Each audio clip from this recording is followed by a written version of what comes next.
Honorable members, I have a communication to make regarding visitors in the Speaker's row. I wish to introduce to you a delegation comprising members of the Portfolio Committee on Energy and Power Development from the Parliament of Zimbabwe, who are seated in the Speaker's row. They are the Honorable Vincent Silabo, MP, Head of Delegation, the Honorable Libion Sibanda, MP, Member, the Honorable Brown Ndlovu, MP, Member, the Honorable Wilson Mafosa, MP, Member, and the Honorable Philip Guyo, MP, Member. Honorable members, the delegation, accompanied by 2 officers, is in the country on a benchmarking visit for sharing of experiences and best practices in the field of renewable energy. On my behalf and on that of the House, I welcome them to Parliament and wish them fruitful engagements during their stay in the country. I thank you.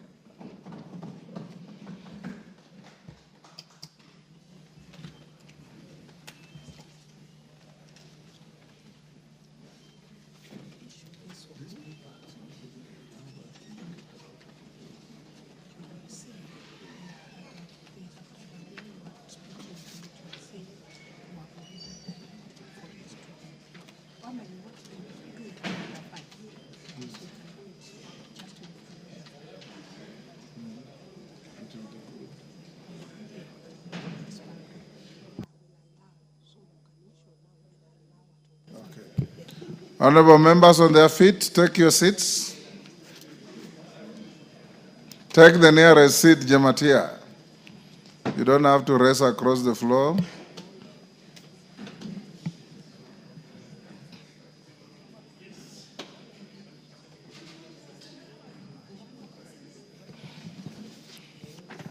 Honorable members, the second communication is a guide on the consideration of sessional paper on privatization of Kenya Pipeline Company Limited, KPC.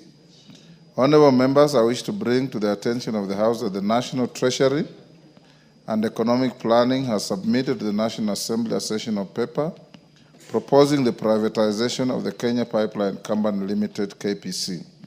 The decision to privatize the KPC through an initial public offer, IPO, on the Nairobi Securities Exchange aligns with the government's broader economic reform agenda to enhance efficiency, competitiveness, and financial sustainability in key state-owned enterprises.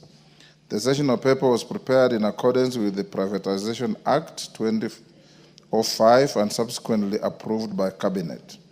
The Cabinet Secretary for the National Treasury and Economic Planning now seeks the approval of the sessional paper by the National Assembly. Honorable members, I will allow the leader of the majority party to lay the sessional paper on the table of the House this afternoon when we reach order number 5. Thereafter, the paper will stand committed to the Departmental Committee on Energy and the Select Committee on Public Debt and Privatization for joint consideration. Honorable members, to unlock the value and improve service delivery in the Kenya Pipeline Company Limited as intended through the privatization program, I urge the 2 committees to expedite the joint consideration of the sessional paper and table a report to the House to enable its consideration.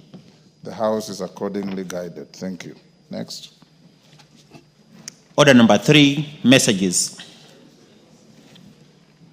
Honorable members on their feet, take the nearest seats.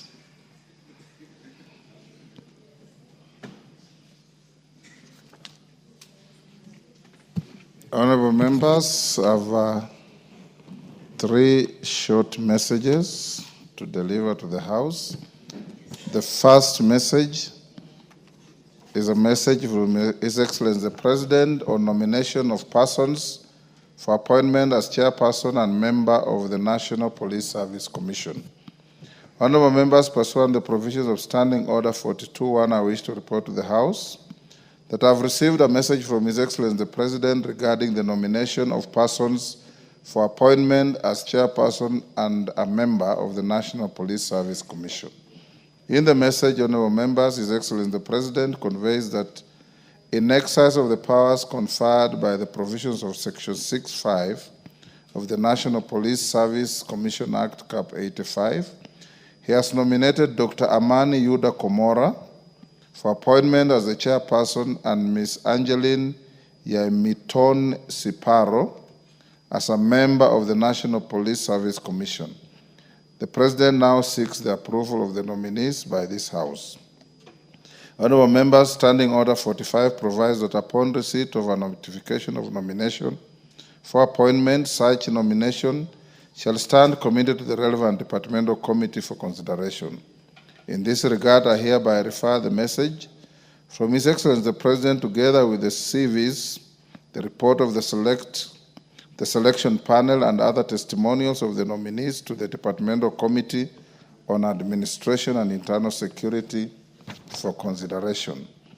Honorable members, it is important to note that whereas Section 8 of the Public Appointments Parliamentary Approval Act, Cap 7F, requires the committee to which such nomination is referred to consider the matter and table a report in the House within 28 days, Section 6(6) of the National Police Service Commission Act, Cap 85, provides for a lesser period, being 21 days.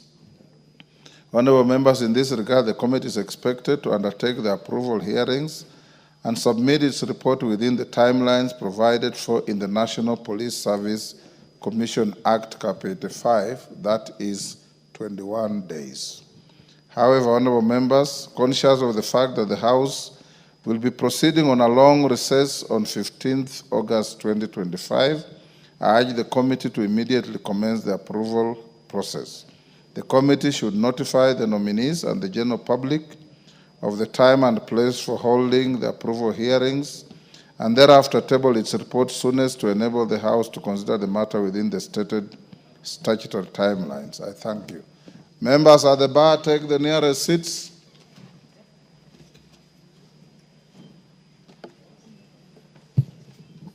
Take the nearest seats.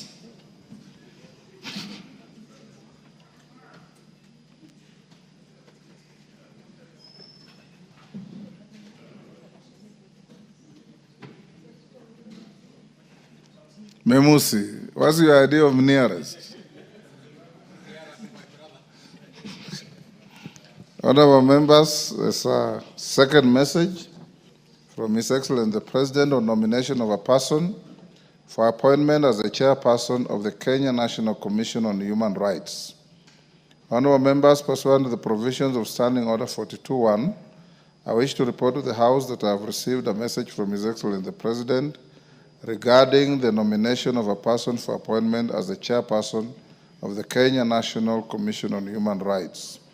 In the message, honorable members, His Excellency the President conveys that in exercise of the powers conferred by Article 252B of the Constitution, Section 11 of the Kenya National Commission on Human Rights Act, Cap 71, as read together with Section 5 of the Public Appointments Parliamentary Approval Act, Cap 7F, he has nominated Dr. Duncan Obur Ojwang for appointment to the position of chairperson of the Kenya National Commission on Human Rights.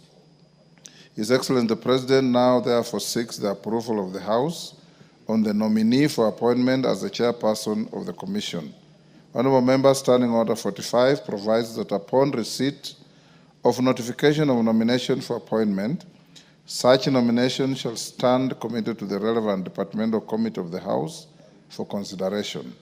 In this regard, I hereby refer the message from His Excellency the President, together with the CV, the report of the selection panel, and other testimonials of the nominee, to the Departmental Committee of Justice and Legal Affairs, JLAC.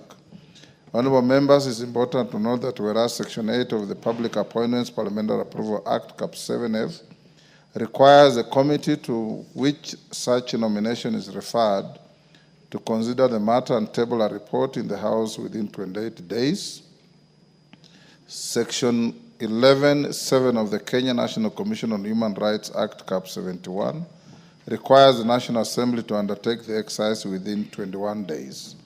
Honorable members, in this regard, the committee is expected to undertake the approval hearings and submit its report within the timelines provided for in the Kenya National Commission on Human Rights Act, Cap 7(1). However, honorable members, conscious of the fact that the House will be proceeding on a long recess on 15th August 2025, I urge the committee to immediately commence the approval process. The committee should notify the nominee and the general public of the time and place for holding the approval hearing, and thereafter table its report soonest to enable the House to consider the matter within the stated statutory timelines. I thank you. Members at the bar, take the nearest seats. Kisairo, the nearest seat.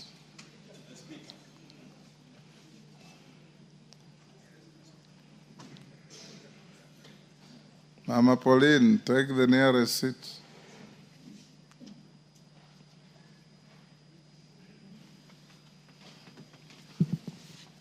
Only one member seemed to understand what nearest meant. And she sat right at the back. Honorable members, the second message is from the Senate on the passage of 7 bills. Honorable members, pursuant to provision of Standing Order 41-4, I wish to report to the House that I have received 7 messages from the Senate regarding the consideration of the following 4 Senate bills and 3 National Assembly bills.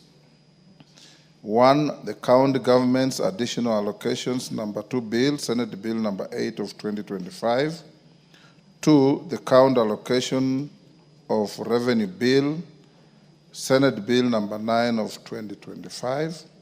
3, the Equalization Fund Appropriation Bill, Senate Bill Number 7 of 2025. 4, the Startup Bill, Senate Bill Number 14 of 2022.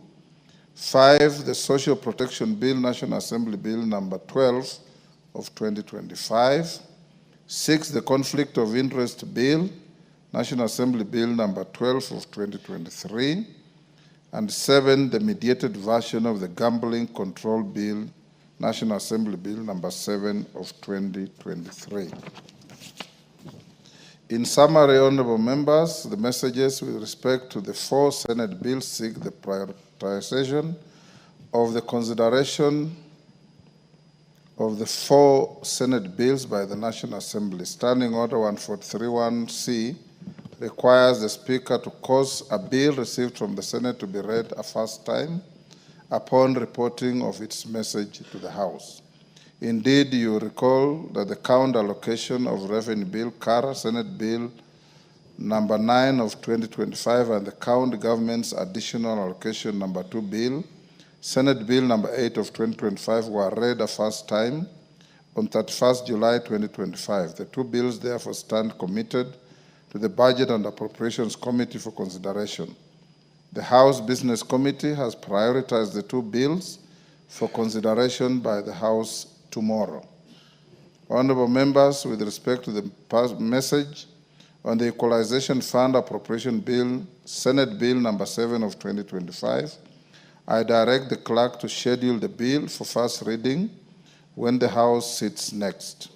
However, you will recall that on 30th July 2025, this House passed the Equalization Fund Appropriation Bill, National Assembly Bill Number 21 of 2025, following which I referred it to the Senate for consideration.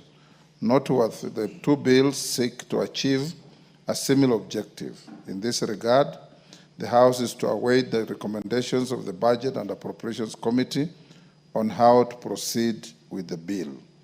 Honorable members, on the Senate's rejection of the National Assembly amendments regarding the Startup Bill, Senate Bill Number 14 of 2022, the bill now stands committed to a mediation committee pursuant to the provisions of Article 112(2)(b) of the Constitution. Therefore, I'll call upon the leadership of the majority party and the minority party in this House to nominate members to represent the National Assembly in the mediation, to establish a mediation committee to consider the bill in accordance with Article 113(1) of the Constitution. Honorable members, the message on the passage of the Social Protection Bill, National Assembly Bill number 12 of 2025, and the President's reservations to the Conflict of Interest Bill, National Assembly Bill number 12 of 2023, have been conveyed for purposes of compliance and notification. This follows the passage of the said bills by the Senate in the form passed by the National Assembly. Indeed, I presented the two bills to His Excellency the President for assent in accordance with the provisions of Article 110(5) and 115(3) of the Constitution, respectively. The bills were assented to and are now part of our laws. Final honorable members, regarding the Senate's approval of the mediated version of the Gambling Control Bill, National Assembly Bill number 7 of 2023, you will recall that this House did consider and pass the agreed version of the bill on 31st July 2025. I will therefore proceed to present the bill to His Excellency the President for assent in accordance with the provisions of Article 113(3) of the Constitution. This House is accordingly guided. I thank you. Next order. Order number 4, petitions. Order number 5, papers. Majority Leader.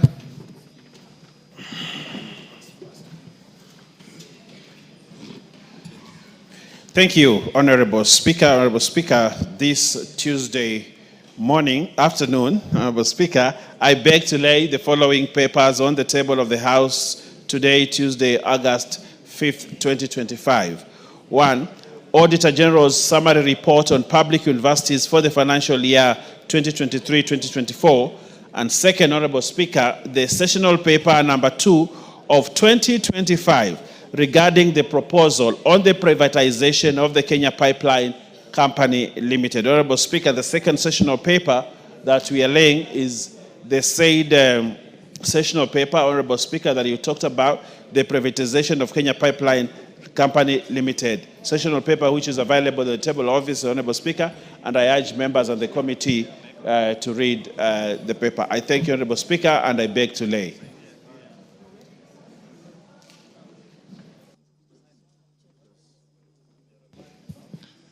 Thank you.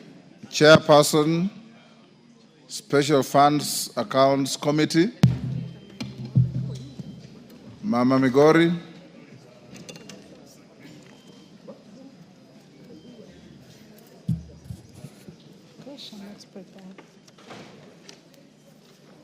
Give me a minute and mix up, okay. Thank you, Honorable Speaker. Honorable Speaker, I beg to lay the following paper on the table of the House today, Tuesday, 5th August, 2025. Report of the Special Funds Accounts Committee on its consideration of the audited account for the Judiciary Mortgage Scheme Fund for the financial year 2011-2012, 2021 to 2022. Thank you, Honorable Speaker. Okay. Yes. Thank you.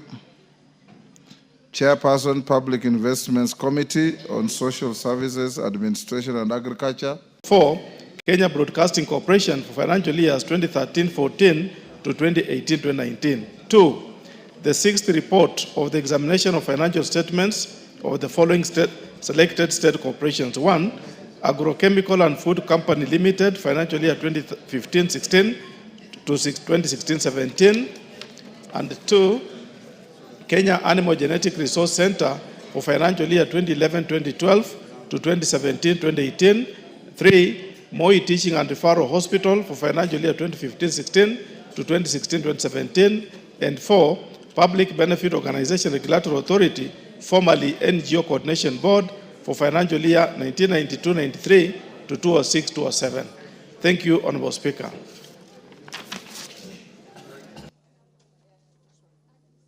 Thank you, members. Before we go to order number 6, allow me to acknowledge in the Speaker's Gallery, Safa School from Garissa Township, Garissa, Mau Secondary School from Kuresoi, North Nakuru, and in the public gallery we have Gasharake Primary JSS Kinangop, Nyandarua, Creta View Ngata Academy from Rongai, Nakuru, Lavington United Church from Dagoretti North, Nairobi. Sorry, it's called Lavington United Church Academy from Dagoretti North, Nairobi, and Tembo Comprehensive School from Sotik, Bomet. On my behalf and on behalf of the House, we welcome all the students, their teachers, and those accompanying them to the House of Parliament. Thank you. Next order. Order number 6, notices of motion. Okay. Chairperson, Special Funds. Thank you, Honorable Speaker. Honorable Speaker, I beg to give notice of the following motion, that this House adopts the report of the Special Funds Accounts Committee on its consideration of the audited account for the Judiciary Mortgage Scheme Fund for the financial year 2011-2012, 2021-2022, laid on the table of the House on Tuesday, 5th August 2025. Thank you, Honorable Speaker.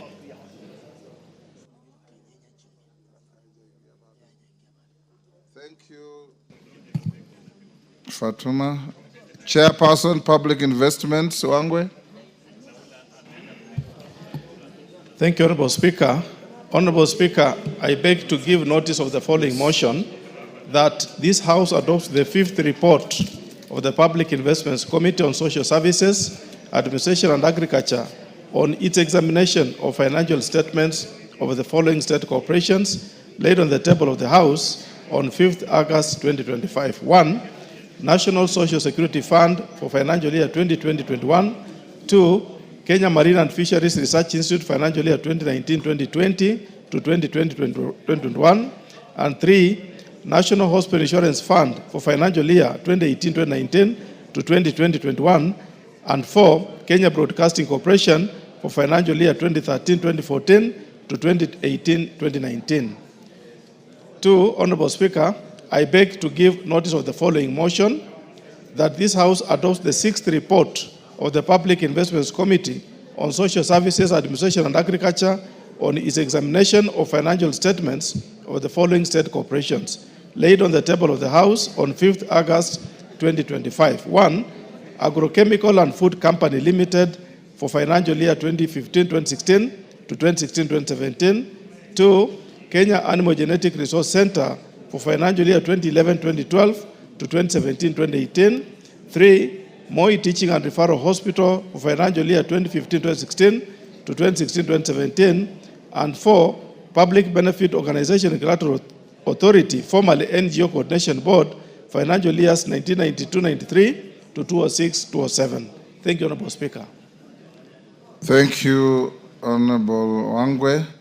Members, the schools I acknowledge have been requested by the Honorable Kainan. I give you 1 minute to welcome the school from your constituency. Kainan.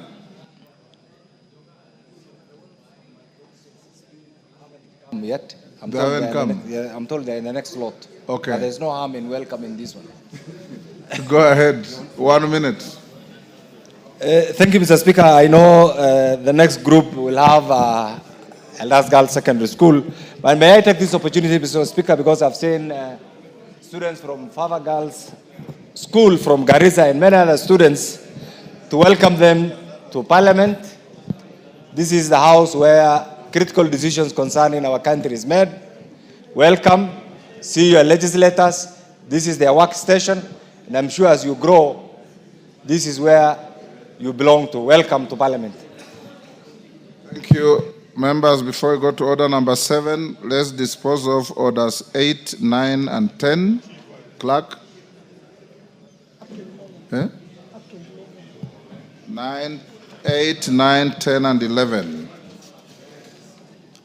Order number 8, motion, consideration of the Public Finance Management, Public Officers and Medical Fund Regulation 2024, question to be put.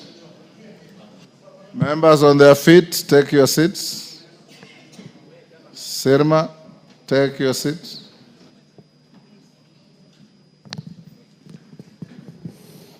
Sige, you freeze where you are. Honorable members, I now put the question at order number 8, which is that this House adopts the report of the Committee on Delegated Legislation on the consideration of the Public Finance Management Public Officers Medical Fund Regulations 2024, laid on the table of the House on Thursday, 24th July 2025, and pursuant to the provisions of Section 24(4) of the Public Finance Management Act, Cap 412A, this House approves the Public Finance Management Public Officers Medical Fund Regulations published as legal notice number 195 of 2024. As members of that opinion say aye. Aye. Will those of the contrary opinion say nay? The ayes have it. Order number 9, the Kenya Roads Amendment number 3 Bill, National Assembly Bill number 34 of 2025, first reading. A bill for an act of parliament to amend the Kenya Roads Act and for connected purposes. Order number 10, the Air Passenger Service Charge Amendment Bill, National Assembly Bill number 35 of 2025, first reading. A bill for an act of parliament to amend the Air Passenger Service Act and for connected purposes. Order number 11, the Privatization National Assembly Bill number 36 of 2025, the first reading.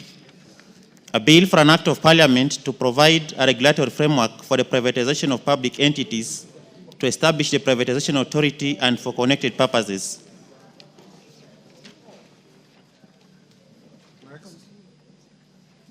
Order number 7, questions and statements.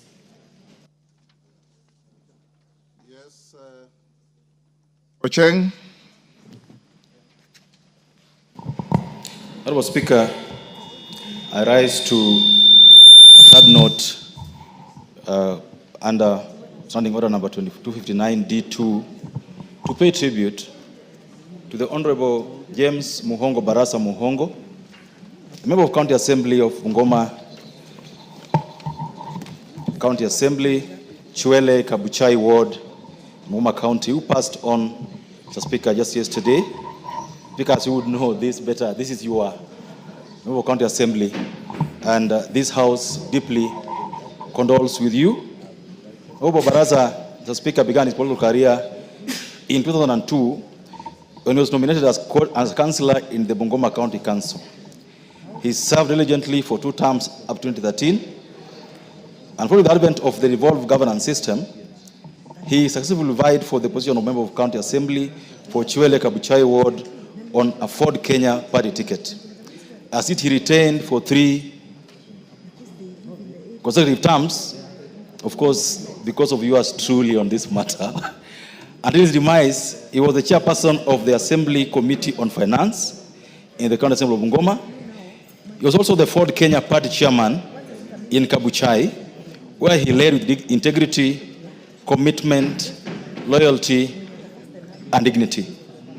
The Late Honorable James Muhongo Baraza Muhongo will be fondly remembered as a dedicated and unwavering leader who consistently defended the interests of his people.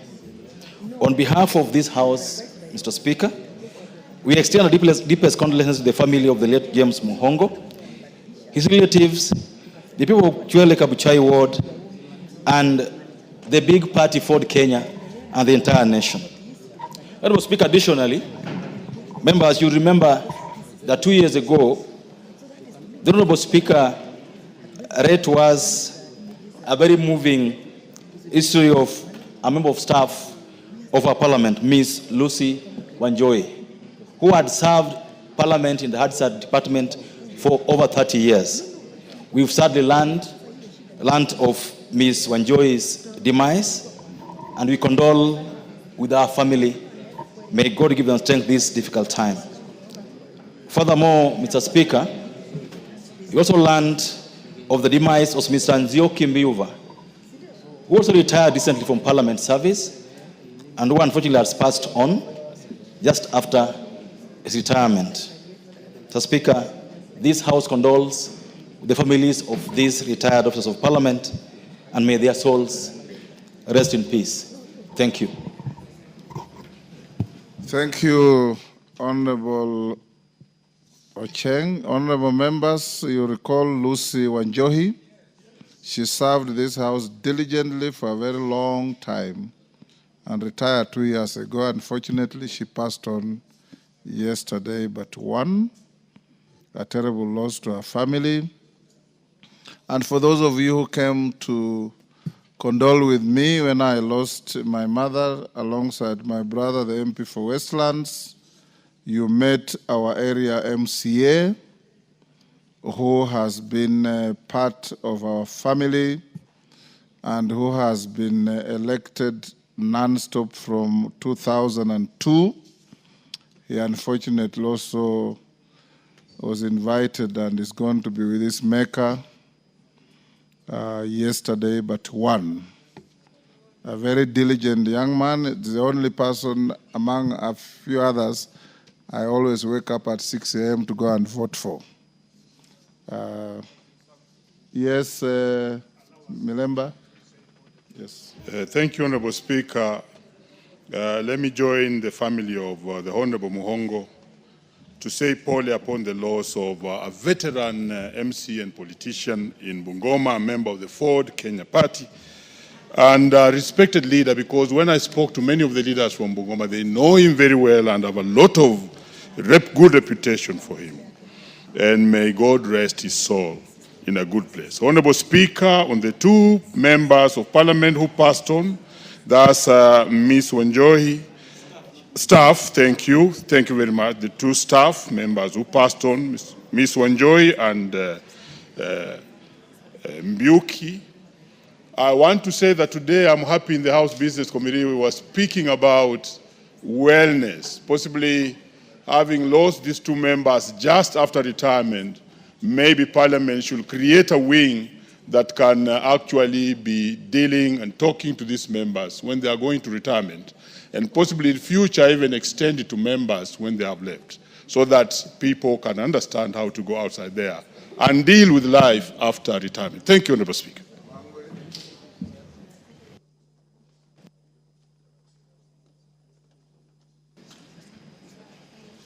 Thank you, Honorable Speaker. Honorable Speaker, on behalf of the great people of Navaholo and on behalf of myself, allow me, Honorable Speaker, to convey my heartfelt condolences to you and the entire Kabuchai community. Honorable Speaker, Honorable Muhongo is a person I knew personally one-on-one. Whenever we are in town, Bungoma, Honorable Speaker, and whenever even we could visit your home, Honorable Speaker, we could always interact with him.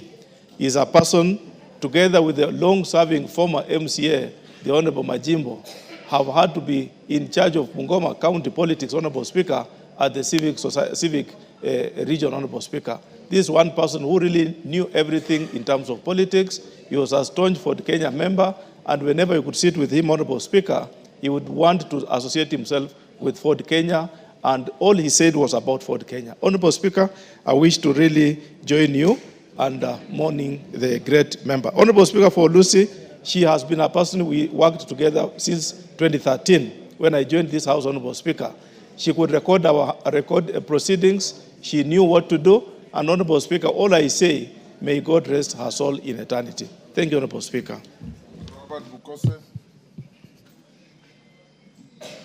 Honorable Speaker, allow me to join my colleagues in saying pole and to you and the people of Kabuchai for the loss of Honorable MCA James Mukongo.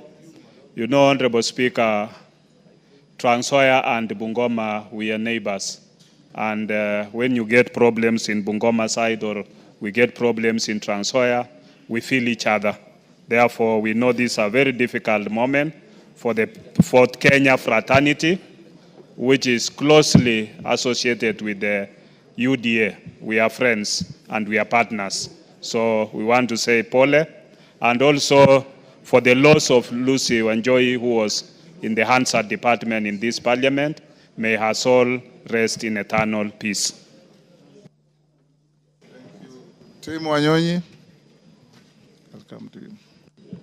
Honorable Speaker, thank you. I wish to condole with the family of my good friend, my Bakoki, James Baraza Mukongo, a person that we grew up together. Honorable Speaker, and he has served the people of his ward diligently from the time you nominated him, and then he was elected 4 times. Mr. Speaker, he has been a very instrumental person in the Fort Kenya Party, and he has also been a very senior member of the Bungoma County Assembly. We wish to pray for his soul to rest in peace, and also pray for his family and the people that he represented diligently in the county assembly of Bungoma. And for our staff member, Lucy Wanjohi, we condole and pray for her soul to rest in peace. May the good Lord give them rest in peace. Asante, Mr. Speaker. Owen Bayer, I'll come to you. Thank you, Honorable Speaker. Honorable Speaker, I want to join you and your family and the people of Bungoma in condoling for James Mukono. Honorable Speaker, I want to say one thing about this. Chinua Achebe says that if you wash your hands well, you eat with kings. This particular MCA, I've had you speak in flowery language about him, that this is somebody who served well, he washed his hands well. And today, during his demise, we have the rare opportunity of paying tribute and condolence to an MCA actually in the National Assembly. It actually means, Honorable, he washed his hands well. But also, Honorable Speaker, there's one thing that comes out of this, loyalty. Loyalty. You said actually you wake up and you go to vote for him since that time. Honorable Speaker, there are many members of us here who we wouldn't even wake up to go and vote for the MCA that represents the ward that we come from because of loyalty. Or even you as Speaker, you have a member who is a member of your National Assembly from your constituency, and probably you wouldn't go to vote for him because of lack of loyalty. As politics has 2 things, interest and loyalty. And when we do that as members of parliament, then we move far in politics and stay on course. So, Honorable Speaker, as I wish the good Lord to keep his soul in eternal peace, I also want us to learn a good lesson from this good man that God has called. That 1, loyalty, and 2, washing your hands to eat with kings. I thank you, Honorable Speaker, and I wish that God rest his soul in eternal peace. Thank you. Makale Mulu. Yeah, thank you so much, Honorable Speaker. Honorable Speaker, I also want to join my colleagues in conveying my sincere condolences on behalf of myself and on behalf of the good people of Kitui Central to the 3 families. The family of the MCA Kapchai, the family of Luswa Joy, and the family of Mr. Zioki, the 2 of them were staffers of the parliament. Honorable Speaker, it's unfortunate that we just lost the 2 staff members after their retirement, because this is a time they should have been serving themselves and their community. But the good Lord decided to invite them, and they accepted the invitation. So, Honorable Speaker, may their souls rest in eternal peace. Thank you so much. Maungu. Thank you very much, Honorable Speaker, for the opportunity. Allow me to join my colleagues and the great people of Kapchai in sending my condolences on my own behalf and that of the great people of Luanda following the sudden loss of Mheshimiwa James Muhongo of Kabuchai. Honorable Speaker, I did interact with the late once or twice when I visited Bungoma, and I found him to be a man who was very warm, very welcoming, and quite humble. And therefore, to the great people of Kabuchai, I say pole for the great loss. I say pole to the family for the great loss. Yes, and to you, Mr. Speaker, because you've lost a chairman of Fort Kenya in the ward. Also, Mr. Speaker, I didn't have an opportunity to meet Lucy, but from what I'm hearing that Lucy was a great lady who worked in this bunge, I actually say that may her soul rest in peace, and great pole to the family. Thank you so much. Thank you, Maungu. Ferdinand Wanyonyi. Mr. Speaker, may I take this opportunity to pass my personal condolence to the family and the people of Kapchai for the passing on of, I call him my brother, James Barasa, because I knew him personally very well. We've had the elections there, and actually he has interacted with the people and was a very straightforward person. I think we're going to miss somebody in the party, and being a deputy party leader for the Kenya, on behalf of what people from Trans Nzoia, we want to say pole to the family, and may his soul rest in peace. Thank you. Thank you. We can stop there. Thank you very much, David Ocheng, for bringing to the floor the matter of Lucy, James, and the other officer. Like I said, James Barasa Muhongo was more than my MCA. He was like a son, he was like a kid brother, and he was always part of our life.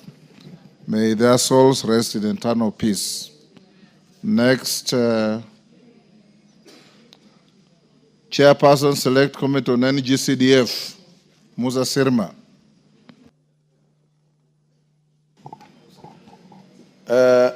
Mr. Speaker, last week, a member rose in the House and asked for a statement on the issue of EGPS.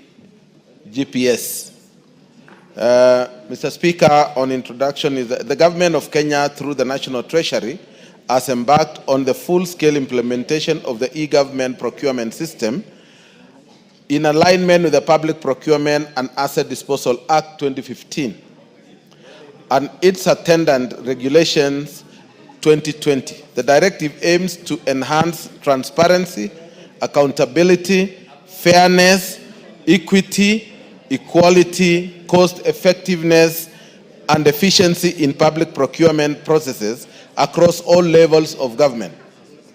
The status of implementation, Mr. Speaker, the significant progress has been made in the rollout of the EGPS platform. Supplier and procuring entity onboarding, the National Treasury has successfully onboarded both suppliers and procuring entities into the EGPS platform, creating a centralized digital system for all procurement activities. On the capacity building, targeted training has been conducted for cluster groups across both the national and county governments. These training sessions are ongoing to ensure that all stakeholders are fully conversant with the operational functionalities of the system. On engagement with the board, Mr. Speaker, the National Government Constituency Development Fund Board has actively engaged both the Public Procurement Regulatory Authority, that is PPRA, and the National Treasury. These engagements have helped highlight the unique operational structure of the fund in relation to EGPS and integration. In the consultative dialogue, Mr. Speaker, the board is awaiting a high-level consultative meeting with the National Treasury to ensure that the unique requirement of the NGCDF are adequately incorporated into the EGPS framework. This includes tailoring specific modules to reflect constituency-based project implementation. On the nationwide rollout to constituencies, the NGCDF board is consulting with the National Treasury with a view of training and onboarding all the 290 constituencies into the EGPS platform. This phased approach will ensure effective adoption and seamless transition from manual to electronic procurement. Mr. Speaker, the Office of the President and National Treasury, via circular reference OP/CAB 62A and reference NT/PPD/1/3/14, volume 4, dated 5th of June 2025 and 26th March 2025 respectively, communicated the transition to the roll to and roll out of the Government of Kenya end-to-end electronic government procurement system from the 1st of July 2025. Effective 1st of July, it is expected that all procurement proceedings, including those processed through the use of framework agreement contracts for financial year 2025-2026 going forward shall be carried out through the eGPS. Benefits of the GPS system. The eGPS system offers numerous strategic and operational advantages. Transparency and accountability. All procurement processes are logged and traceable, minimizing the risk of corruption and manipulation. Efficiency and timeliness. Automation of procurement activities reduces bureaucratic delays and enhances service delivery. Cost saving. Digital transaction reduce paperwork, printing, and administrative overheads. Improve supplier access and competition. The platform opens up procurement opportunities for a wider pool of suppliers, particularly SMEs, enhancing competitiveness and value for money. Real-time monitoring and reporting. The system supports real-time analytics and dashboard that aids in decision-making and oversight by Parliament and other oversight bodies. Auditability and compliance. The eGPS provides a structured audit trail and ensures adherence to procurement regulation and threshold. In conclusion, Mr. Speaker, in order to comprehensively address the concern on the effects of transitioning to eGPS on the operation of NGCDF, the National Assembly Select Committee on NGCDF intends to invite the Principal Secretary, National Treasury, to come and shed more light on the pertinent issues. Mr. Speaker, I think most of the constituencies or the CDFCs, the procurement entities are, yes. I wanted to give a better explanation also. Mr. Speaker, thank you, and that's the statement. Thank you. Yeah?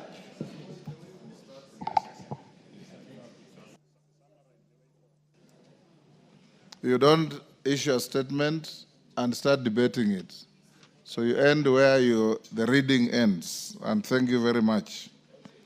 Honorable members, we have Hold Donya. I want to acknowledge in the public gallery, Kenyenye Junior School from Bomachoge, Kisii, Disciples of Mercy Junior School from Kisumu East, Kisumu, Kapsere Academy from Keio South, Elgeyo Marakwet, and in the Speaker's Gallery, Kamaget Secondary School from Chepalungu, Bomet. I've been requested by a few members. I'll give them a minute each, starting with Shakil. After Shakil, Barongo. After Barongo, Mandazi. 1 minute each. Thank you, Honorable Speaker, sir. Honorable Speaker, it's a great honor for us to welcome the Disciples of Mercy. The children are here, 71 of them from Kisumu East. And as a member of Parliament, I'm very pleased that they've been able to make it here to see for themselves what Parliament does. Thank you very much, and we welcome Disciples of Mercy, Kisumu East, to Parliament. Thank you.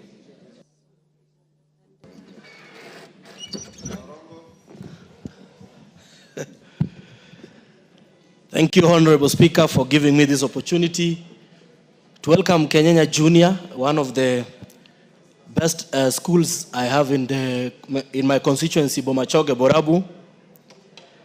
I want to congratulate you for continuing to post excellent results in your academics. And I want to ask you to continue to dream big, to use this experience and this visit here to continue to work hard and to ready yourselves for the leadership that awaits you of our great country. Thank you so much, Honorable Speaker, and the Clerk's Office for facilitating this visit. I hope you continue to enjoy the rest of your visit within the Parliament chambers. Thank you so much, Honorable Speaker. Mandazi, Honorable Mandazi. Yeah, thank you so much, Honorable Speaker. Allow me as well to appreciate you for the opportunity to welcome the students who have come to visit Parliament. And specifically, Speaker, in your gallery, allow me to welcome Kamaget Day Secondary School from Chepaluku constituency in Bomet County. This school is a day school, Mr. Speaker, and as a large population, it's one of the day schools that is known for discipline. It's one of the day schools that is known for great performance, as indicated by a good number of our population. So, Speaker, allow me to join my colleagues in welcoming all students and to as well wish all the students from Chepaluku constituency, together with Kamaget who are here today, who are preparing to sit for the exams in their third term. And to that also, Mr. Speaker, allow me to extend my best wishes to all the Form 4s who are sitting for the exams later this year. Thank you, Honorable Speaker. Thank you on my behalf and on behalf of the House. We welcome all the students, their teachers, and those accompanying them to the House of Parliament. Omboko Milemba. Honorable Speaker, thank you. I rise on a point of order. Really, now that the students are actually in Parliament and the teachers, now we have the drama national festivals in Meru. And ordinarily, Honorable Speaker, the schools that qualify for drama at that level are sponsored by regional organizations of the Ministry of Education. But as it is now, honorable members, all those schools in your constituencies don't have facilitation to travel to Meru. And there's no communication from the Ministry of Education whatsoever. Yes, last week, we were talking about capitation in schools. Honorable Speaker, of the capitation that goes to schools, 1,750 is taken and retained in the ministry for the purposes of such functions, including drama and games. Could the chair of education, if it's in the House, or could you please, Honorable Speaker, direct that the Ministry of Education releases those funds to the many schools which are now on the road, ECD students, primary, secondary, struggling to get to Meru without any funds. Thank you, Honorable Speaker.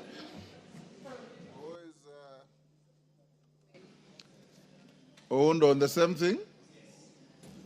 Speaker, indeed, many of us who are here today have received a lot of calls and representation to assist the schools attend the functions or the activities in Meru. In my constituency, Honorable Speaker, I have a school, specifically Mudiawori Primary School, that is taking about 70 learners to participate in the functions activities in Meru. And they have no money at all, completely nothing.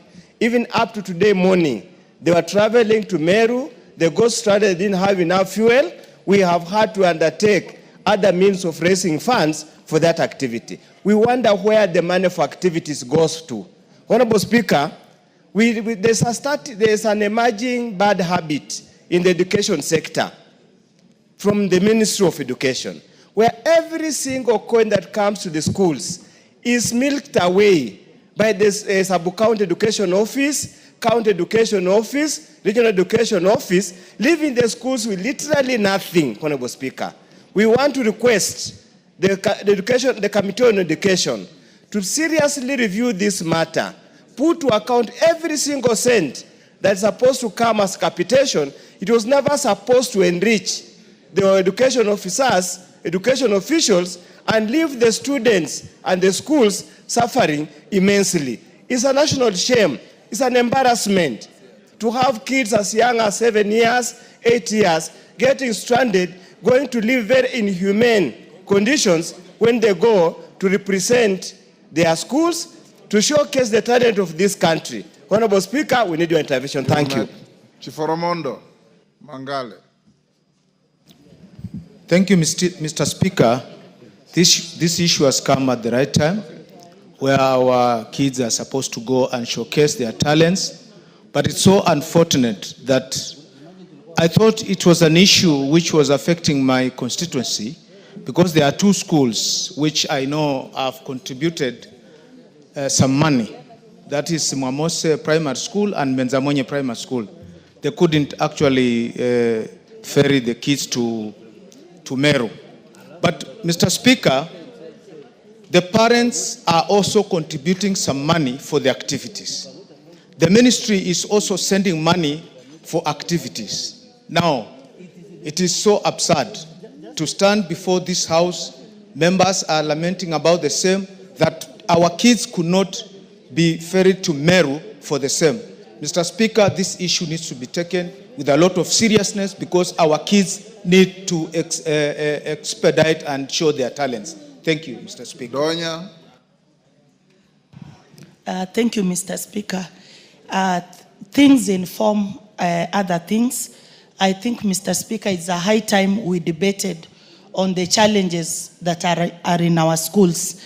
Now we are discussing about their facilitation for music festival, Mr. Speaker, but other key issues which affect our learners, Mr. Speaker, are not spoken about. For example, we take our children to school, they are glittering, they are okay. When they come back, their uniforms barely fit them, Mr. Speaker. I don't know if it is the problem with feeding or they are under duress, including the time of waking up, Mr. Speaker.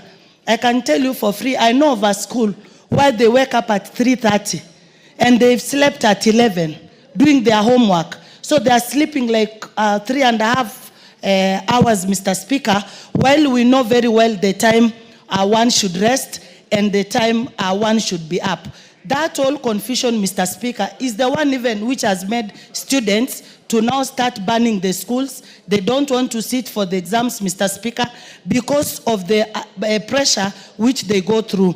Until today, 2025, Mr. Speaker, we have learners fetching water from the rivers. You know, this informs this. So we need, Mr. Speaker, to discuss the challenges that our children are facing in various schools so that we can make education conducive for all, Mr. Speaker. Thank you. Owen Bayer. Mr. Speaker, I want to thank the Honorable Lomboko Milemba, being an educationist, and him having raised this is very important. Honorable Speaker, I want to say this. And the issues that have been raised by a professor there, my friend Oundo. Government sends money capitation to schools, Honorable Speaker. That includes activity money, examination, and all manner of funds that schools require.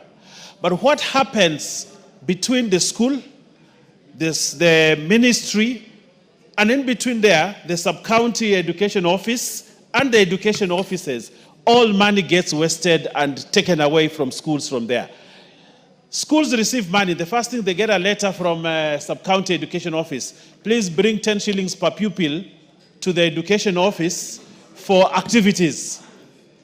Bring 100 shillings at the county education office for this. Bring 300 shillings for the regional office for this.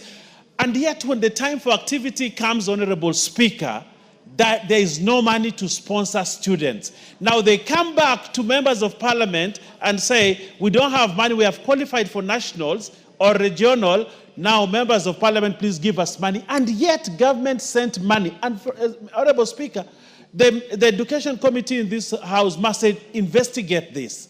Because all the time money goes to school is taken away by this education, and they put them in some special accounts, they withdraw the money and feast.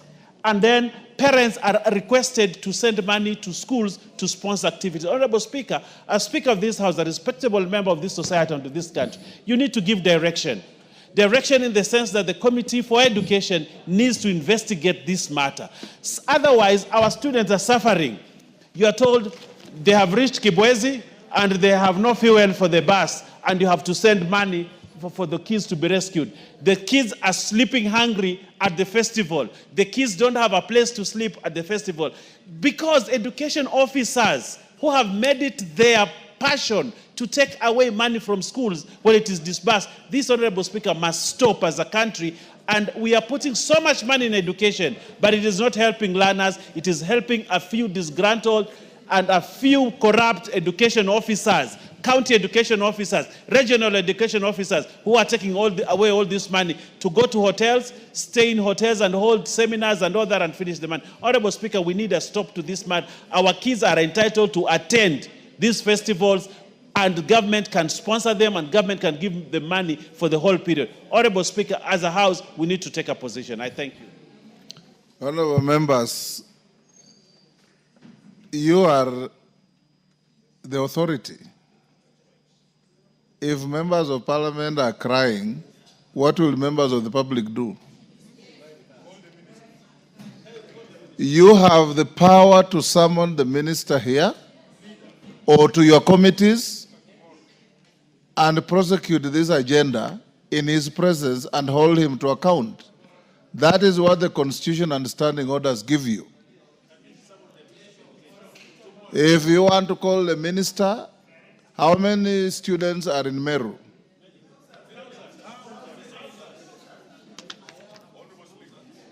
Yes, Milemba. In Meru is a full house of all students. That does not answer the question. How many students are there? Thousands of students, Honorable Speaker. Yes, Owen Bayer. There are thousands of students in Meru, Honorable Speaker, and there were thousands in Kakamega for the ball games. You know, and Honorable Speaker, I think I want to request you and request this House that tomorrow the Minister for Education appears here to actually come and answer and respond to that question. How have students been facilitated to be in Meru, to be taken care of, and to be returned home without having to have those kind of problems? I request you, Honorable Speaker, that the Minister be called to the House. Honorable Owen Bayer, you are the Deputy Majority Leader. I direct you to cause the Minister for Education to be here tomorrow at exactly 3. Thank you. I'll give you 1 hour before we go to Murkomen to answer scheduled questions. Much obliged, Honorable Speaker. In fact, if you can get him here at 2:30, yes, I'll finish the preliminaries in 15 minutes and give him 1 hour to respond to this singular issue. Okay. Before we go to the Minister for Internal Security. Much obliged, Honorable Speaker. I'll do as the matter will direct. rest there. Yes, or watch on the same issue? Yes, I just want so that we frame issues for the minister as he comes tomorrow.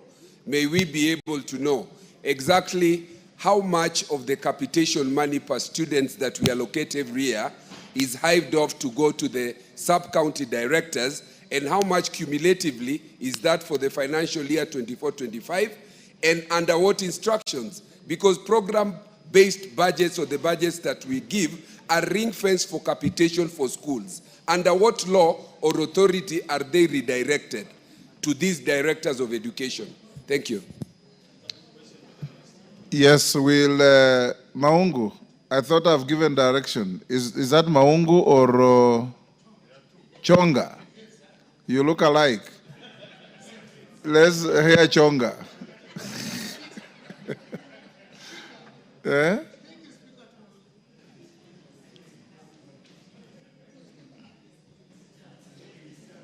Chonga, there's a microphone on your left. Thank you, Speaker. Speaker, my question is a bit different. It relates to the statement that has been read by Moses Sirma. By? Mheshimiwa Sirma.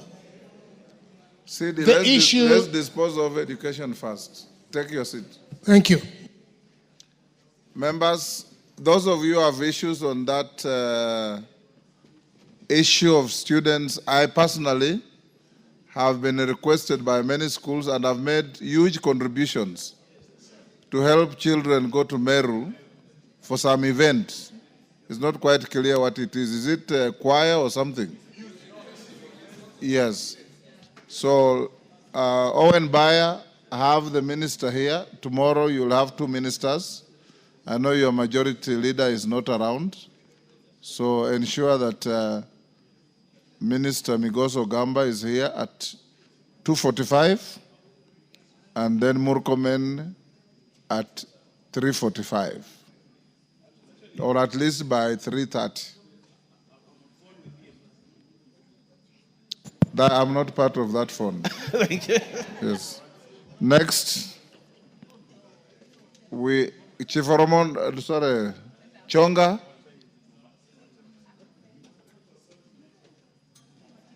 Yes, Chonga. Yeah, thank you, Speaker. I listened to Mheshimiwa Chair, NGCDF, and indeed... Is he here? Yes, he's in. He's in. Indeed, the control that he has come up to put all the procurement on EGPS are very, very essential, because most of the members of parliament are not actually consulted in some of the operations of the board. But there are two things I've observed, Chair, which I feel I need some clarification from the Chair. Sorry, Mr. Speaker.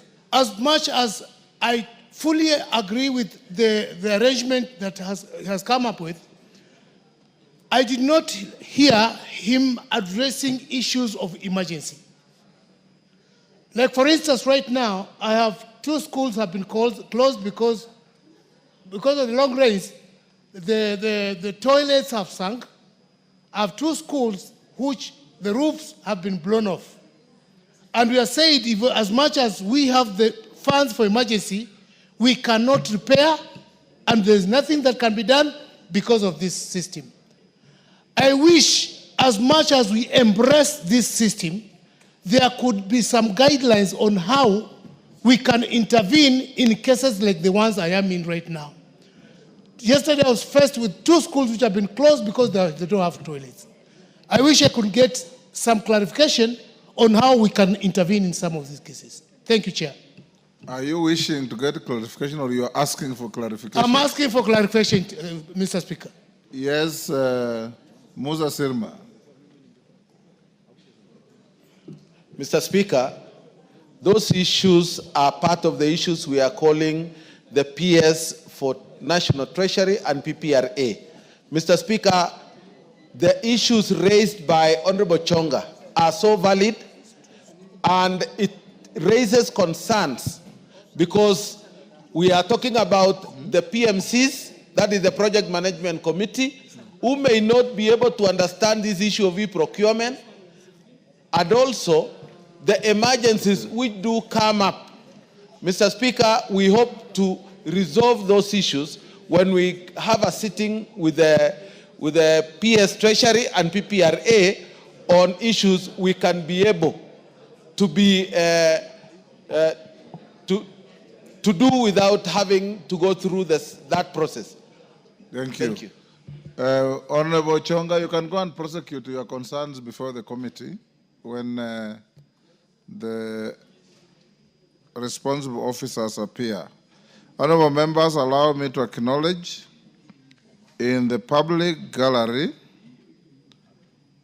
Kotolengo Boarding JSS School from Igembe, North Meru.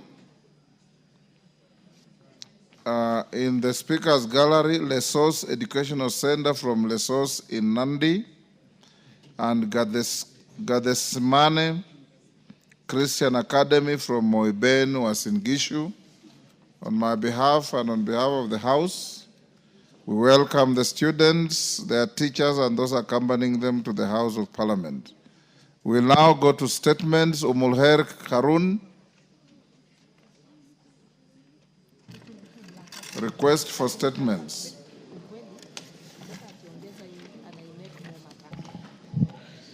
Thank you, Speaker. Honorable Speaker, pursuant to the provisions of Standing Order 44.2c, I wish to request for a statement from the Chairperson, Departmental Committee on Communication, Information, Innovation regarding the allocation and implementation of the Universal Service Fund.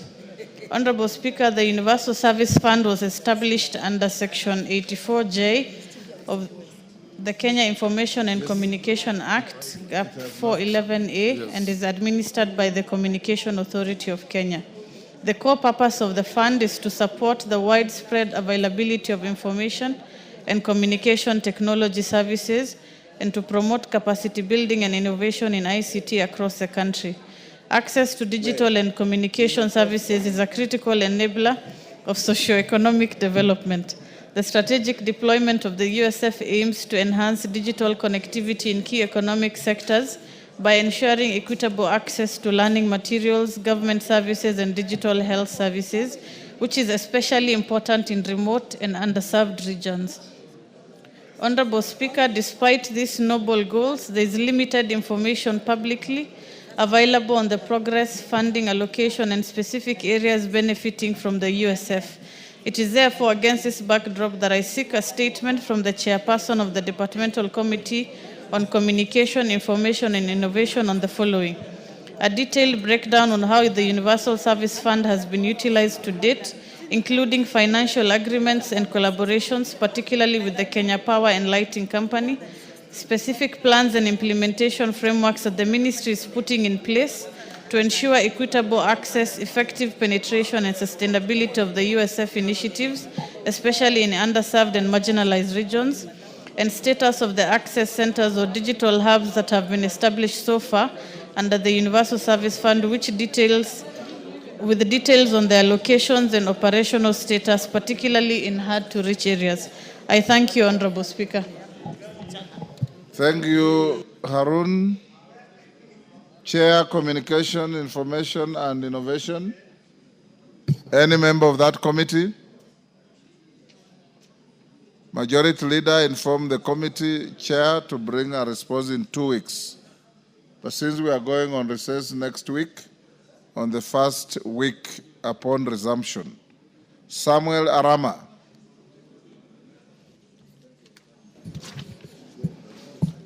Thank you, Chair. Honorable Speaker, pursuant to the provision of Standing Order 44, 2/C, I rise to request for a statement from the chairperson of the Departmental Committee of Environment, Forestry and Mining regarding the environmental and socio-economic impact of raising water levels in Lake Nakuru. Honorable Speaker, in recent years, Lake Nakuru has experienced abnormal and sustained increases in water levels, resulting in widespread flooding that has severely affected surrounding communities, infrastructure, and ecosystems.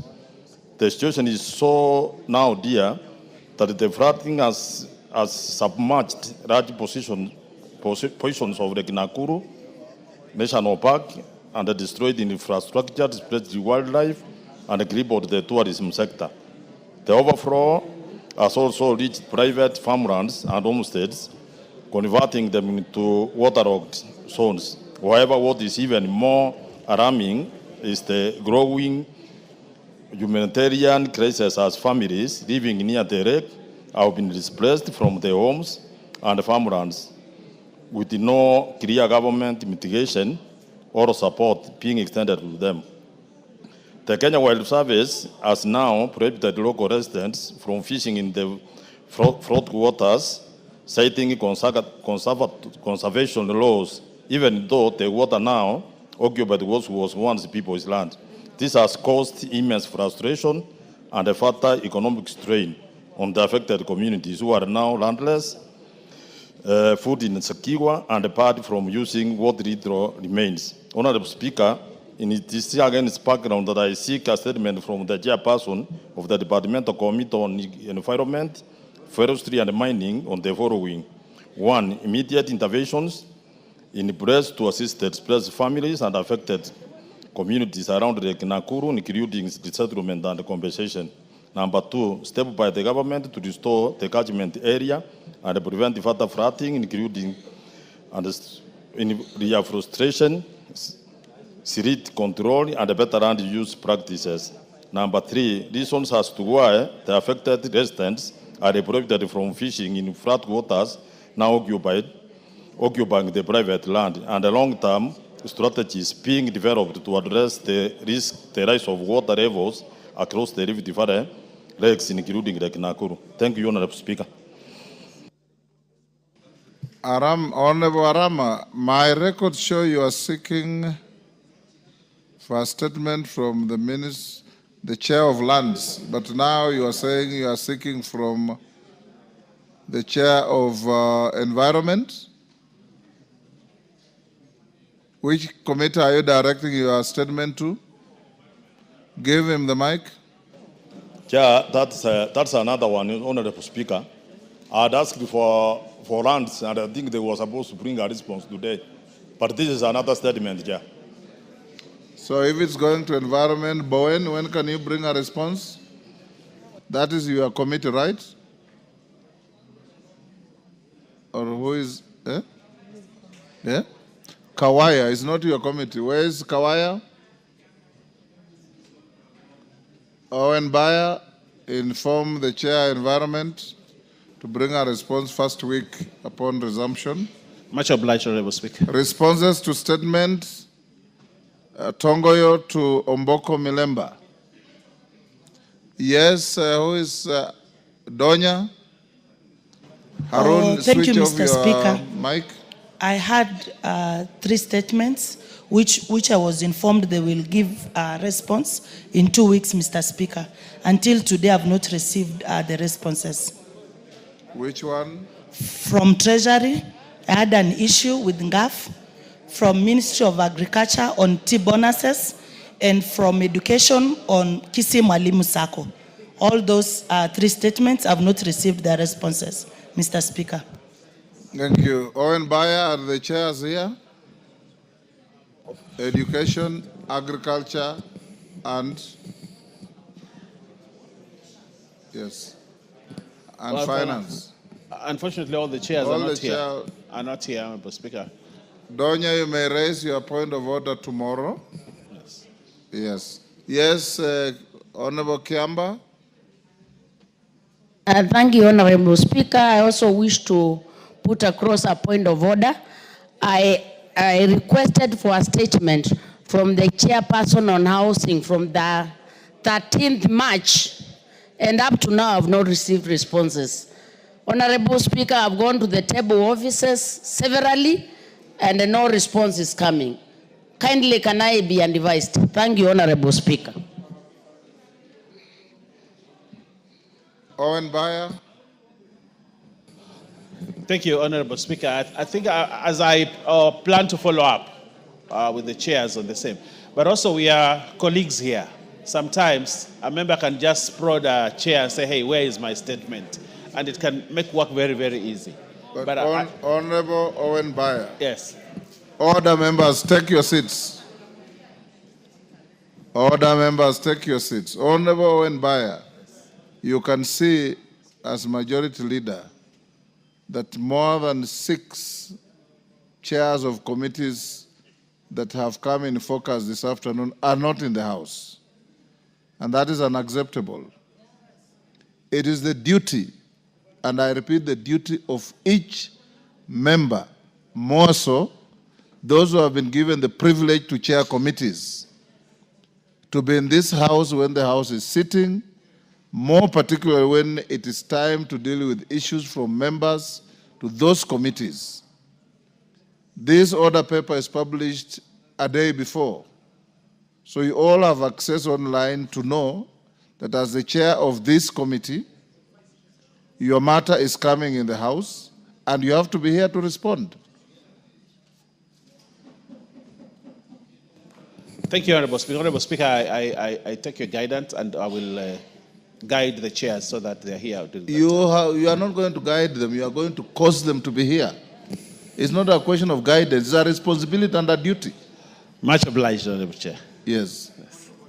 Yes. On Thursday, Mr. Speaker, you directed the committee on select committee on diaspora affairs to give a response with regards to one Riziki, who was actually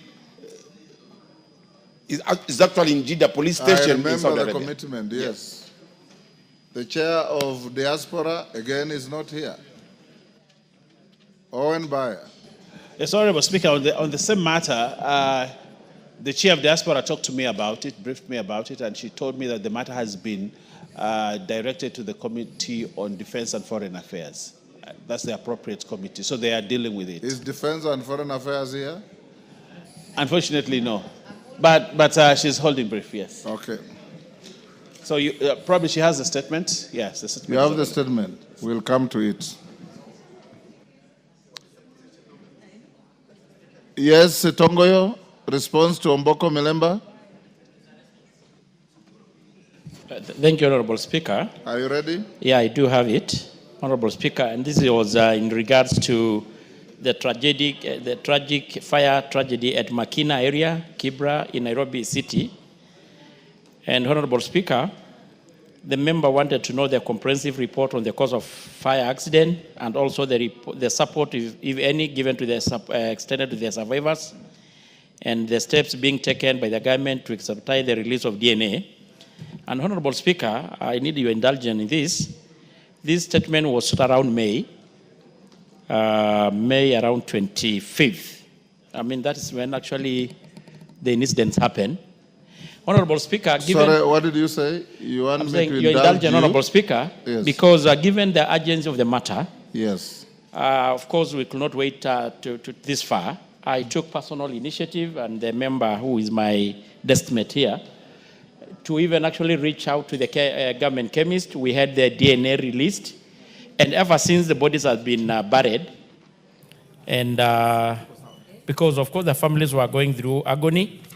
So I need you to indulge, Honorable Speaker, whether, I know it's still the record of the House, but we had actually covered a big ground with the member here concerning what the member exactly wanted to know.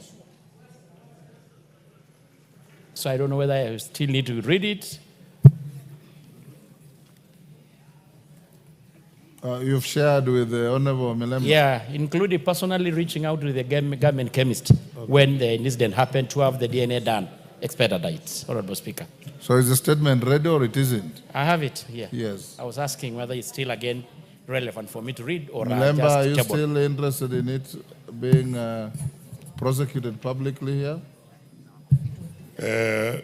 Honorable Speaker, I want to thank the chair because on the comprehensive report about the cause of the fire, that's a matter that still rests with him, because this fire was not specifically for my people only, but it can affect anybody else. But I want to say, Honorable Speaker, on the support for the families, he actually reached out and we were able to be supported not only by the leaderships, but also the President himself gave a lot of support together with the Governor of Nairobi, yourself and other people. But I want to report that the Disaster Management Department does not work because the support they promised, they could not do it. On the DNA, I must report that the chair did very well. Milemba, you cannot comment on a statement that has not been presented. What I ask you is whether between yourselves you had agreed that it doesn't have to be presented. If it doesn't have to, then you have no business commenting on it.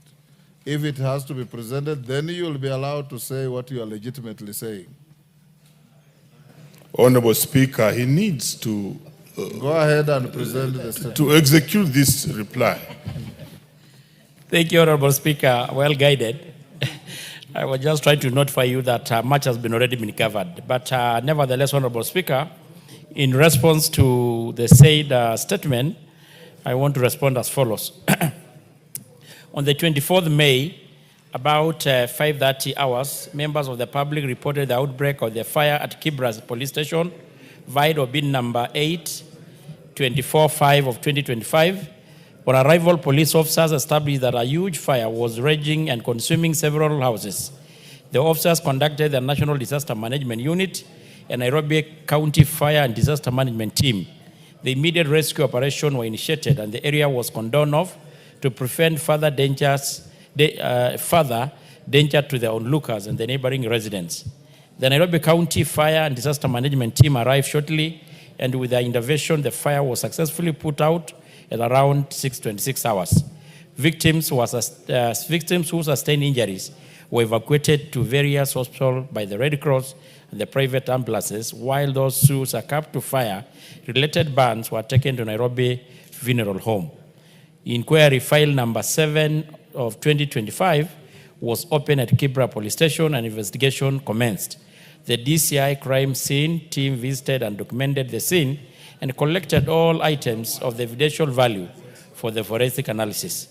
The preliminary investigation, Honorable Speaker, established that over 30 temporary dwellings, houses were razed down by the fire, resulting in death of 8 persons, 6 injuries, and disappearance of over 71 persons. And among the 8 deceased were Yvonne Anyonje, Stephen Anyimbo, Abdallah Ajab, Silas Ombima, Harrison Liala, Ernest Ombima, Gertrude Samisi, and Florence Ambani. And the following, Honorable Speaker, are the name of the victim who survived: Sabibu Ibrahim, Aisha Ajab, Leiden Harrison, Abdullah Karim Hussein, Gertrude Zvihigeni, and Charity Eva. Honorable Speaker, investigation team managed to get 10 witnesses who have since recorded statements. However, none of them has been able to identify the cause of death. The preliminary investigation from the Nairobi County Government Fire and Disaster Management attributed the cause of fire to an electrical fault. Given that most of the electricity connection in the area, Honorable Speaker, are as a result of illegal connections. However, a technical report from the Kenya Power is still pending. As such, the actual cause of death of fire remain undetermined. Efforts are in place to record additional statements from other victims who are currently undergoing treatment. These statements are expected to provide further insight into the investigation, and the matter is under active investigation, pending expert report from the Kenya Power Investigation Team.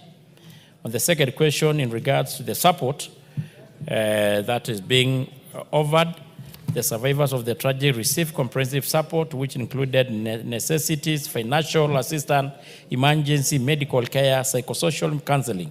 And this aid was drawn out by various well-wishers, including the national government, the Nairobi County government, the Kenya Red Cross, the local politician, as well put by the concerned member, and from the area, and other general philanthropists. On the third question on the issue of the DNA, Honorable Speaker, the DCI homicide team collected biological sample from the deceased at the Nairobi funeral home to facilitate the DNA profiling exercise. The samples were subsequently submitted to the government chemist for analysis. Upon completion of the DNA, results were successfully matched to the families of the deceased, facilitating accurate identification of all bodies. The postmortem examinations were then conducted, and the remains were subsequently released to their respective families for burial. So that was done as well. On the last question, on the issue of the measures being put in place, the following measures has been put in place to prevent similar tragedies in the informal settlement in future. The public awareness on legal electricity connections, enforcement against illegal and electricity connections, the National Police Service Rapid Response and Disaster Coordination Framework has put in place the mechanism to help prevent such occurrences in the future. The statement being signed by the Honorable Kipchumba Murkomen, the CS for Interior, and Honorable Speaker, I submit. The Honorable Umboko Milemba, MP. Like I said, Honorable Speaker, I must start by thanking the chair, because the chair did swing in action, and he was able to be very, very helpful. On the first issue of a comprehensive report, that remains on his side because no comprehensive report has been given, but that's for the good and wellness of the entire country, so I hope he'll be doing something about that. On the issue of the support, we indeed, like he has indicated, we got a lot of support from His Excellency the President and other leaders across the country, including the Speaker, the Prime Cabinet Secretary, and other well-wishers. I want to report, Honorable Speaker, there's a disaster management unit in Nyayo House which is supposed to help such cases. But this particular one did not do anything, and they kept on dodging around. I think some serious attention needs to be given to the disaster management office at Nyayo House, because it does not work out to help Kenyans when they are in problems. And I think the chair should take note of that. Finally, on DNA, I must report that the chair really helped and called the authorities, and were able to get DNA on time, and the victims of this fire were actually buried safely back in Emuhaya. And therefore, I want to thank the chair for having worked very closely with ourselves and the people in Emuhaya to have these people accorded a good send-off. Thank you, Honorable Speaker. Yeah, Honorable Omboko, you seem satisfied. Yeah, so the next statement, the Chair, Blue Economy, Water and Irrigation, a statement request by the Honorable Paul Abur.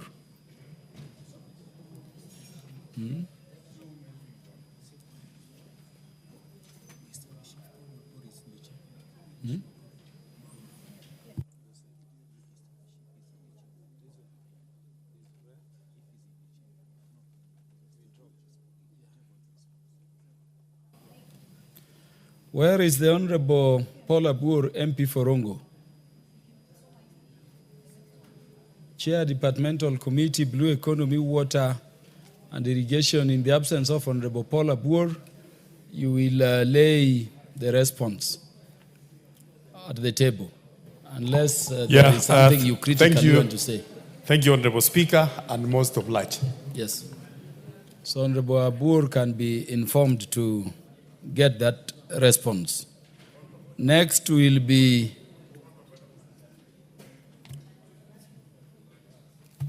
I'm not seeing the member saying point of order with clarity. That is Honorable Gonzirai. Yes, give him the mic. Mr. Speaker, what I'm seeking is just directions, because on Thursday I was actually promised that the Select Committee on Diaspora and Immigration was supposed to give actually a response to my statement.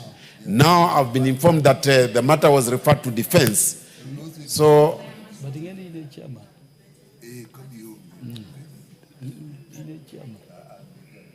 yes, there was a response which I was supposed to receive from Select Committee on Diaspora and Foreign Affairs, but I was given to understand that the matter was referred to Defense. So I want to know actually when should I be receiving this response from the Minister of Defense and Foreign Affairs? Yes, Honorable Gonzirai, I'm not seeing the chair for Defense, Foreign Relations and Intelligence. The Honorable Martha Wangari will represent the chair. Give Honorable Martha Wangari the mic so that we can get the response. Thank you, Mr. Speaker. I was actually just trying to get your attention to what Honorable Gonzirai is speaking to, because it is not Foreign Affairs and Diaspora Workers. It is actually two different committees. So the committee that is supposed to bring the response is the Defense, Intelligence and Foreign Relations.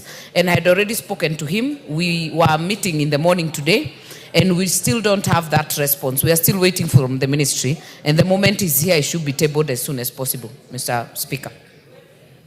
How long do you estimate it will take, Honorable Martha Wangari? I would say by next week. By next week? Yes. Wednesday. By when? Do we say by Wednesday or Thursday?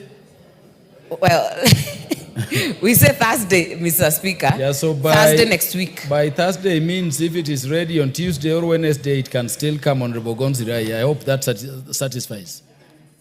Yeah, so the next statement request, the request concerning the disappearance of Mr. Ruben Barua, response from the committee in charge of Defense, Intelligence and Foreign Relations.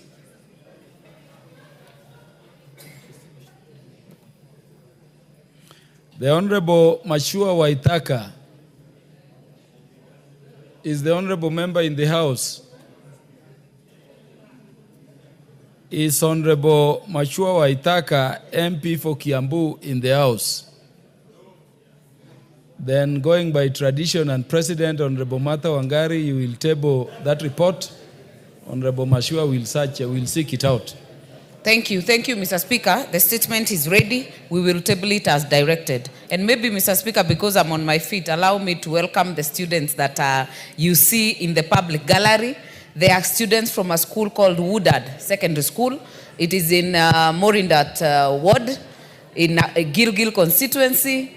And you can see there are quite a number, more than 100. This is one of the biggest and the largest we have day schools, Mr. Speaker, that even when you visit the school, looks like an academy, looks like a boarding school. They're actually elegant, not just the way they look, but also in terms of education. So allow me to welcome them to the House as their member of Parliament to observe the proceedings of this House. Thank you, Mr. Speaker.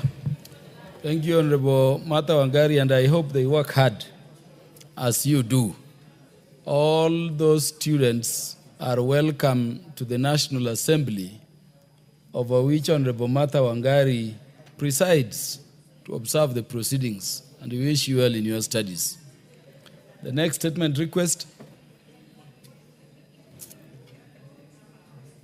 This one was the request by the Honorable Peter Masara to the Departmental Committee on Education. Do we have the response?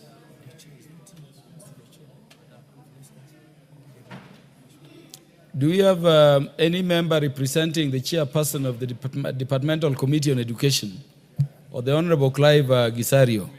Where is Honorable Peter Masara, MP? Yes, Honorable Peter Masara is present. Please proceed and respond.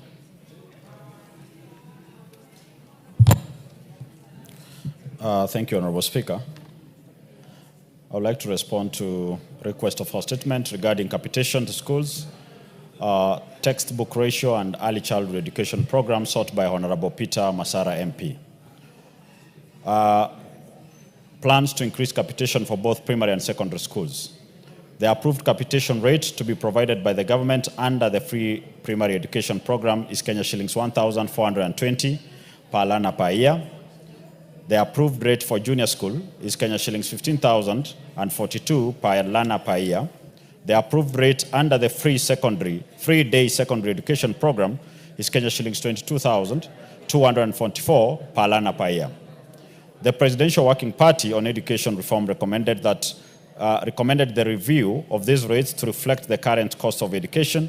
For primary school, the recommended rate is Kenya shillings 2,238 per year. For junior school, the recommended rate is Kenya shillings 15,043 per learner. For secondary school, the recommended rate is Kenya shillings 22,527 per learner. The enhancement of these rates will require additional budgetary allocation.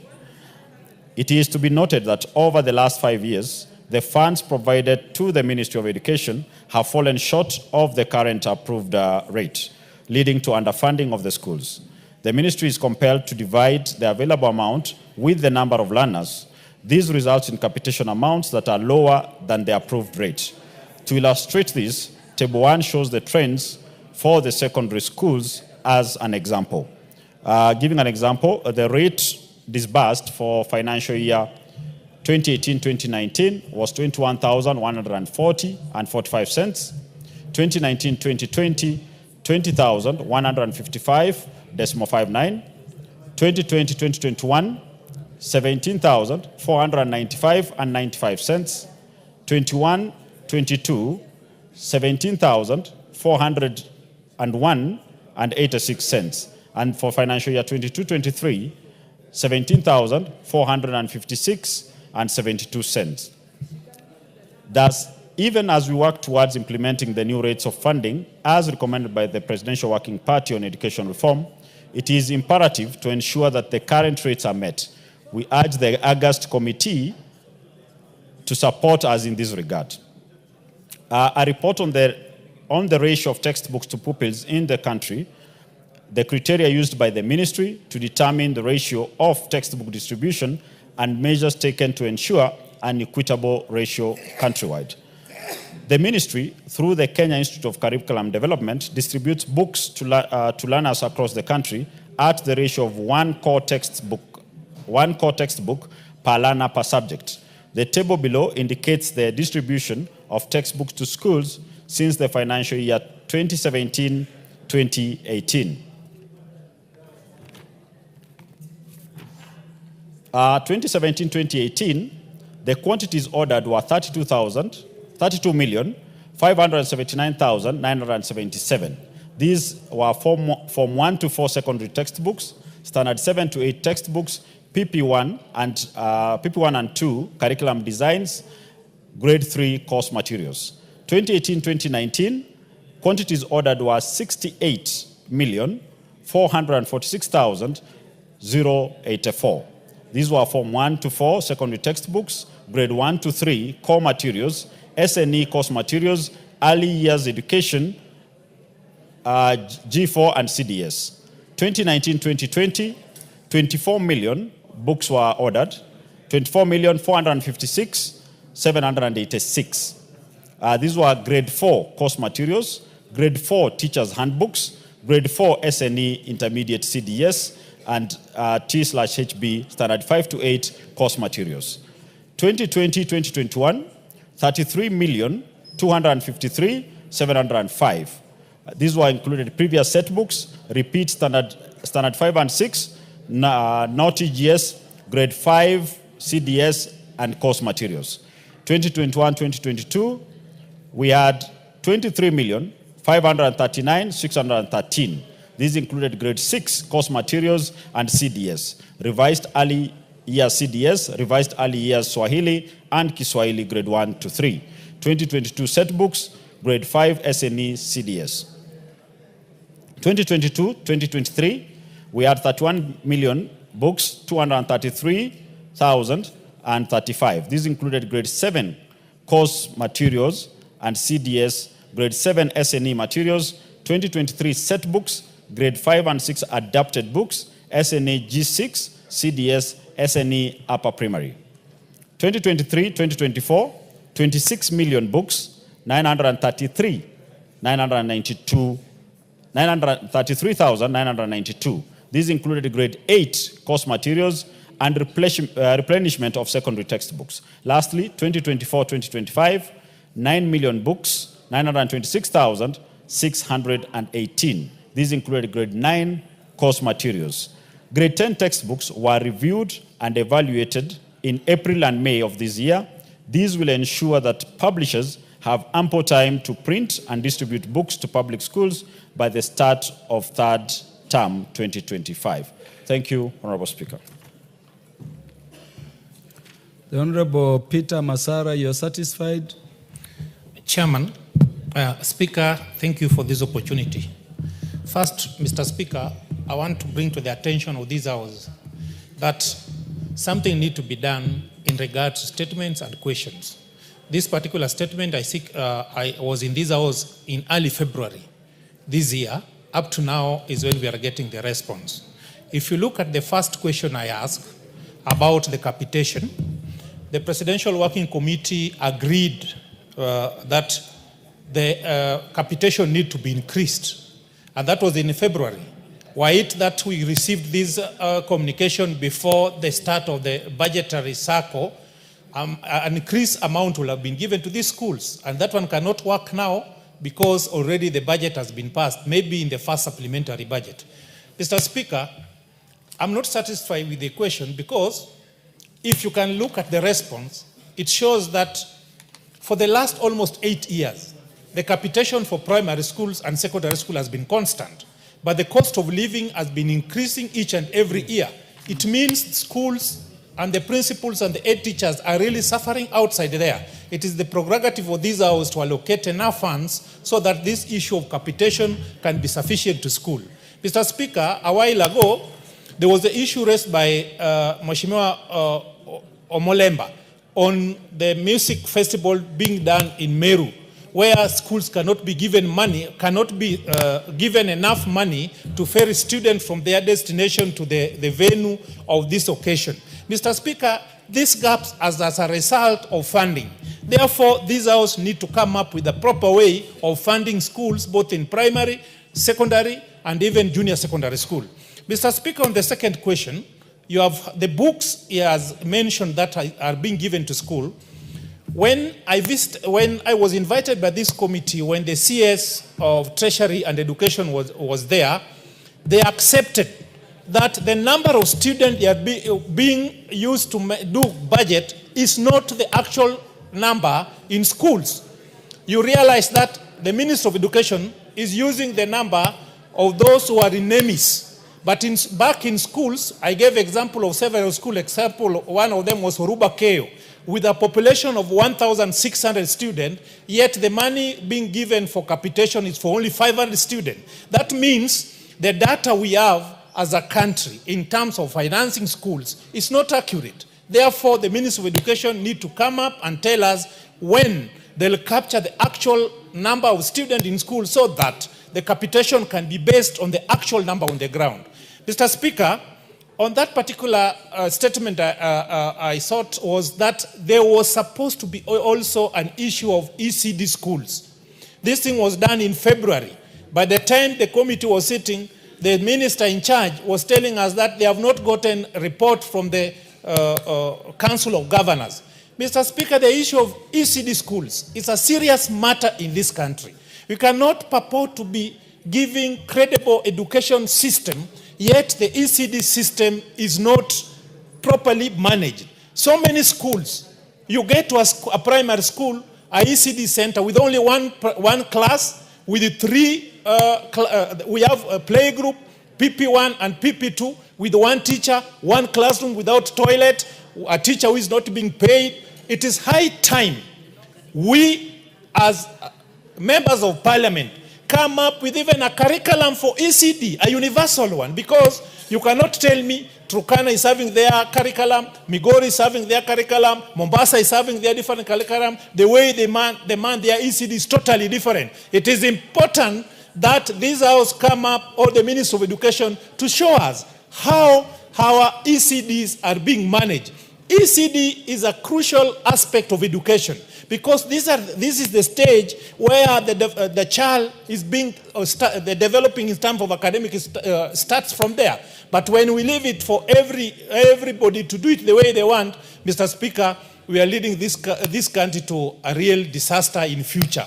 Time will come when these students who are in ECD now, who are not being capacitated well, are the doctors, are the engineers, are the teachers, are the MPs, and it means that such a time this country will be in a real problem. Therefore, Mr. Speaker, I'm requesting this House to redirect the Committee of Education so that they can get a way forward for our student come next financial year. Thank you, Mr. Speaker. Yeah, the Honorable Peter Masara, you've raised very critical matters concerning the education sector.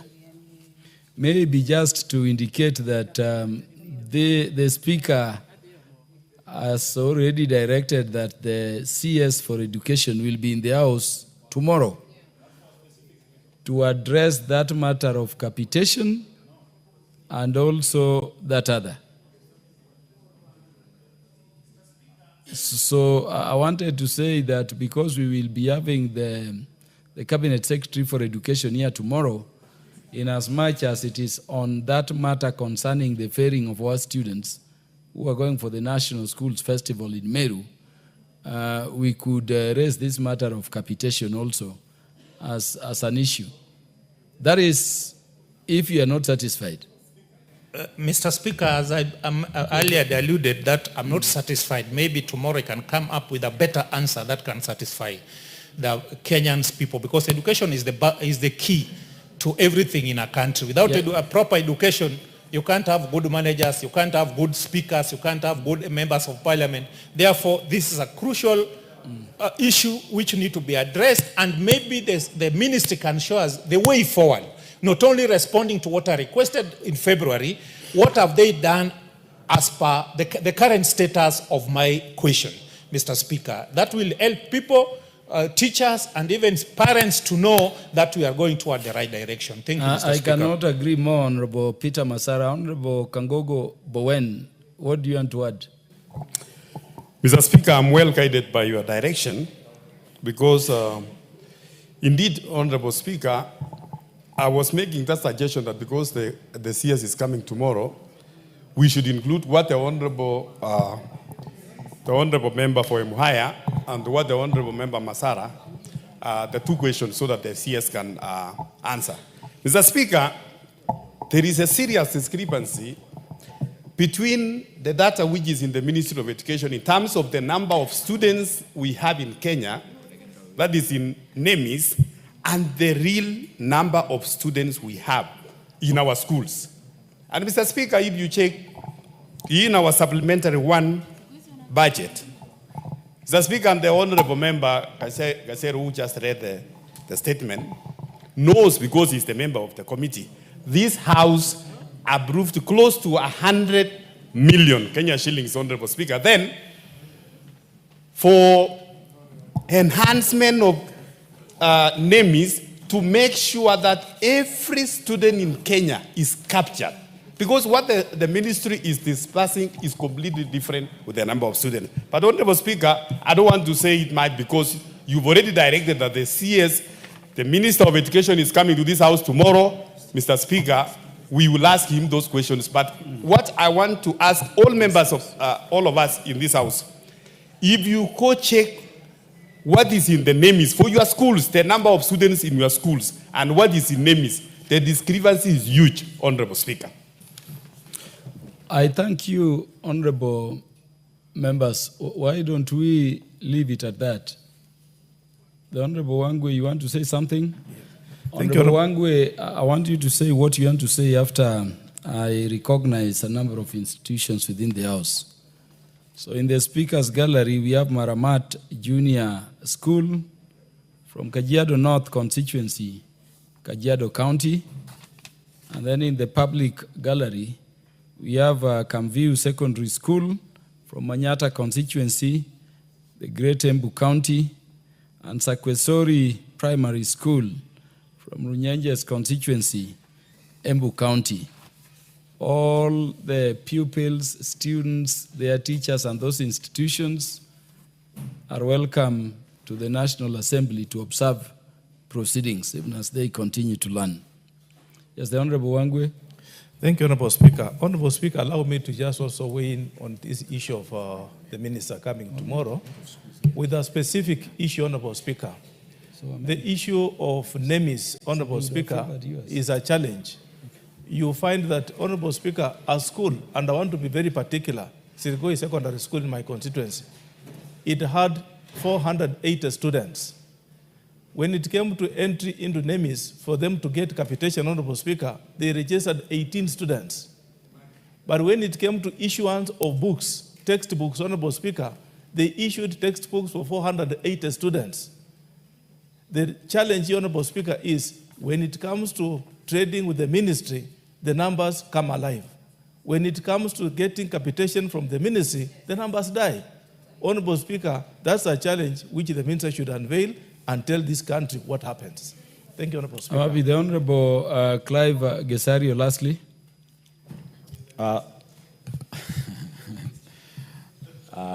Maybe in future I'll be the minister. For now, I'm your colleague here. Speaker, I just want maybe to, on a point of information, so that the members tomorrow, when they're asking questions, they don't sound not to be in touch. As Honorable Kango said, this House did allocate 100 million. It was actually to move from NEMIS to the system now the ministry is using since July 1st, KEMIS, so that at least we are updated. The NEMIS, they kept, when we raised the issues as a committee, they kept saying that it heavily relied on the birth certificate, which a number of children never had. And they did say that the KEMIS was more inclusive and it did capture more students. The question is, how far are they in the implementing of that KEMIS? That is maybe the best question that we can ask, because we do agree the discrepancies between the system and the number of students receiving capitation is quite adverse. Thank you, Speaker. Yeah, thank you, Chair, for now of Education Committee, the Honorable Clive Gesario. Let the issue of capitation together with the matter concerning the travel of our students and pupils to the Meru National School be addressed by the Minister in charge of Education tomorrow. Do we have the response to the question that was asked by the Honorable Stephen Mogaka, MP? The Regional Development Committee Chair.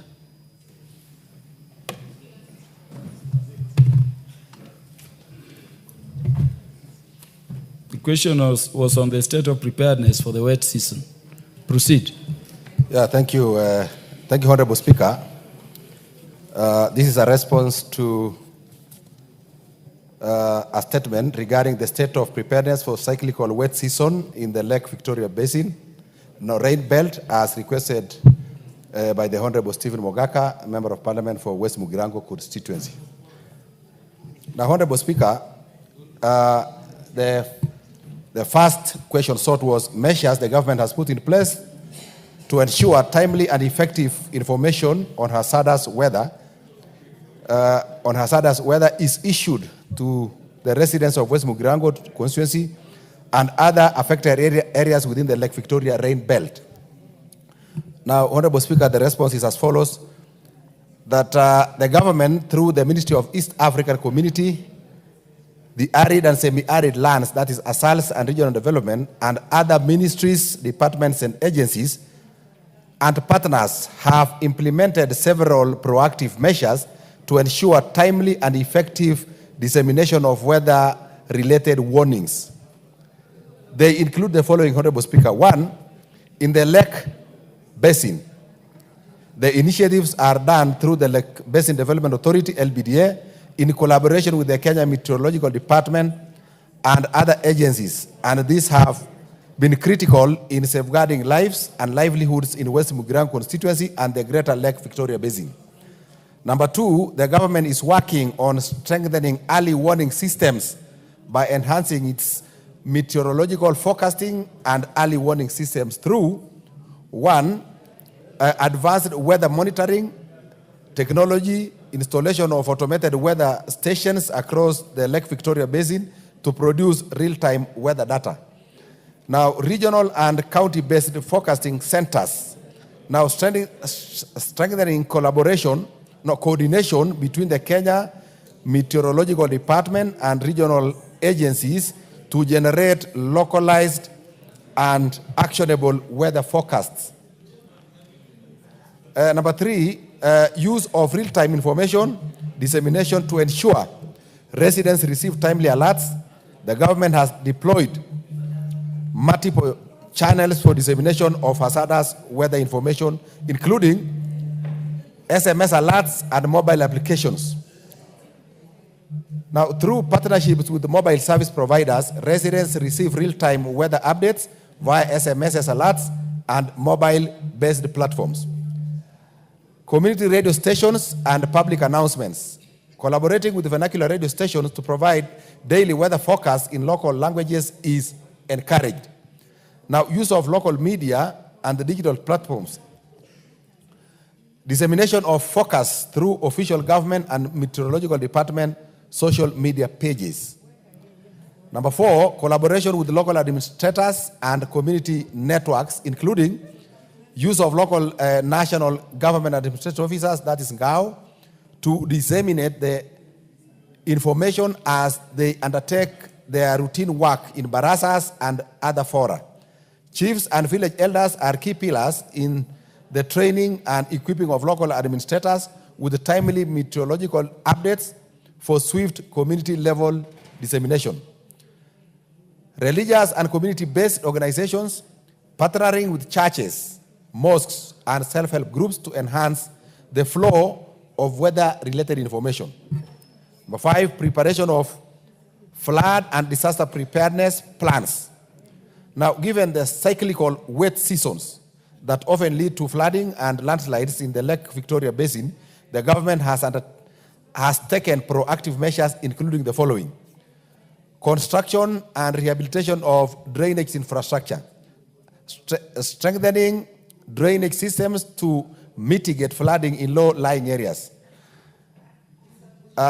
evacuation plans and temporary shelters, pre-identification of safe evacuation zones, and establishment of emergency shelters for affected populations. Now, the government has pre-positioned sufficient essential relief supplies, items such as food, clean water, mosquito nets, and medical supplies in strategic locations. Capacity building and public awareness campaigns, including the following, Honorable Speaker: community sensitization programs, conducting awareness campaigns on the risks associated with hazardous weather and response measures, training of local disaster response teams, equipping community responders with basic skills in disaster management, first aid, and search and rescue operations. Number seven, strengthening the regional and cross-border coordination, recognizing that weather patterns in the Lake Victoria Basin affect multiple counties and neighboring countries. The government is working closely with the East African meteorological agencies, enhancing data sharing with Uganda and Tanzania for comprehensive forecasting. Lake Victoria Basin Commission, collaborating on joint research and response strategies. Number 8, the government remains committed to safeguarding the residents of West Mugirango and other affected areas in the Lake Victoria Basin by ensuring that timely and effective weather information reaches communities, allowing them to prepare adequately for hazardous weather events. These measures are crucial in enhancing resilience, reducing disaster risks, and protecting lives and property. Now, Honorable Speaker, I just want to scan now through this statement because I believe the member has already been given this statement. I just want to go, just scan through. So that the question number 2 was detailed report on the interventions being implemented by the government to ensure timely emergency response, including prepositioning of relief supplies, if any. Now the response, Honorable Speaker, is as follows, that the government, through the Special Programs Directorate, now the State Department for Special Programs, in collaboration with other ministries, departments, and agencies, has put in place comprehensive emergency response mechanisms to address the impacts of the cyclical wet season in the Lake Victoria rain belt. These interventions are designed to mitigate the effects of heavy rainfall, flash floods, and landslides, ensuring that affected communities receive timely assistance and relief. Honorable Speaker, going to question number 3.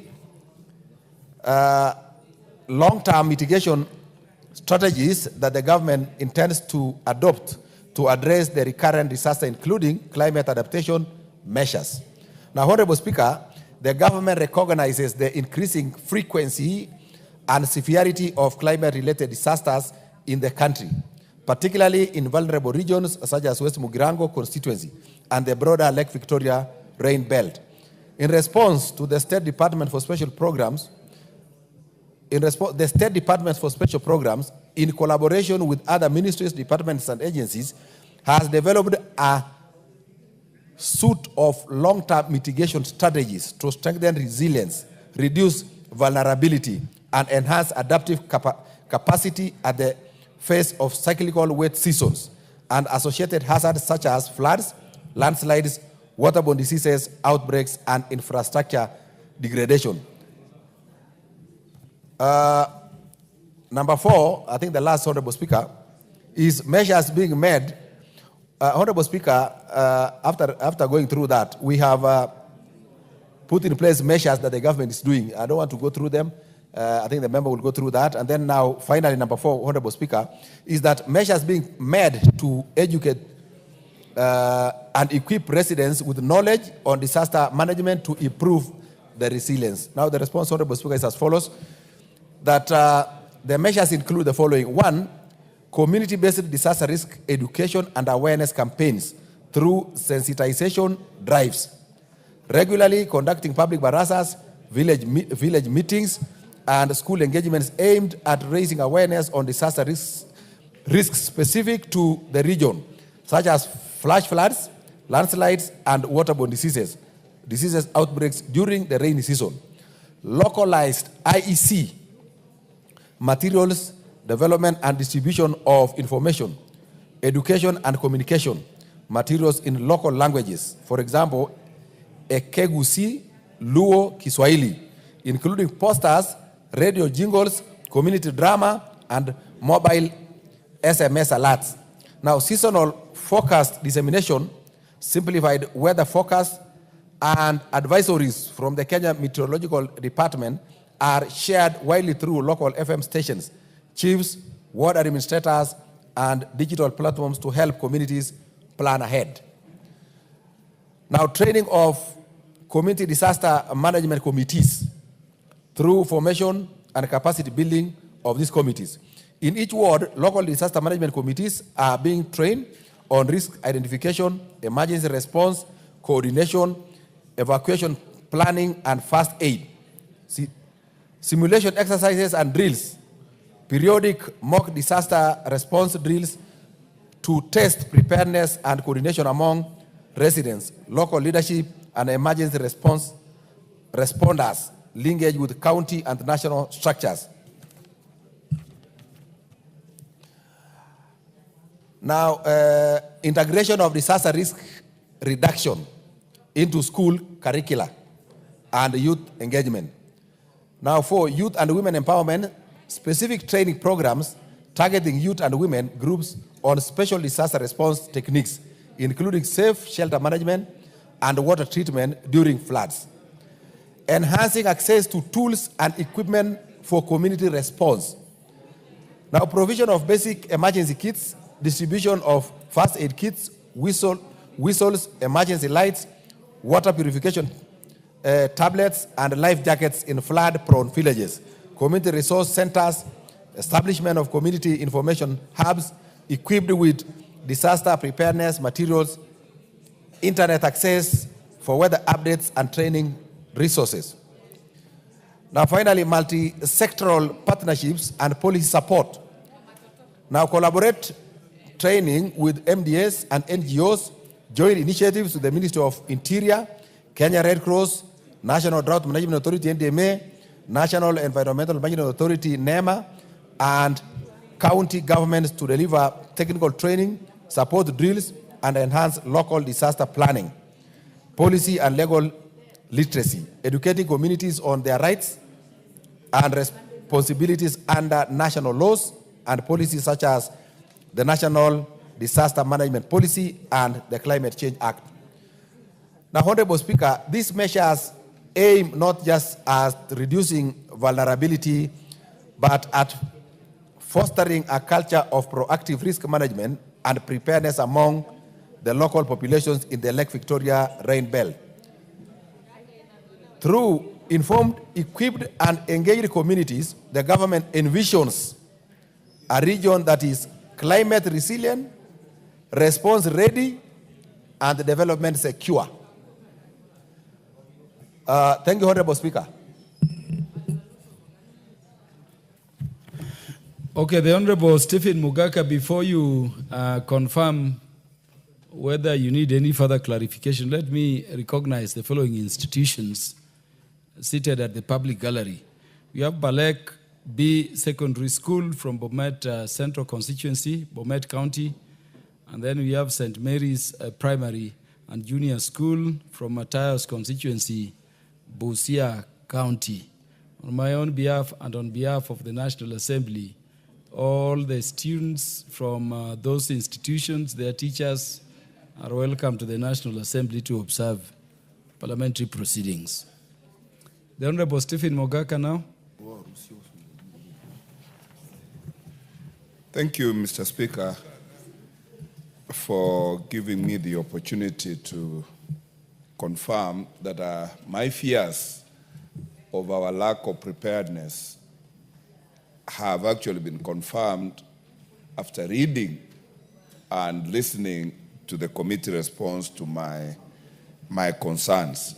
Firstly, Mr. Speaker, I raised this concern quite ahead of the disaster that has already crystallized. And that was before the rains came. Okay. And therefore, the answer or the response is fast coming too late in the day and is so full of bombastic policy statements and not specific measures that are in place that will help avert or mitigate disaster.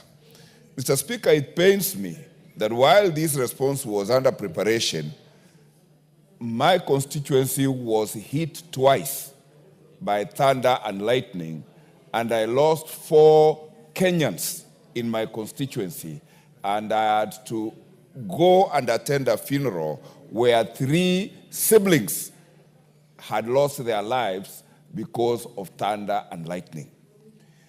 And hearing this response, that I don't want to use the word lies, but I want to say that is extremely misleading, that there are mitigation measures, that there are supplies given to victims of such disaster. Nothing came through for my constituency, which makes me extremely worried because this is a cyclical annual exercise that we go through, and looking at the storm water, because my constituency and Gusii region is essentially very hilly. The storm water wreaks havoc and brings down our muddy houses. And therefore, unless we get very specific indications on how we are going to deal with this, as we dealt with the Budalangi area with the floods, I mean, this vulnerability that happens every year and people register losses is a thing that should not be had 65 or 64 years into independence. Mr. Speaker, I would wish that you order this committee to go back and relook at what it is that they are doing to make Kenyans aware of the disaster arising from climate change, and in particular, the lake region, where cyclically we suffer thunderstorms, where we suffer a lot of storm water, where we suffer flooding, where we suffer all lots of illness associated with this. The government must be prepared to respond as it responds whenever hunger strikes or when drought strikes other areas, when livestock are in danger.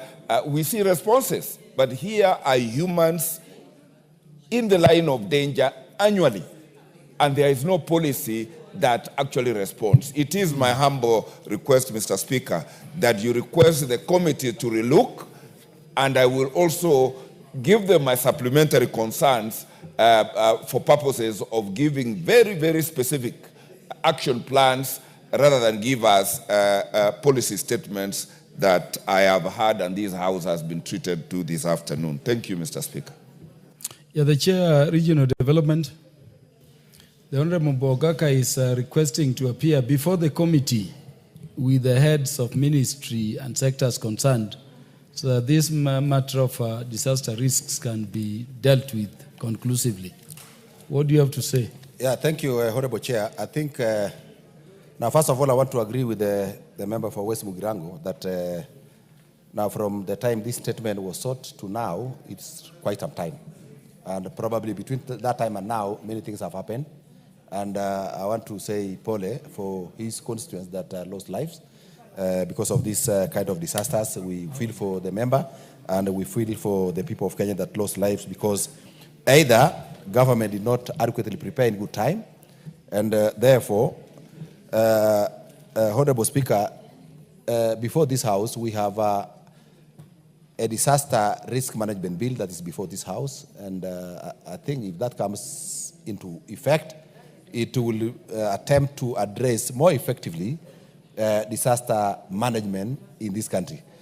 But having said that, Honorable Speaker, I think if you direct, we can still request the ministry to come before the committee, and we invite the Honorable member to come, because as it is now, I read the statement as was presented by the ministry, and he's almost confirming that whatever I'm reading here may not reflect what actually is on the ground, and therefore I think we will look for time and invite the ministry so that the Honorable How long do you need to do so?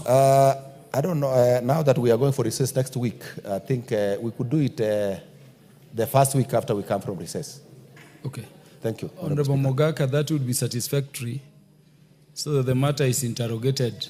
Yes, that's fine. But my friend, Honorable Ferdinand, suffers the same problems. If you can kindly capture his The Honorable Ferdinand Wanyonyi, I wanted to request that you all appear before the committee so that we deal with the remaining statement requests and go to main business. Give Honorable Ferdinand Wanyonyi the mic for a minute. Mr. Speaker, I just want to agree with the Honorable Member. I think other than waiting for disaster to happen, I'm from the Lake region, and this is a very critical issue. I just want my colleague here to take upon himself so I can get the ministry concerned to be able to address this, because it's a matter of having equipment to be able to protect our people from the same. Apart from what my colleague has just said, I also lost 2 family members because of the lightning. And it's not something that we just want to talk and say, let's talk about it, let's plan for it. I think, Mr. Speaker, it's important that we actually, at this stage, pressurize my colleague who is actually in charge to get a ministry concerned to be able to look for the current equipment to be able to protect our people and the families from this lightning. It's happening every other, particularly in the Lake region, where I'm sure my speaker, you come from. Let's have this done other than waiting, calling the minister to come before us. Let's now pressurize whoever is to come up with preventive measures. I support my Thank colleague. you, Honorable Ferdinand Wanyonyi. The Chair, Regional Development. Order, Honorable Liza Chelule. I'm talking with the Chair. So the Speaker is directing that you will convene a meeting within a month to address this matter conclusively. I reckon that the Parliament is going on recess, but Parliament never closes within the session. Would you confirm that? So that all these members with the various concerns can appear before you and have the issues addressed by the relevant ministry. Yeah, thank you, Honorable Speaker. We'll do as you have directed. Thank you. Yeah, thank you. As the question by the Honorable Mishi Mboko, the Chair, Transport and Infrastructure Committee, is to address that. The question concerning the status of upgrade of Likoni Ferry Crossing. Is Honorable Mishi Mboko in the House? The Honorable Mishi Mboko also serves as a commissioner. Yes, whoever is representing the chair of the relevant departmental committee should proceed and respond. Thank you, Honorable Speaker. The member for Likoni, Honorable Mishi Mboko, requested for statement from the chairperson of Departmental Committee on Transport and Infrastructure regarding the status of upgrading of Likoni Ferry Crossing, addressing the following issues. Measures put in place by the government to ensure safety and efficiency of ferry services, including an update on the status of the maintenance and the procurement plans for new ferries and upgrading of the existing vessels. Status of the construction of Mtongwe Ramp in Likoni constituency, long-term strategies being put in place to provide sustainable and reliable maritime transport solution for residents of Mombasa County and business dependent on ferry services. Honorable Speaker, the committee received a written response from the Ministry of Roads and Transport, which I now wish to make on behalf of the Chair. Regarding the measures put in place by the government to ensure safety and efficiency of ferry services, including an update on the status of maintenance and procurement plans for the new ferries and the upgrade of the existing vessels, ferry services and the Likoni and Mutongwe channel to cater both pedestrians and vehicles.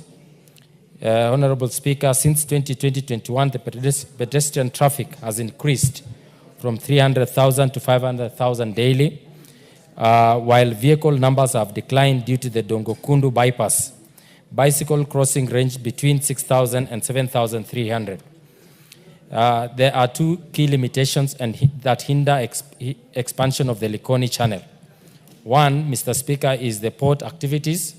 The challenge is shared with the maritime traffic, include port operations. Ships have priority, especially during peak hours, causing ferry operations to pause for about 10 minutes per ship movement.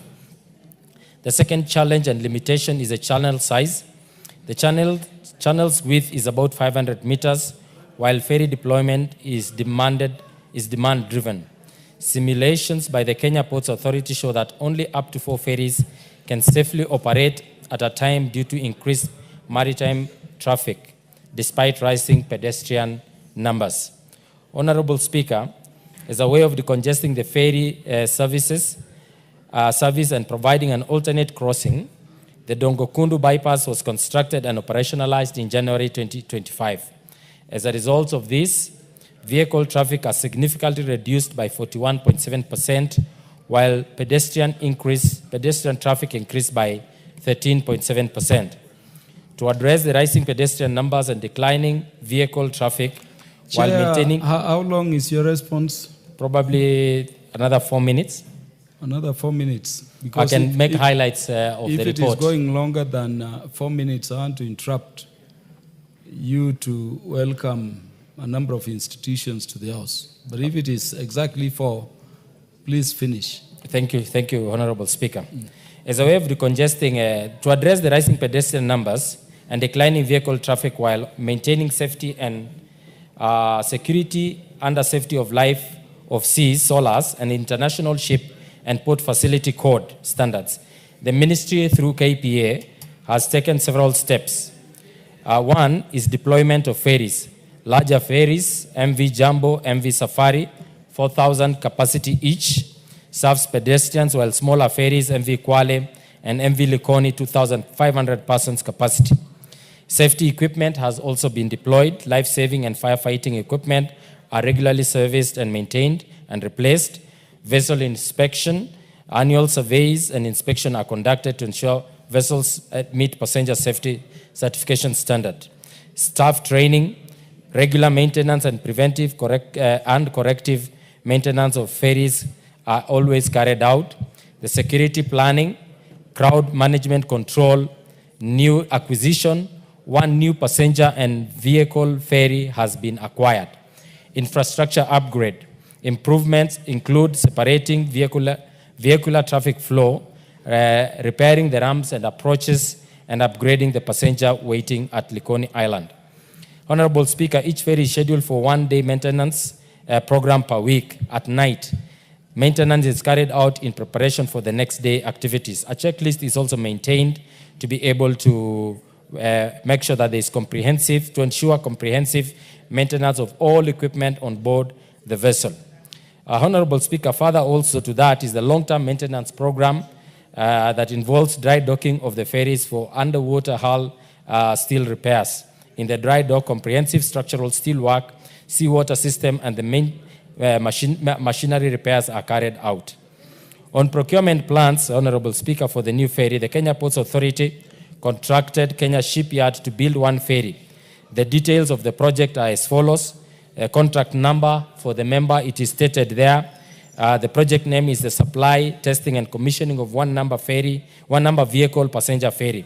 The description of the works to be undertaken is construction of roll-on, roll-off ferry of length overall minimum of 80 meters and a beam molded within minimum 20 meters with a car deck overhead of 4.5, carrying a capacity of 2,080 sedan vehicles.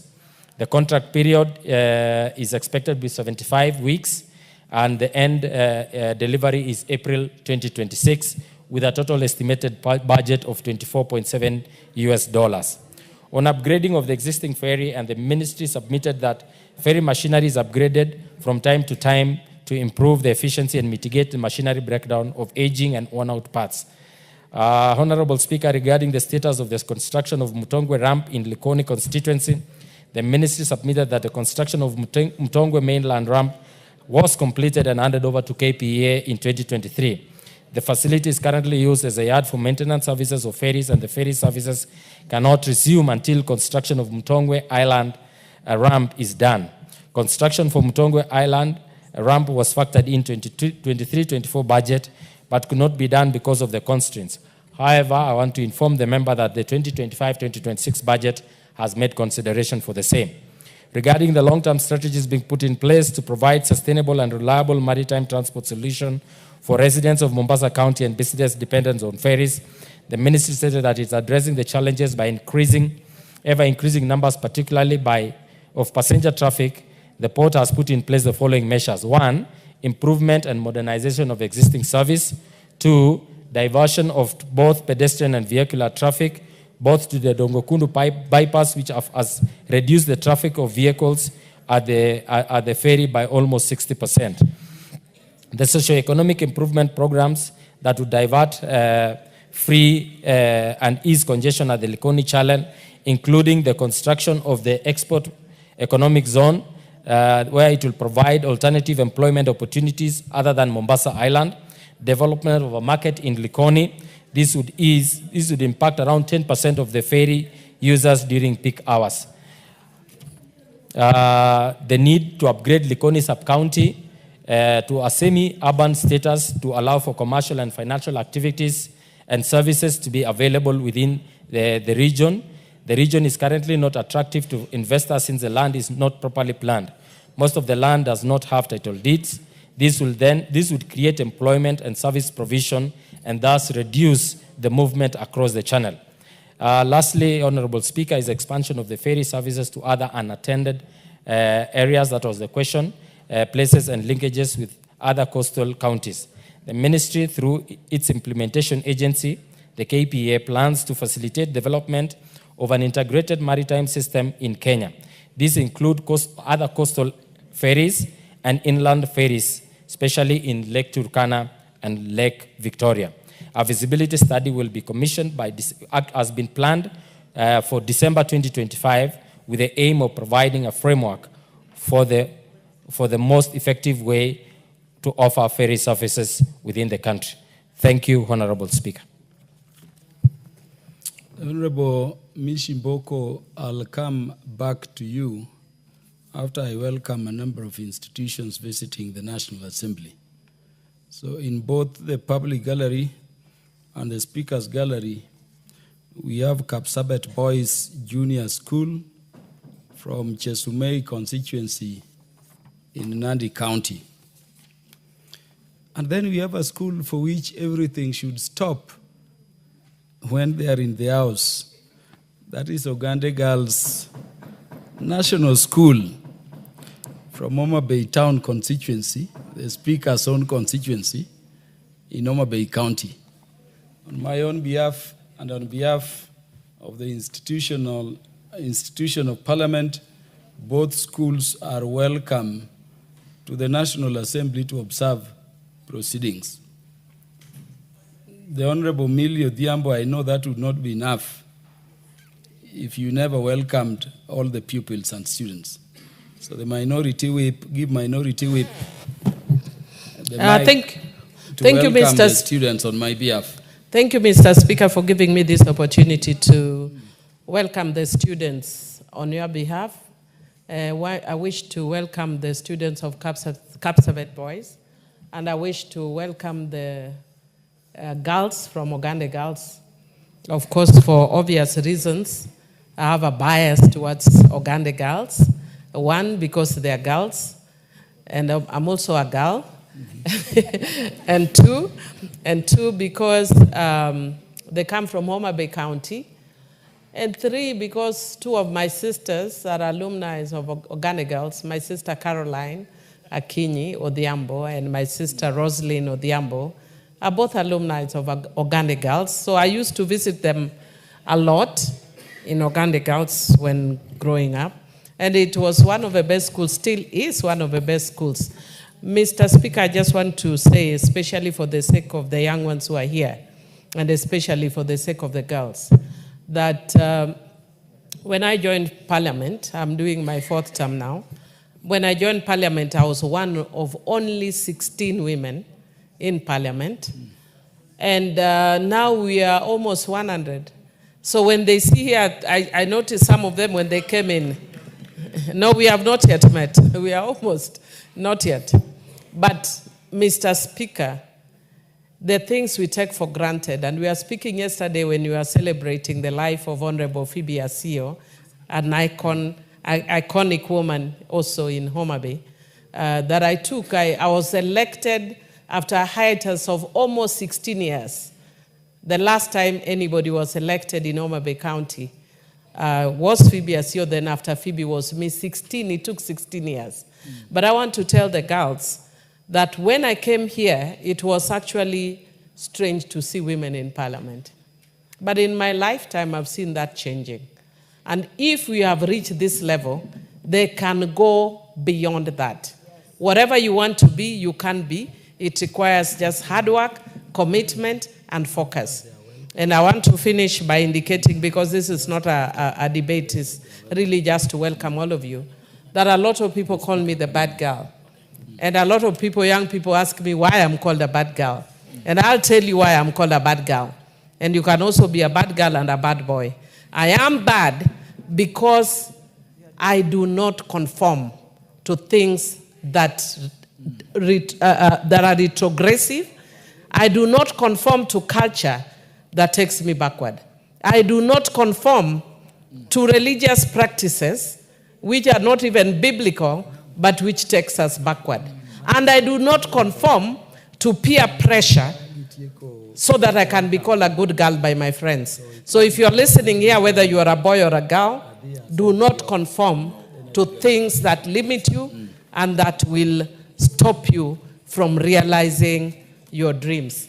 And the sky is the lower limit. I know when you look at us sometimes, because you are young, you do not know how to estimate ages. A lot of young people tell me sometimes I'm in my 30s. I'm in my 50s. Yes?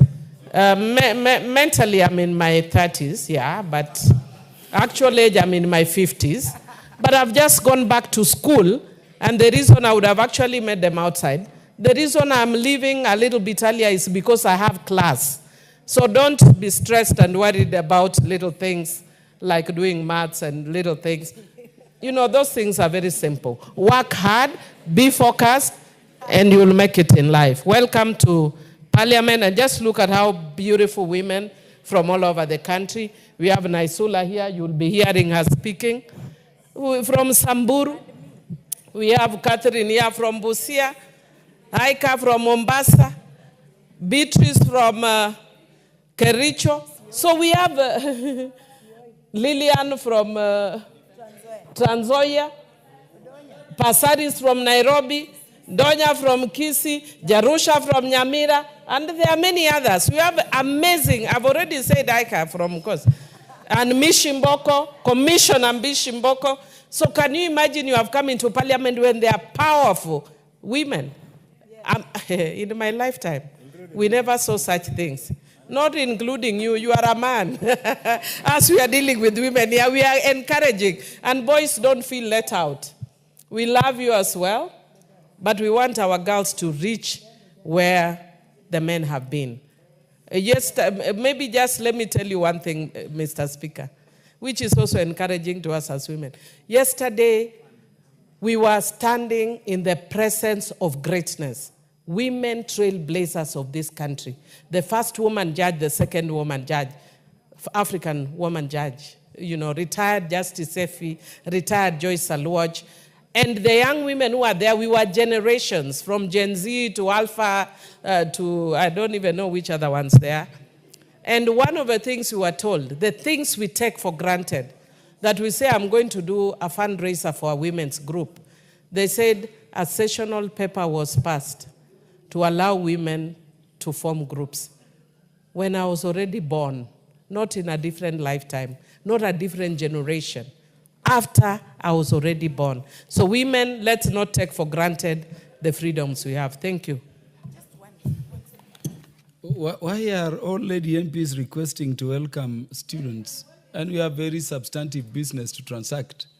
The Honorable Catherine Omanyo. Thank you, Mr. Speaker. Welcome, Ogande girls. All these empty seats, you mark which one will be yours soon. Kindly, yeah? You have no excuse of failing because you have the best of the best, the role models from your county. You have a bad girl here, Millie, another bad one, Gladys, another one, Dr. Eve Obara, Lillian Gogo, you know, Bensouda, you know, the Opuk. So you just need to keep scoring and score. Your score must be genius because the bar has been so raised so high for you. I just don't know. Keep going up until you overtake the bad girl seated just on my right side. But welcome to Parliament. It doesn't need a lot of thinking. Simple ways, no formula, just target to be here.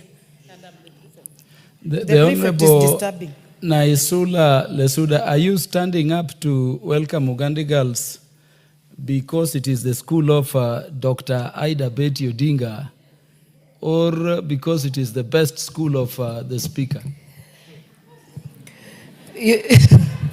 Thank you, Mr. Speaker. You know, I can see your excitement. And thank you also for giving us this opportunity. And I had met you earlier in the day, and you were very excited that the school was coming here, but I'm seeing also there are other many schools. I welcome them to Parliament.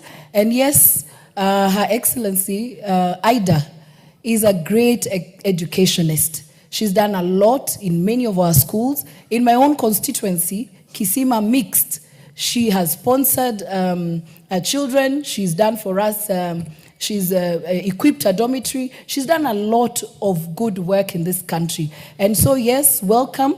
I just want to say something. I am elected in a constituency called Samburu West. I'm serving my second term as elected, third because I was also nominated. I want to tell you girls who are here, the women you see here have broken all the barriers for you. There is no barrier.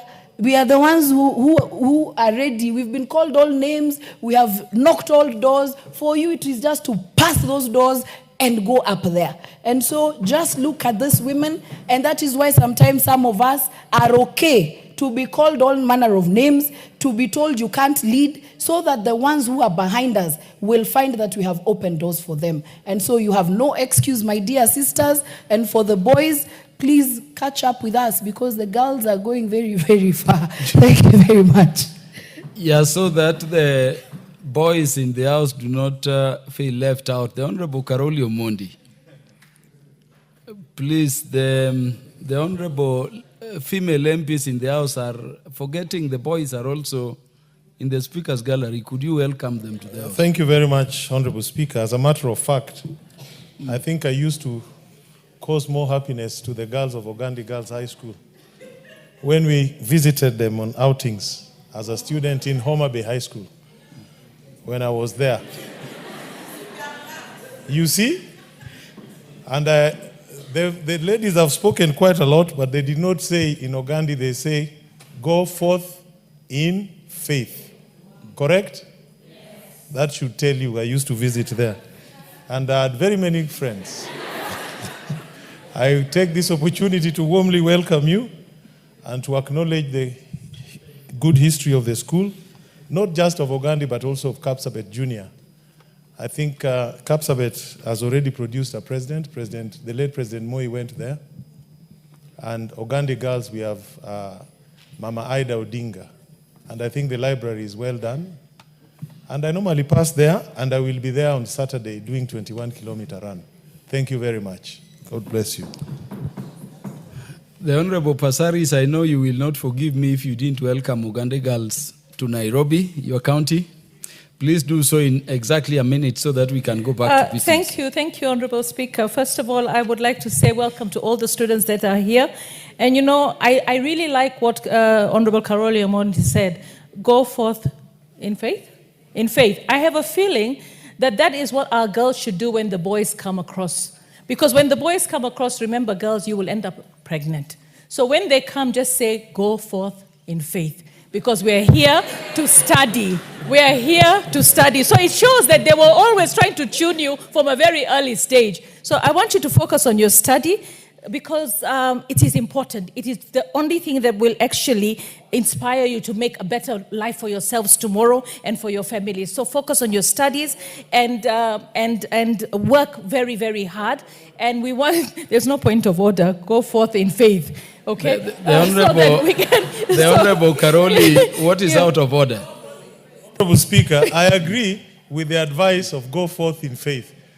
But Honorable Pasaris is forgetting Jesus Christ was conceived in faith by divine visitation. So her statement may not be very accurate. Thank you, Honorable Speaker. Honorable Pasaris, correct your statement and conclude. Yes, I still want to tell my girls to focus on their studies. We don't want you to become a statistics in terms of teenage pregnancies. We want you to be educated and to end up actually being able to provide for yourselves. Is out of order?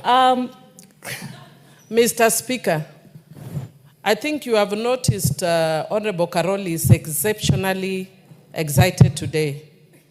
Can he declare his interest that he used to have a girlfriend in Ogale Girls in his days? Honorable Karoli.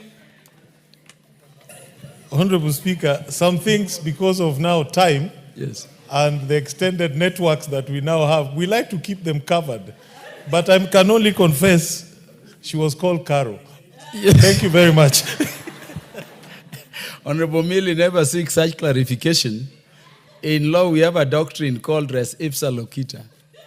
The facts speak for themselves. From the very time we saw Honorable Karoli, we knew he had some special relationship with Uganda girls.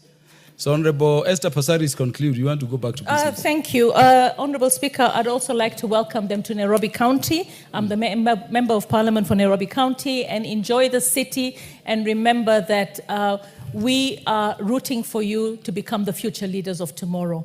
Welcome to Nairobi County, and welcome to the Parliament of Kenya. Thank you all members who have welcomed all the visiting institutions to the House. And let me, on my own behalf and on behalf of the National Assembly, welcome them again and wish them well as they engage in their study tour. The Honorable Momanyi Jerusha, the speakers, stood down the matter. It is no longer available for contribution. The Honorable Mishimboko.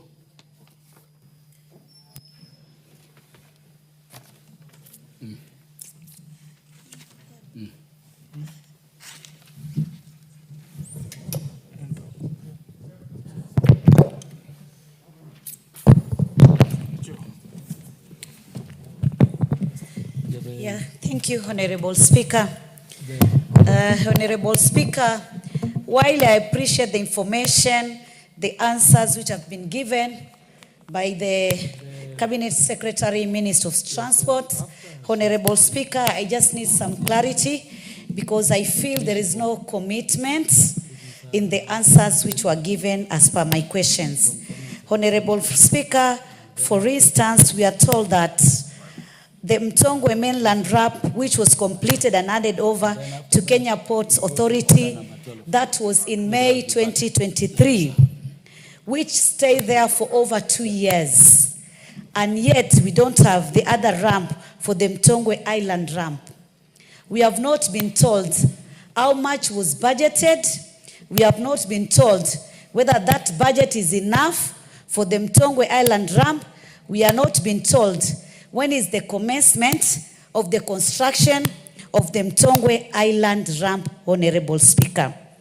Honorable Speaker, earlier during 2023-2024 financial year, we were told that there is budget constraint, and that is why they could not manage to construct the other ramp in the Mtongwe Island. So I was expecting the minister to give us a timeline and to give us a commitment that they are going to finish that Mtongwe Island ramp so that operation of the Mtongwe ferry channel can start, Honorable Speaker. Honorable Speaker, also the report mentioned that the MV Jambo's engine is being overhauled and MV Nyari is scheduled for dry docking. What is the specific confirmed timeline for these ferries to be returned to service? Because, Honorable Speaker, you can imagine that we will not have 2 ferries. And if we don't have those 2 ferries, it means we are going to have a very big challenge in terms of pedestrian traffic and even vehicle traffic, Honorable Speaker. So we need to have also a commitment and a specific timeline to tell us, so when are you going to do that, repairs of the 2 ferries, and when are you going to return them for operation, Honorable Speaker. Honorable Speaker, also the ministry response said the repair of firefighting, detection and suppression system on several ferries is at the contracting signing stage. So we have not been told when is the signing going to be done. When are they going to award the contracts? When is it going to commence? So, Honorable Speaker, there's so many things which have been said in the response, but there is no commitment, and especially on the timeline. Honorable Speaker, also on the lack of concrete long-term solution. Honorable Speaker, the ministry response mentioned several long-term strategies, including a traffic circulation plan, a pedestrian holding bay, Likoni aerial cable car project, with no timelines or funding. So when are they going to commence? Do we have the funding so that the people of Likoni constituency, and not even Likoni constituency, because that channel, even Qatar, even from our neighbors from Tanzania. So when is it going to commence? What is the funding? Do we have the funding? When are we planning maybe to have the funding? Is it the other coming financial year, or where are we getting that funding so that we can do all this long-term solution? Honorable Speaker, also you have talked about the Dongokundu bypass. Yes, the Dongokundu bypass is there, but it has not been officially open, and still it doesn't allow heavy commercial vehicle. It is only the saloon car which can use that Dongokundu bypass at the moment. So when is it going to be officially open? When are they going to finish the small issues which are still pending for it to be officially open, so that even those heavy vehicle commercial cars can use that route, so that we can ensure there is no congestion in the ferry channel, Honorable Speaker. Honorable Speaker, the ministry mentioned that a new ferry is expected in April 2026. Can the ministry confirm whether procurement has already been finalized, or is it still in early stages? When is the commencement of that procurement plan for the new ferry? Because we had that long time that they are going to procure. In fact, it was 2 ferries. Now it is only 1 ferry. And we have not been given any commitment, or rather a timeline on that. I thank you, Honorable Speaker. Chair Transport. Yeah, on behalf of Chair Transport, I'd want to respond as follows. That I appreciate the concerns that the member is raising and the specific details of the projects, which you shall further provide.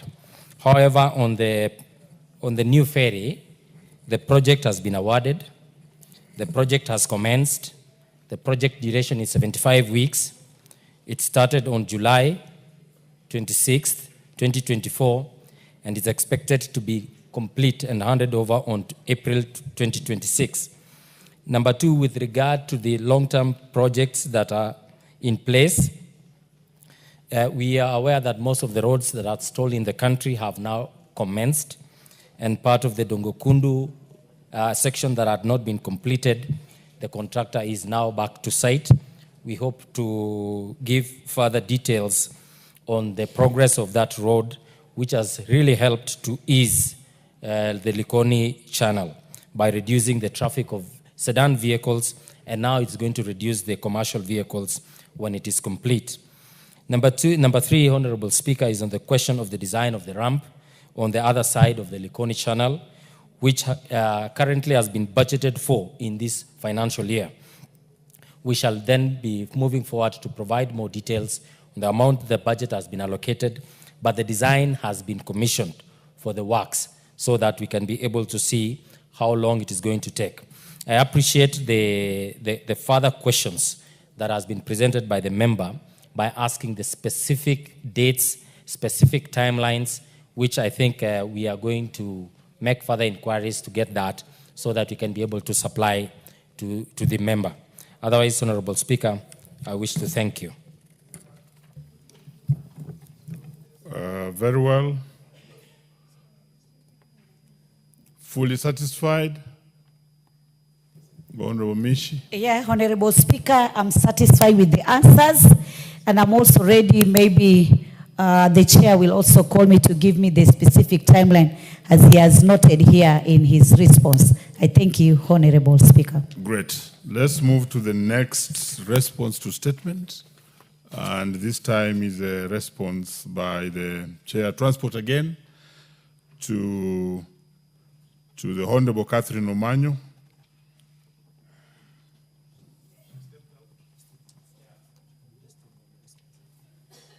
Yes, is the Honorable Manyo in the House? Honorable Manyo is not in the House, and therefore, as tradition would provide it, you may table the statement.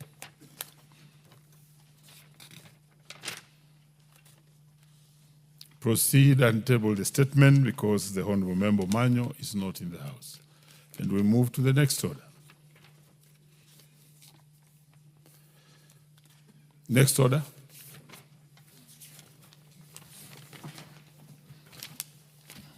Order number 12, the Kenya Roads Amendment Bill, National Assembly Bill number 31 of 2024, second reading, resumption of debate. Very well, honorable members.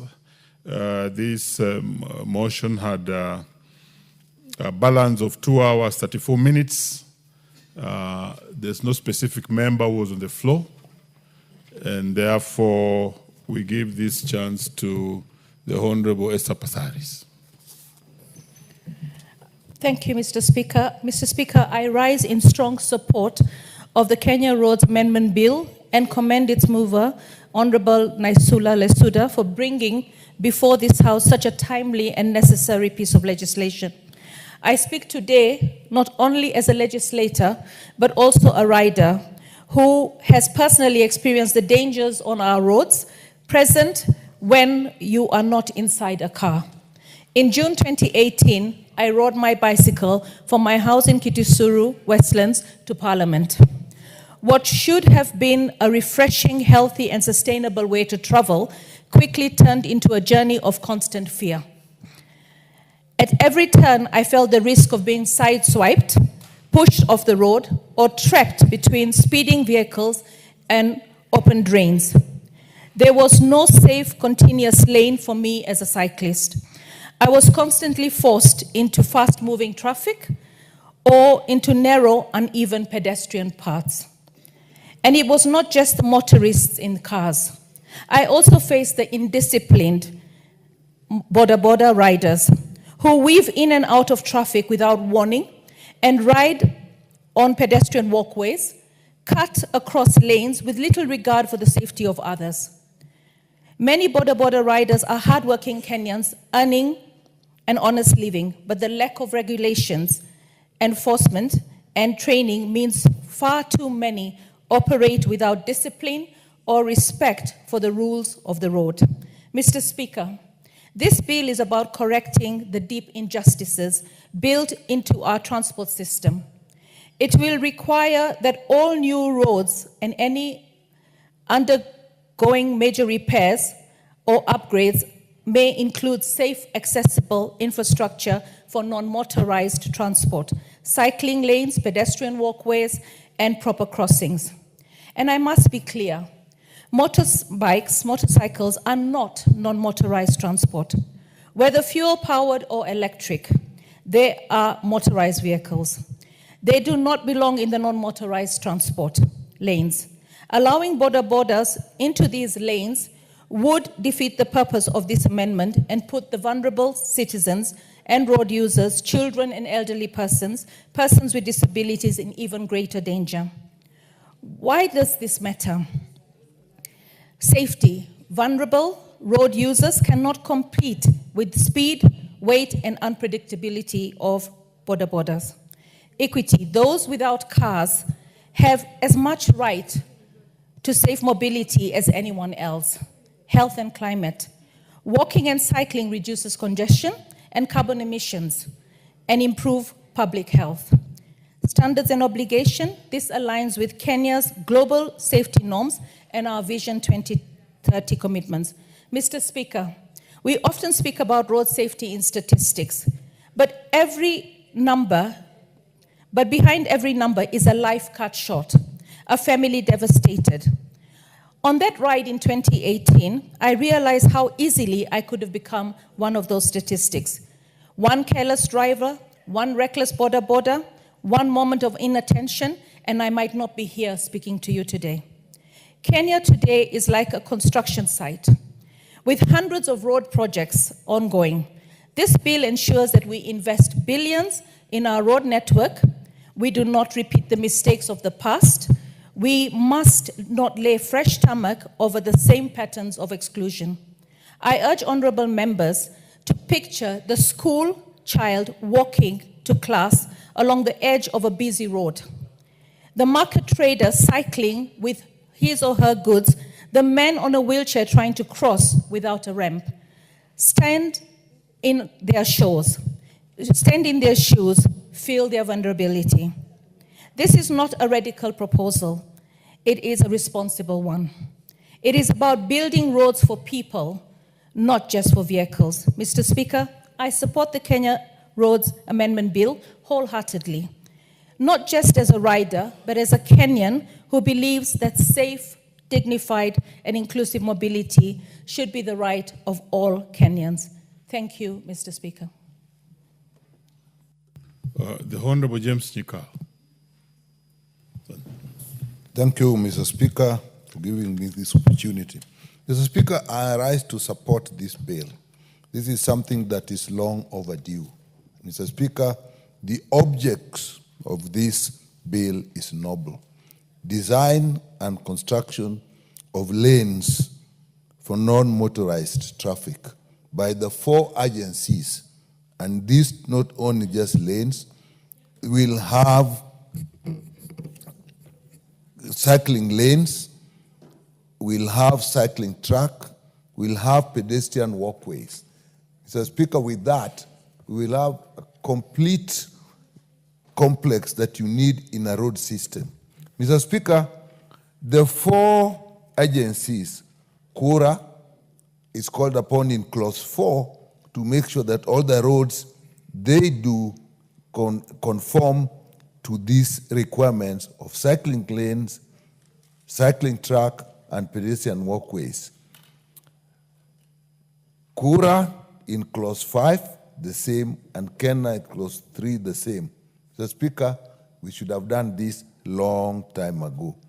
The current construction of roads, Mr. Speaker, is discriminatory. People who are not using motorized vehicles at all times really are the largest taxpayers.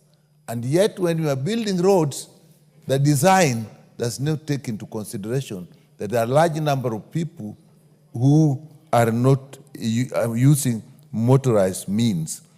They are the cyclists, they're the pedestrians, and they're the people on wheelchair who actually suffer most of this. It's therefore important as a matter of equity that we actually support this bill and it becomes an act. Mr. Speaker, the safety issues are obvious. If you look at most of our roads, people who are not in motorized vehicles actually squeeze. Most of the time, particularly in rural areas, they actually walk in the grass or in the bush, and that it looks like the roads are prohibited for them. And it is by design prohibited for them because there are no tracks, there are no lanes, there are no walkways. And this is something we can do. And therefore, if you look at the issue of the data on how people are hurt, pedestrians and cyclists actually make a higher proportion of people who are hurt, followed by people who are in motorcycles, even though those are motorized. So this is a matter that, as a matter of safety, it's actually a health matter. It is actually a human rights matter that we should have these structures on the roads to increase the safety of all the people who use the road. And Mr. Speaker, we will actually save money in terms of the money lost looking after people who are hurt. Some people actually die. Some people are maimed forever and have disabilities forever and continue to consume resources to look after themselves. Mr. Speaker, this will not only improve safety, but even the constructions of roads themselves. If you look at our roads are narrow, they are not even marked. Many roads are not marked. And so motorists are actually just swaying from side to side on their own volition. The roads are not marked. If you get into doing cycling lanes, cycling tracks, and pedestrian walkways, it will be mandatory that there will be, the roads will be marked. In fact, even structurally, such roads will be better. As it is, if you look at many roads, they end abruptly with sharp edges. If we get into this way of getting these lanes and tracks and walkways, the road shoulders, that is the part that actually meets the grass and so on, will have to be done better. And they will be protected because non-motorized vehicles, pedestrians don't put as much stress on the road as heavy motorized vehicles. And in that way, they'll actually protect the main road. So if we put these tracks, lanes, and walkways, we actually protect the main road, and we will save money on that. Mr. Speaker, but even when we have done that, there will be need to actually enforce traffic rules. It is actually sad that even where they are provided, you actually see motorized vehicles actually taking up those roads unless barriers are put. But barriers will be very expensive. So the need to actually ensure that the traffic rules are enforced is important, because then it will protect the pedestrians, it will protect the cyclists, it will protect people on wheelchairs. Mr. Speaker, as I end, let me take this opportunity to say something about what I see in this city. I do not understand why the people who enforce traffic laws have decided that motorcyclists are not to obey the law. If you see motorcycles go the wrong side of the road, they cross anywhere. And I think somebody may be sitting somewhere thinking that they're being considerate, they're giving them time to pass, and therefore go about. But there's evidence that actually, because of that, motorcyclists get more injuries than you would expect if they actually followed the road. I've traveled. I was amazed when I was in Vietnam how organized the motorcyclists are, how they actually obey the traffic rules. And it's actually neat and safe. You don't have to go very far to Vietnam. Just go to Rwanda and see what is happening. I think that the decision, whoever has made the decision that the motorcyclists do not follow traffic rules, is actually doing a disservice to the motorcyclists themselves. I think they should look at the data and see how many people die, how many motorcyclists die, how many motorcyclists get maimed because they have now been allowed to use the road in whichever way they want. It is obvious, Mr. Speaker, that even a small interaction between a car, a bus, or a lorry and a motorcycle, the motorcycle user actually gets hurt more. So to leave that they can move the way they want is not to be fair to them. It is actually being unjust to them and exposing them to danger. And I call upon those who are in charge of this, the traffic police and so on, to actually enforce the law, to actually save the motorcyclists and protect them from the danger that they are in today. With that, Mr. Speaker, I support this bill. Very well. Before the next speaker, we acknowledge the presence, even if some of them have left, for record purposes, of FRS Lele and Toror School from Mosop constituency in Nandi, which was in the speaker's gallery, and also we have Ndiwa Elite Educational Center from Ndiwa constituency, Homa Bay County, which was in the speaker's gallery. Let's hear from Honorable Ferdinand Wanyonyi. Mr. Speaker, thank you for the opportunity. I think this is one of the best motion that we can discuss here. And of course, the mover should also go further, and she's not in the house. But all the same, roads actually are being constructed, Mr. Speaker, and they're so narrow. I have in my constituency a very good example. We had some construction of about 41 kilometers. And I look at it, Mr. Speaker, I think you get disappointed. It's very narrow. And after that completion of the road, one would expect that, of course, it will be on the left hand and right hand side, we have marked those areas where the cyclist can be able to ride on. There's nothing. Even in the middle, there's nothing. So I've even gone to the extent of even asking the carer people to come and look at the road and see if they can be able to mark them so they can be able to see. It looks better that way so that you don't have, when there's an accident, you know that so and so was wrong. They have done nothing. So as previously pointed out by my colleague, Daktari, I think it's time for us, those dealing with the traffic should be able to do benchmarking. I was in the Far East the other day, and I saw the roads are properly marked, and the motorcycles actually are put on their own side. They don't go in the middle. Here, you drive and you see a motorcycle right in the middle of the road.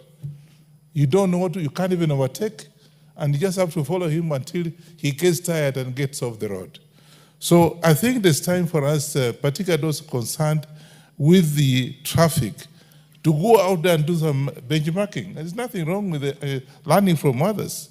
And it's true, when I was in Singapore, I saw a narrow road, but properly marked, and you see a motorcycle on the other side, either side, and the vehicles moving, the huge trucks actually moving, and there's nothing, there's no danger. And I asked one of the fellows there, he said there's hardly any road accidents in that area because people are very well marked, they know what is supposed to be done. And so therefore that's one thing that I think we should do. Also the other thing, Mr. Speaker, you'll find that vehicles, it doesn't matter how old it is, they don't have signals. Again, it's something that, again, it must be enforced. Some years back, you drive a vehicle and the policeman stops you and looks at your, say, can you put the indicator on the going left or right? And even the back lights. So when somebody's stopping, the Speaker, you find that there's no indication that whoever is ahead of you is actually stopping or going on the right or left, whatever it is. Even the front part of it as well. So you find the vehicles, that's why we have so many accidents. And, you know, at the end of the day, you as a member of parliament, if somebody has had an accident, you are the one to pay for all the bills. So that, again, is something that as we do this, the traffic officers should be able to, again, go for fresh courses and do the benchmarking to be able to see that at least they do what they're supposed to do elsewhere. Because there's a people come over here and say, hey, how do you people drive here? They're not even safe. The tourists that come here, they're not very safe. And so, therefore, I think this, to finish up, we don't have any problem, this landmark of our country. Our country, the land is quite good. They don't have valleys and what have you like other countries. So we should be able to tell those who are taking contracts to do the locks, actually to do wider roads, and those which are narrow should be widened. And I think that's some of the things that actually this committee should be able to come up with so that can be able to have safety on the roads. I support this motion and look forward to improvement after this one. Thank you. The Honorable Sioi. Thank you, Mr. Speaker. I also stand to support this amendment bill. And I want to do this because there are so many negligence that are on the road, Mr. Speaker. Just to start with the signage on the roads. Most of the roads, Mr. Speaker, have not been signed. And you cannot tell if there is a bump ahead, if there is a sharp corner, or if there is any other thing that can be very dangerous as you're driving. So, Mr. Speaker, I think we left out so many things when we were designing our roads. And as the sponsor of this bill has said, Mr. Speaker, we have a big problem because even most of the cyclists don't have a place to ride as they are moving around, Mr. Speaker. And even those people who want to walk around, the roads are too tiny and it's like they were designed for the vehicles alone. So, Mr. Speaker, I support this amendment bill. It needs to be redesigned We need to have a place where the cyclists are going to cycle. We also need a place where our pedestrians need to be walking around as they go to wherever places they are going. And we also need our cyclists and our motorists to be trained, because, Mr. Speaker, majority of our motorists have learned riding the motorbikes through their fellow motorists. They don't have any knowledge, they don't have any skills, they have not gone through driving schools. And if I may request, majority of the motorists have not gone through the driving schools because the charges are also too high. If we can accommodate them, because if we can accommodate them by reducing the charges on the driving so that they can be able to pay, or if anything, if we can just take upon us as the government to train all the motorists so that we can reduce the number of accidents on our roads, because majority of the accidents that are being caused, majority is because of the negligence of our motorists. So, Mr. Speaker, I want to support this amendment bill brought by Honorable Leisula, and thank you so much. The Honorable Ahmed Shakir. Thank you, Mr. Speaker, sir. Firstly, I commend the Honorable Lesuda for bringing this bill. Mr. Speaker, sir, this installation of a bicycle lane is not a very expensive exercise. As a matter of fact, it is what you call light-duty road. It does not need the heavy tarmac that is required for the main roads. Mr. Speaker, when I was the mayor of Kisumu, we started bicycle lanes on the main road. Lo and behold, and by the way, we were the headquarters of Border. We had bicycle lanes along the Kakamega Road, the Aga Khan Road, and others. Lo and behold, it was overtaken. And suddenly we found that local government, the county government, had taken those roads up, and people were starting to build kiosks on those roads. It is not a very big exercise, Mr. Speaker, sir. It has been done. It's the county responsibility to do this. Kura, Kera, Kenha, and the other authorities are also cutting corners. We have seen a number of flyovers, and there is no other way to go across, no walking facility, not even a cycle lane. We do not note, this thing is becoming ridiculous. If you go to China, Mr. Speaker, sir, as we said, the Far East, these motorcyclists, the cyclists, even in Europe, we have politicians riding bicycles because it's safe. Here, whatever we do to the cycle lane, it is overtaken by non-conformists and those who want to break the law. Mr. Speaker, sir, in this particular act, and I raise it for the sponsor to look at, it does, although it says there's non-motorized vehicles, including bicycle, it does not exclude a bicycle border. A bicycle border is as dangerous as a motorized border. So if you are going to have a cycle lane for cycles, bicycles, wheelchairs, walking lanes, it must exclude the border cyclist who actually goes, carries passengers for money, because they're very rough and they are the ones who will cause the accidents. I was told that it is easy to put up barriers. It's difficult to put up barriers. No, it isn't. All you need to do is to put up a small edge that the vehicle cannot cross over. The other issue that we have, everybody's complained about, is the indiscipline of buses, government vehicles, and others going onto the side of the road. So when if you've got a bicycle lane one of the wheels is on the bicycle lane and is trying to go through. And I want to bring, Mr. Speaker, sir, I want to bring to your attention the fact that not only the motorcyclists have forgotten and have become the kings of the road, they decide what rules to follow and what not. The others are the government vehicles and our own vehicles, the VIP vehicles. Up here near Nyayo House, that road is only one way. However, the number of government vehicles and the VIP vehicles that go that way, across the way, to and block traffic is not. It is horrific.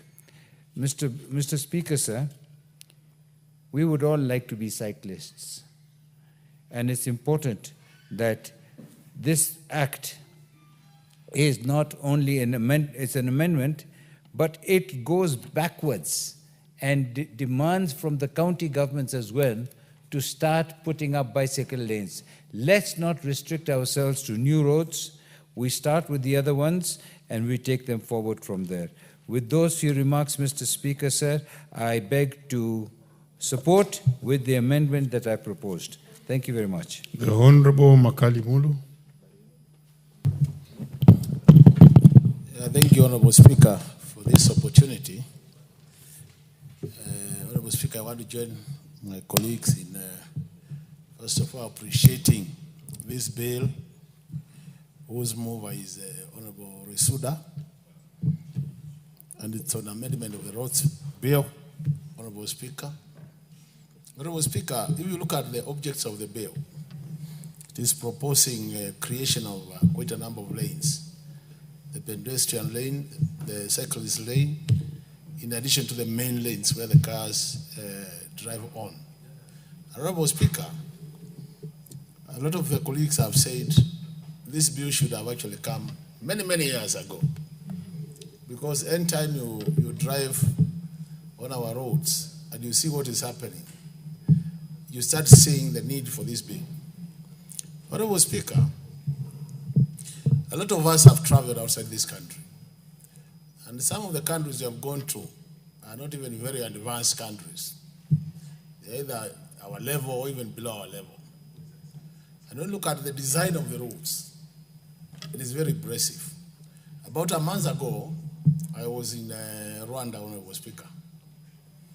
And that is a country, as a pedestrian, anytime you walk, Speaker, you are so sure that you will reach wherever you are going safely.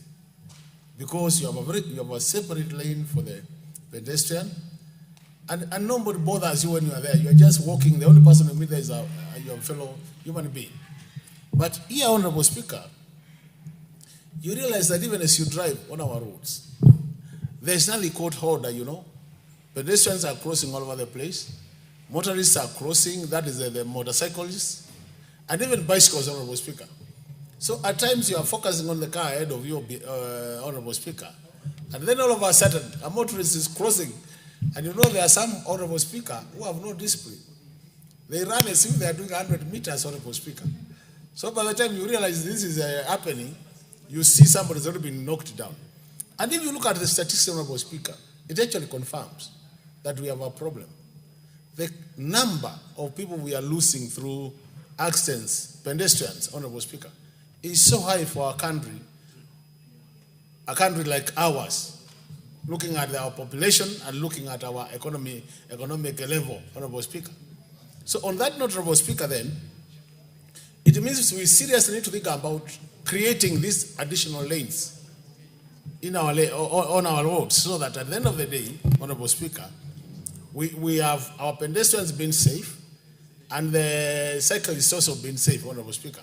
But there's a problem in this country, and this is most of the problem is encroachment of the road reserves, Honorable Speaker. You know, Honorable Speaker, anytime I always ask myself, it looks like by the time God was creating us as Kenyans, land was so scarce that every Kenyan wants land irrespective of where it is, Honorable Speaker.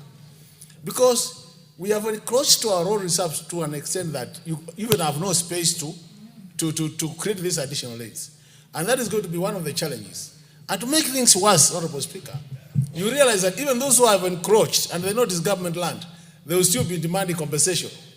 Now, you want government to compensate you for government land. And any attempt to enforce so that you push these people out of the road, then it is always becoming very political. If it is in towns, you find our MCs are saying you can't touch this land, and our fellow MPs here are saying you can't touch this land, and they know it is government land. So I think as a house, we need to agree that if we need to create these additional lanes, the first thing we need to do is to ensure that government land which has been encroached by either the land grabbers, Honorable Speaker, is released for that purpose. The other thing we need to do, Honorable Speaker, we need also to challenge our designers, Honorable Speaker, because I cannot believe that some of the countries I go to and I see the way the roads have been designed, I cannot believe that our own designers cannot match that standard, Honorable Speaker. Kenyans, we pride ourselves to be very educated, Honorable Speaker, and we have serious engineers in this country. I always ask myself, is it that they don't know? Is it that they don't want? Or is it that the budget doesn't allow to get such roads? But all said and done, Honorable Speaker, the sooner we get these lanes, additional lanes to our roads, the better for our country. And I like what Honorable Shakila said, that it doesn't have to be, it is not very expensive because you don't have to put the footpath for pedestrians, doesn't have, in terms of quality, doesn't have to match the quality of where the cars will be driving on. Because a human being, I don't think anybody can go up to 200 kg. Hardly can we have a human being going up to 200 kg. So, Honorable Speaker, it means we could actually get this at a very convenient cost.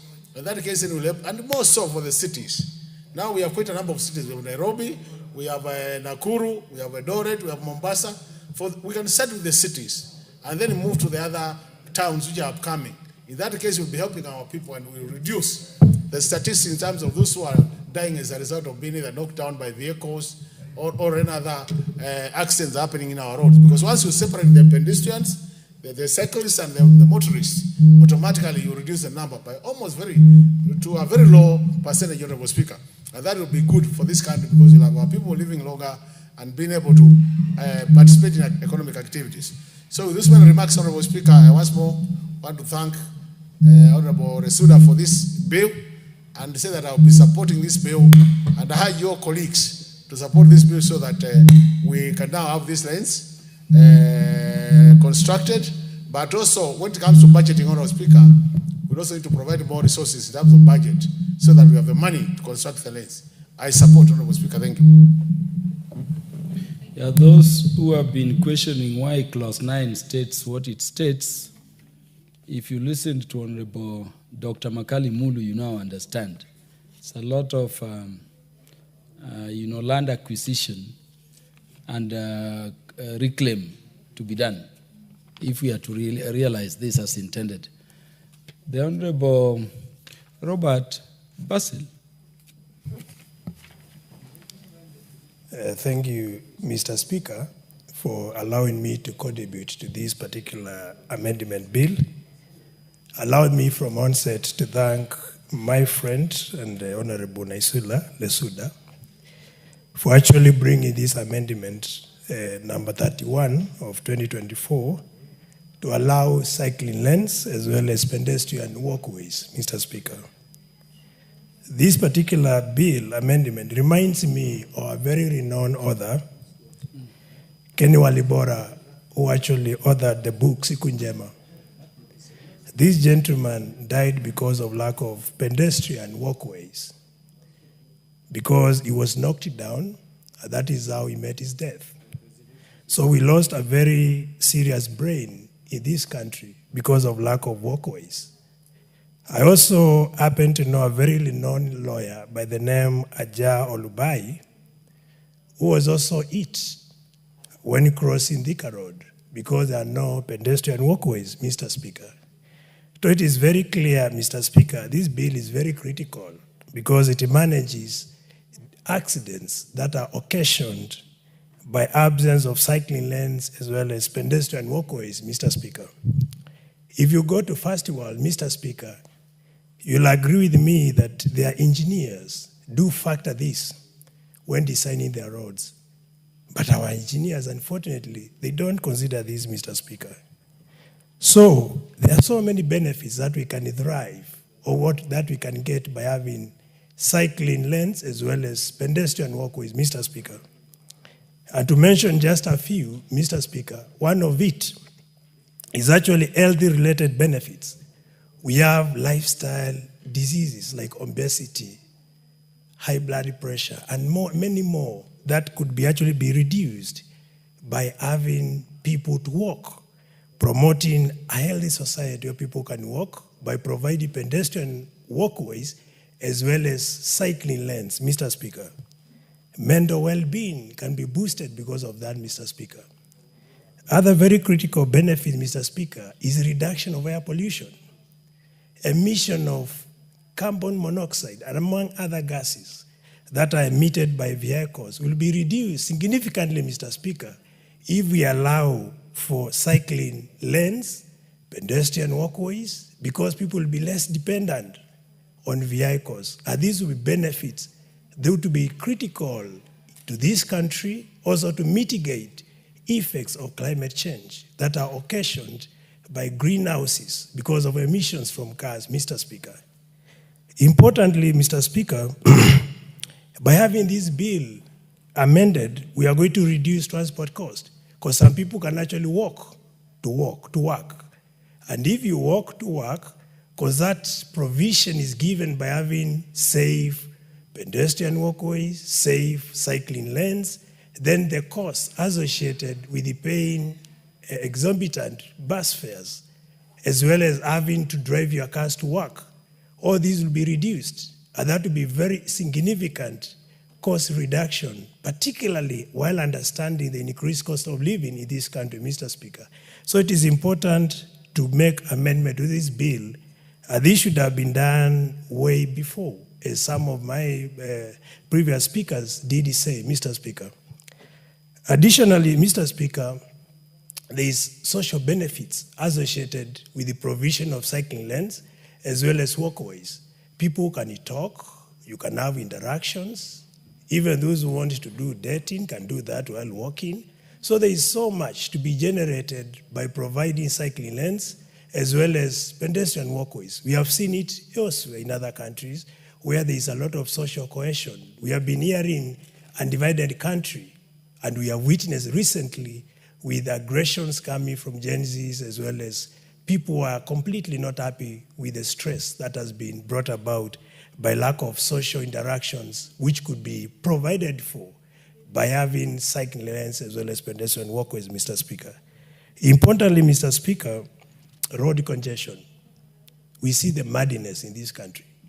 When you come to Nairobi, you even wonder, is this really a city that we say it is the economic powerhouse within East and Central Africa?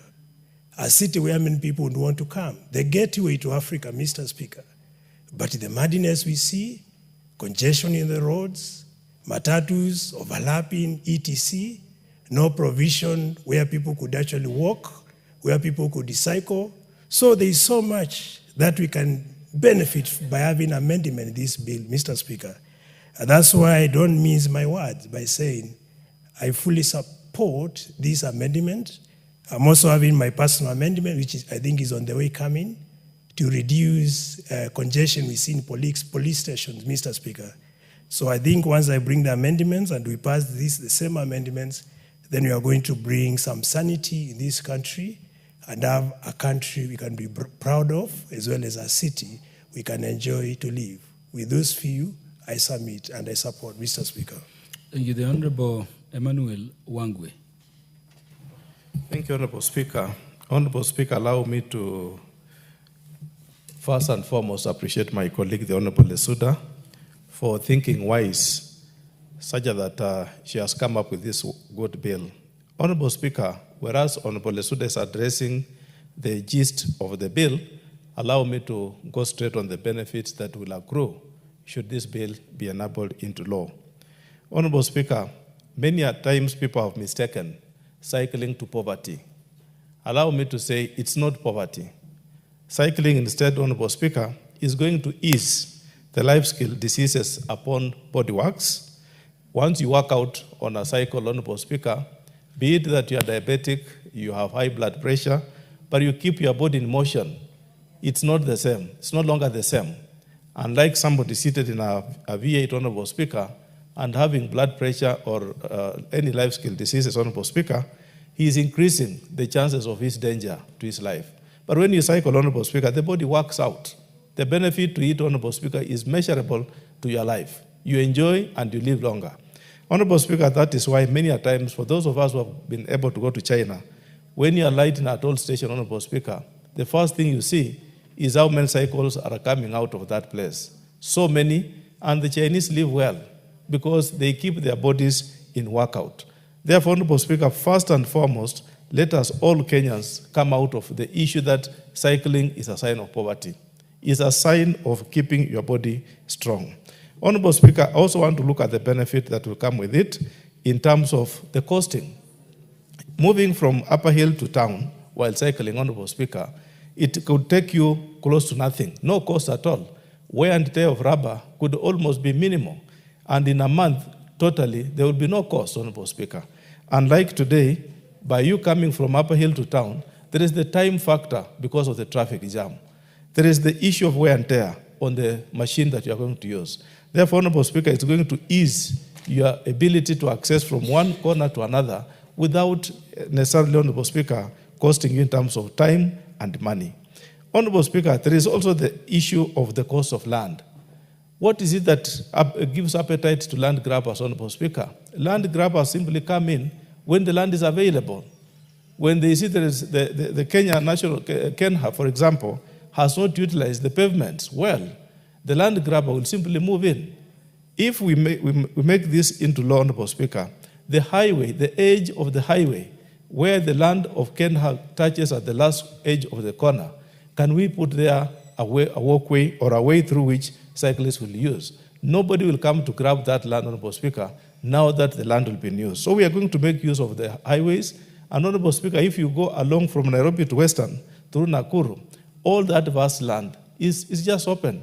And you will find that accessibility to land grabbing comes about. Honorable Speaker, what is it that is happening with our population? Our population is on the rise. We are rising in population, both urban and rural. We no longer have to say this is a rural population or this is an urban population, Honorable Speaker. Wherever we are, we look at our population as being on the increase, be it going to school, be it going to the market, be it, Honorable Speaker, going to church. We need to move from one place to another. And Honorable Speaker, motorizing is not the solution, but cycling, Honorable Speaker, will be the ultimate solution, such that we look at our population. It will be easier to work with one or two bicycles in a family to move from one place to another at minimal cost. Finally, Honorable Speaker, what is the impact of westernization on use of a bicycle, Honorable Speaker? Westernization, Honorable Speaker, many a times we look at Kenya and saying we want to drive a V8 engine or a V6 engine, Honorable Speaker. You and I travel. How many V6 engines will you see in London? Paltry, you will not see many V6 engines in London. Meaning, Honorable Speaker, the West has already embraced low-cost living on a good surface. The thing is, Honorable Speaker, and why I appreciate this bill, is going to build the infrastructure from the word go. Let us have good infrastructure. Let us not say we are riding a bicycle on a Maram road. Let us ride a bicycle, Honorable Speaker, on a tarmac road, a good surface, and we'll embrace it. So westernization, Honorable Speaker, has already taught us how are we going to behave when these bicycles are put in place. Meaning we are going to adopt it and we are going to move on well. Thank you, Honorable Speaker. I support this bill. The Honorable Julius Meli, the MP for Tinderet. Yes. Thank you, Mr. Speaker. Mr. Speaker, I want to laud the Honorable Member for Samburu, Honorable Lesuda, for this very, very progressive bill. I would say that this bill, Honorable Speaker, is actually timely and very important. That this country is one of the countries that are well developed in this region actually cannot be said more than that. But one of the things that we can see in our roads, Honorable Speaker, and I want to say that with the creation of the three agencies, Kenya Roads, Kenya Rural Roads, Kenya Urban Roads, and Kenya Highways, and more importantly, the main one, the Kenya Roads Board. Actually, one of the things that the three agencies have failed to really put in place is the issue of non-motorized individuals. These individuals, or the non-motorized sections of the road used by pedestrians, used by cyclists, used by carts, the cart users, those who pull the carts. Honorable Speaker, our roads in this country are the most dangerous in several parts, compared to several parts of this region. Kenya prides itself with a well-developed road network in East African region, but it is also a country full of disorder. Honorable Speaker, you will realize that Kenha, Kera, and Kura have done very good roads, paved roads in the cities, but they have not had a consideration for the cyclist, for the pedestrian. And in fact, sometimes the motorist interferes even with the pedestrian work. That's why I would request and I will propose that you also need to introduce very serious penalties on those individuals who actually cross into the walkways, who cross into the cyclist ways, and more importantly, who even disregard traffic rules. And from this bill, Honorable Speaker, I think it is time the traffic department within the police office has to enforce the laws. The road carnage we have in the country is at another level. Get the motorists or the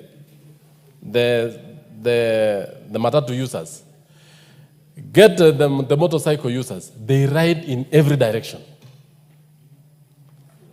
And even the vehicles used by government officers, and I would say even as members of parliament, we are culprits on this. It is important that let the rule of law prevail, not only for any other person, but for every citizen in the country. I want to say that the bill especially is asking that all road users, all road contractors are supposed to put very legible road signs. I'm using the word legible, Honorable Speaker, to note that some contractors, out of saving money, put substandard walkways. At times, the quality of the tarmac on the walkways is very low, and they wear out very fast. Two, even the road walls, even the road signs, even at times, they even disregard the construction of the walkways because of trying to save and make profits. By actually bringing this particular bill, Honorable Speaker, I think it's also important on the implementation in the implementing agencies and the implementation committee to ensure that what the bill is actually asking and what the regulations are going to be put in place by the minister are followed the latter. Honorable Speaker, you'll realize that even the flora and fauna in the city, even the grass, even the flowers are trampled upon by lack of walkways. The cyclists and everyone along the city, and our city has been known to be the green city in the sun. But today, it is one of the most dusty cities around. And that's why I'm asking that let us make sure that let's provide the walkway. Cycling is very healthy. It is not, a bicycle is not for a poor man's means of transport. It is very healthy for us. And by the end of the day, Honorable Speaker, if we are going to restrict to have cyclists moving on those particular paths, and we take care of them, even it will reduce road carnage, it will even reduce the diseases that are caused by lifestyle diseases, So, Honorable Speaker, this is a very important bill. I support it. And in fact, Honorable Speaker, I shall be proposing even amendment to this, especially on penalties that shall ensure on individuals that are not going to follow the bill. And more importantly, on governments, especially municipal governments, like our municipal government in Nairobi here and other cities, where they have left roads to disrepute, to dilapidate. Where there were existing roads, we need to put them in place and ensure that this bill is implemented. But I have a question to the honorable member about the constitutional laws, the 15 years. Yes, so I will request that we have it brought down if need be, because 15 years is too long.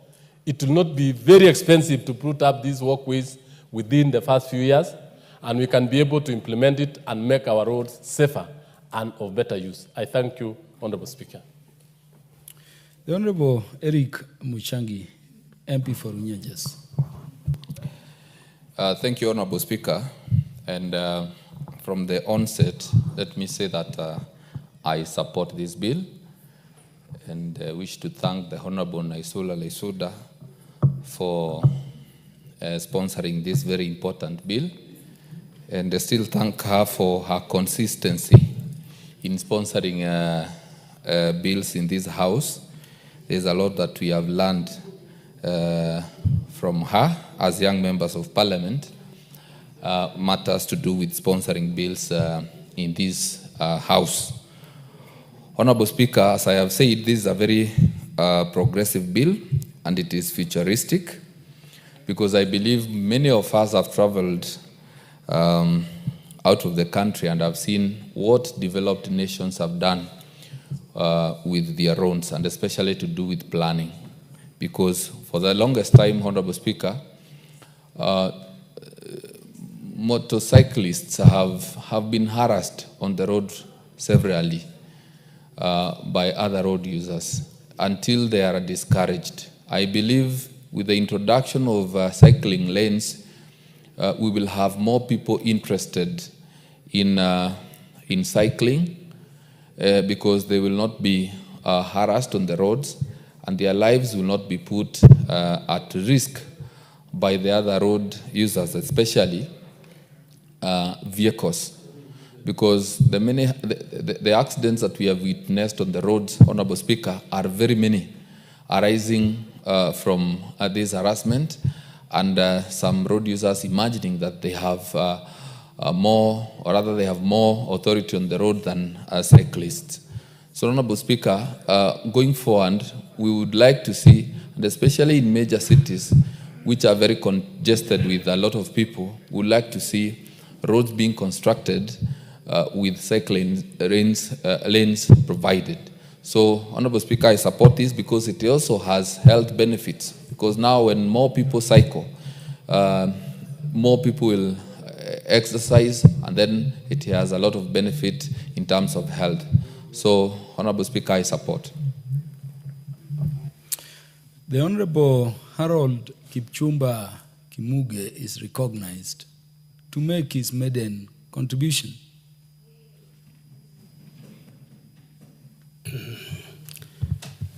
Thank you, Mr. Speaker, sir.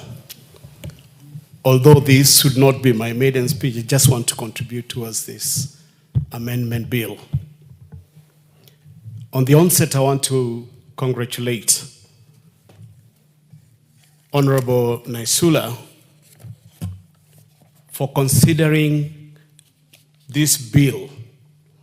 And I just want to be specific to the benefits that we, persons with disabilities, and those people who are maybe temporarily need to use crutches, wheelchairs, and stretchers, need to benefit. From the onset, access to safe, inclusive, and well-designed infrastructure is not a privilege. It is a basic right. For us who use crutches and wheelchairs, Features such as sidewalks, ramps, and non-motorized roads are not conveniences. They are essential. They bring dignity to our lives. They give us independence, and it brings equality.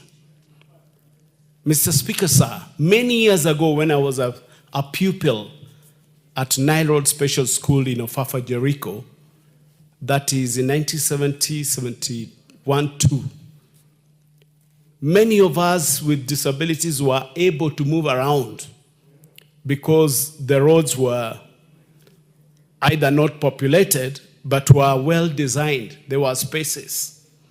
But right now, 60 years, 50 years down the line, there are fewer persons with disabilities in our streets because of the designs of our roads. Many gaping holes, barriers, and ramps don't exist. And therefore, I'm in support of this amendment bill, for it shall improve accessibility and allowing individuals who use wheelchairs, crutches, or other mobility aids to move freely and confidently. These facilities, while in place, will help us access schools, workplaces, markets, and health services. They'll open doors for more of users of disability to go to school, to access education, get to place of work, and even reach out for healthcare. It empowers us to be independent when the infrastructure is available for us to move freely and independently. Mr. Speaker, sir, lastly, inclusive infrastructure is not a charity. It's an act of justice. If we build our cities, our towns, our villages to be accessible to everybody, there'll be no one left behind. And therefore that will bring us on board as fair competitors in our country. I support, Mr. Speaker, sir. Honorable Rashid Betsimba. Asante sana Mheshimiwa Spika kwa kunipa fursa hii ambayo pia mimi niweze kuchangia kwa mswada huu wa marekebisho. Kwa kweli Mheshimiwa Spika, nimesimama kuunga mkono mswada huu. Kwa ukweli barabara zote ambazo barabara zetu nyingi katika nchi hazijakamilika kuwa barabara. Kwa sababu barabara isiyokuwa na nafasi ya watembeaji wa maguu, watembeaji walemavu, wanaotumia baiskeli za ulemavu, wanaotumia baiskeli, hiyo barabara haijakamilika. Kwa ukweli barabara zetu Mheshimiwa Spika nyingi ziko na si pana, na hiyo inasababisha msongamano wa magari na wananchi wanatembea pamoja katika sehemu za barabara, na hiyo husababisha ajali nyingi sana. Kwa sababu hapa kwetu ajali nyingi zinapatikana kwa sababu ya upana wa barabara hakuna. Ukitembea sehemu zote katika ulimwengu, barabara haiwezi jengwa kabla ya kuwa na imekamilishwa kwamba kuna nafasi ya watu kutembea na baiskeli. Lakini hapa kwetu tunatenga fedha, barabara mtu anajenga, ni barabara tu ya basi ya magari kwenda, lakini si wote ambao wako na magari. Watu wengi pia hata wenye magari wanapenda kutembea kwa maguu, lakini hakuna nafasi ya kutembea kwa maguu. Hata ukimwachilia mtoto wako kutoka shule, una wasiwasi mpaka aweze kufika nyumbani. Kwa hivyo Mheshimiwa Spika, ni kwamba ni lazima kuanzia sasa, hata hii marekebisho yangefanywa haraka ili ipitishwe, ili kusudi kuanzia sasa barabara zote ambazo zinajengwa sasa kwa sababu Mheshimiwa Rais ametoa agizo za barabara nyingi zijengwe. Hizo zinazojengwa sasa lazima ziwe na nafasi hiyo ya kwamba watu wanatembea kwa mguu na wale wa basikili na wale wenye viatu vya utelezi, kwa sababu kuna vijana sasa hawapendi kupanda magari, wanatumia viatu vya utelezi, lakini hawana mahali pa kutembelea, wanatembea barabarani na hiyo husababisha ajali. Na vile vile Mheshimiwa Spika, barabara zetu hazina alama zinazoelekeza jinsi ya kutumia taratibu za hiyo barabara. Inatakaniwa ziwe na alama kuonesha hapa ni baiskeli inatembea hapa, kwa hivyo mtu wa maguu pia hawezi kutembea. Hapa ni mtu wa maguu, kwa hivyo mtu wa baiskeli pia hawezi kutembea hapo. Kwa hivyo barabara zetu zote si kutia lami tu, ni kuhakikisha umeweka na alama kwamba mtu akipita najua hapa nilipo ni mahali ambako mimi nafaa kutembea, na hiyo itapunguza ajali nyingi. Hiyo itatusababisha kwamba mtu hata akija anaona kwamba sisi tumejipanga, badala kujenga barabara alafu rudi tena barabara ujenge tena hiyo kwa kupoteza tena fedha zingine. Iwe ile tenda ya kwanza, zabuni inayotoka kwanza, iwe imerekebisha kwamba barabara ya kutembea kwa miguu, kwa baiskeli, kwa sababu barabara zetu hazina urafiki na walemavu. Barabara zetu hazina urafiki kabisa. Unakuta kule ambako watu wanatembea na maguu kuna mashimo ambayo mahandaki ambayo maji yanapita chini, drainage inapita chini, hayajazibwa. Sasa mlemavu atatembea namna gani? Watoto wa shule wakitoka inakuwa ni hatari. Kwa hivyo Mheshimiwa Spika, mimi nimesimama kuunga mkono kwamba hiyo taratibu iweze kuwekwa maanani na ianze mara moja. Asante. The Honorable Mishi Mboko.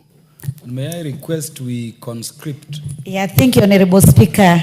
And I really thank you for giving me this opportunity, because I want to appreciate my sister, Honorable Naisula, for bringing this amendment bill, which is overdue. Honorable Speaker, I want to strongly support this bill 2024, and I'm supporting it because of a clause that says all roads must be safe and fair for everyone.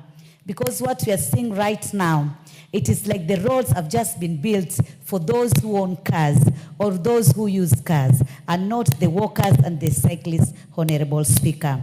Honorable Speaker, according to World Bank 2019 study says over 70% of Kenyans walk or cycles daily. That means there must be a safe lane or a road which is safe for them, so that at least they don't face the dangerous accident which we see every day in our roads, Honorable Speaker.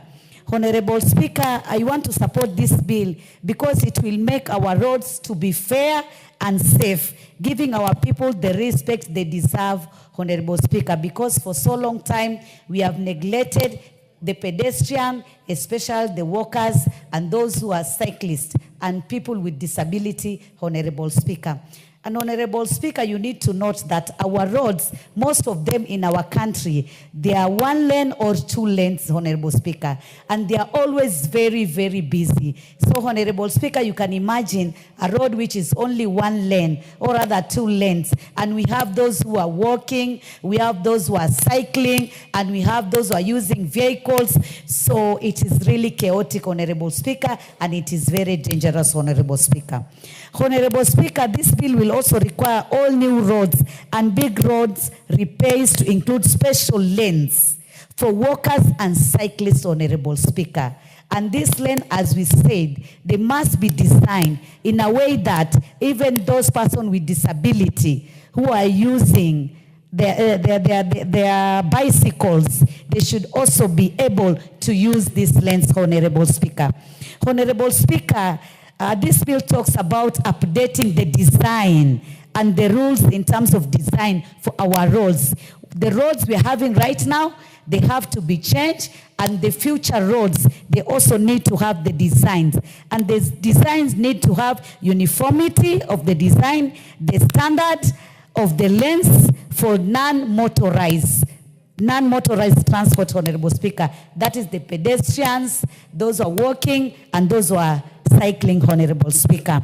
Honorable Speaker, I support this because it will force road planners to care about the majority who walk. Because today, Those who own car or those who use cars, there are very few in our country. Most of the people, they prefer walking. Most of the people, they prefer cycling, Honorable Speaker. So at least the planners are going to be forced to ensure that they care for the majority, Honorable Speaker. Honorable Speaker, also I'm so shocked just to note that 48% of Kenyans' road deaths are pedestrian. So it means this bill will ensure that we minimize the death cases of the pedestrian, Honorable Speaker. And the 2019 World Bank study show over 70% of Kenyans walk or cycle daily. On a daily basis, you can imagine, Honorable Speaker. I'm just looking, Honorable Speaker, even on the ferries, where it is in the Nyanza region, in Coast region, where we use the ferries. And it's unfortunate that we don't have marking or other lanes to show these lanes belong to those having cars and these lanes belong to those who are cycling and those who are walking. And that is why you see even most of the time we have some accident even in the ferry. So it is also high time, not only on the roads, but also in this ferry, because we are using them every day. We should have those marks, or rather put like a lane, Honorable Speaker. Honorable Speaker, I also want to say that we are going to save lives of Kenyans, especially on the crowded streets. We are going to have special lanes which are marked for walkers and cyclists, Honorable Speaker. My colleague, Honorable Bezimba, has said not only putting the lane, but also putting the safe marks, like the zebra crossing. Not all roads that they have zebra crossing signs, or rather maybe they have places where, like when you go to other countries, I was in Dubai the other time, and I saw that there are areas where they're marked. If you just walk through those areas, no car will hit you, because it is a rule, and every person who is driving need to obey those rules, Honorable Speaker. Honorable Speaker, also I want to say that I support this because it is a simple, proven, fixed, separate lanes for walkers. It is just fixing, because we already have the infrastructure. And in future, the infrastructure we're going to put in terms of road, it is just to ensure that we fix those lanes for walkers so that we reduce accidents worldwide, and it will also tackle Kenya's high pedestrian deaths, Honorable Speaker. Honorable Speaker, because of other business, I just want to end it here, and I want to say I congratulate my sister for this bill. The Honorable John Kagushia. Thank you, Honorable Speaker. I want to start by congratulating the Honorable Lesuda for having brought such a useful bill to the House. And Honorable Speaker, I want to agree with the rest of the contributors to this bill that majority of Kenyans are road users and, of course, pedestrians and cyclists. Honorable Speaker, it is interesting that over the years we have invested so much money to take care of the minority of Kenyans who use the highways through their vehicles. Honorable Speakers, the amount of money, the colossal amount of money that we have invested in that should make us a bit embarrassed that with a country where we are looking at bringing the people who are at the low levels of our economy to a higher level, we ignore them year in, year out, such that when we are designing our main highways, we are not considering them at all. Honorable Speaker, well-designed roads and walkways will help in improving the comfort, safety, and boost morale of a majority of Kenyans. Indeed, the 70% that is using the footpaths. Honorable Speaker, it will also be noted that walking and cycling to work also improves our fitness, our health, and definitely also improves the mental health of our people. This, if well taken care of, Honorable Speaker, is going to improve the morale of our citizens. It's going to help the mental well-being of our people, and the depression that we are seeing and witnessing today is going to be a thing of the past. Honorable Speaker, when we are talking about making these walkways, we must also make them very comfortable. And so I'm proposing that we're also going to be planting trees along the walkways. We also install benches so that those who are walking and they get tired can be able to take a rest at times and also walk under the cover of the shades of our trees that we are going to plant by the walkways. Honorable Speaker, for this to work, we must also improve on the general well-being of our infrastructure. You will take note that most of the roads that we are using today have open manholes. They have open trenches and drainage pits. And so for us to encourage citizens to walk and make it comfortable for them, in this resource mobilization to support this bill, which I believe, as many other members have put, we should not give it such a long duration of time to be implemented, up to 15 years. It should be reduced probably to half that period. We ensure that the manholes are all covered and all the open trenches and drainages are all covered to ensure that our people do not get hurt along the way. Honorable Speaker, you also realize, yes, we are passing this bill, but do we have the spaces?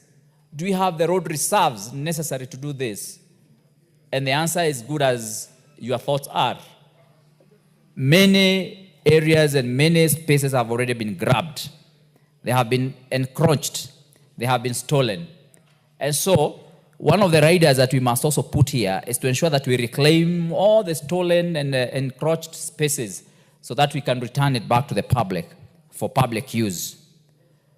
As I conclude, Honorable Speaker, if you just take a walk to Mombasa Road, at the junction of Mombasa Road and Cabanas, where the Eastern Bypass begins, at around 4 p.m. to 5 p.m., you'll be very surprised and very shocked as to the masses and masses of people who are walking across that road. And you see, they walk squeezing themselves in between cars, in between the cars and the walls, and it's such a pathetic situation. And yet, the road users, we are all stuck again in traffic. Why? Because the road users and the motor vehicles are all using the same road, and so they are all playing cat and mouse along the road. And for that reason, again, we all get stuck in the traffic.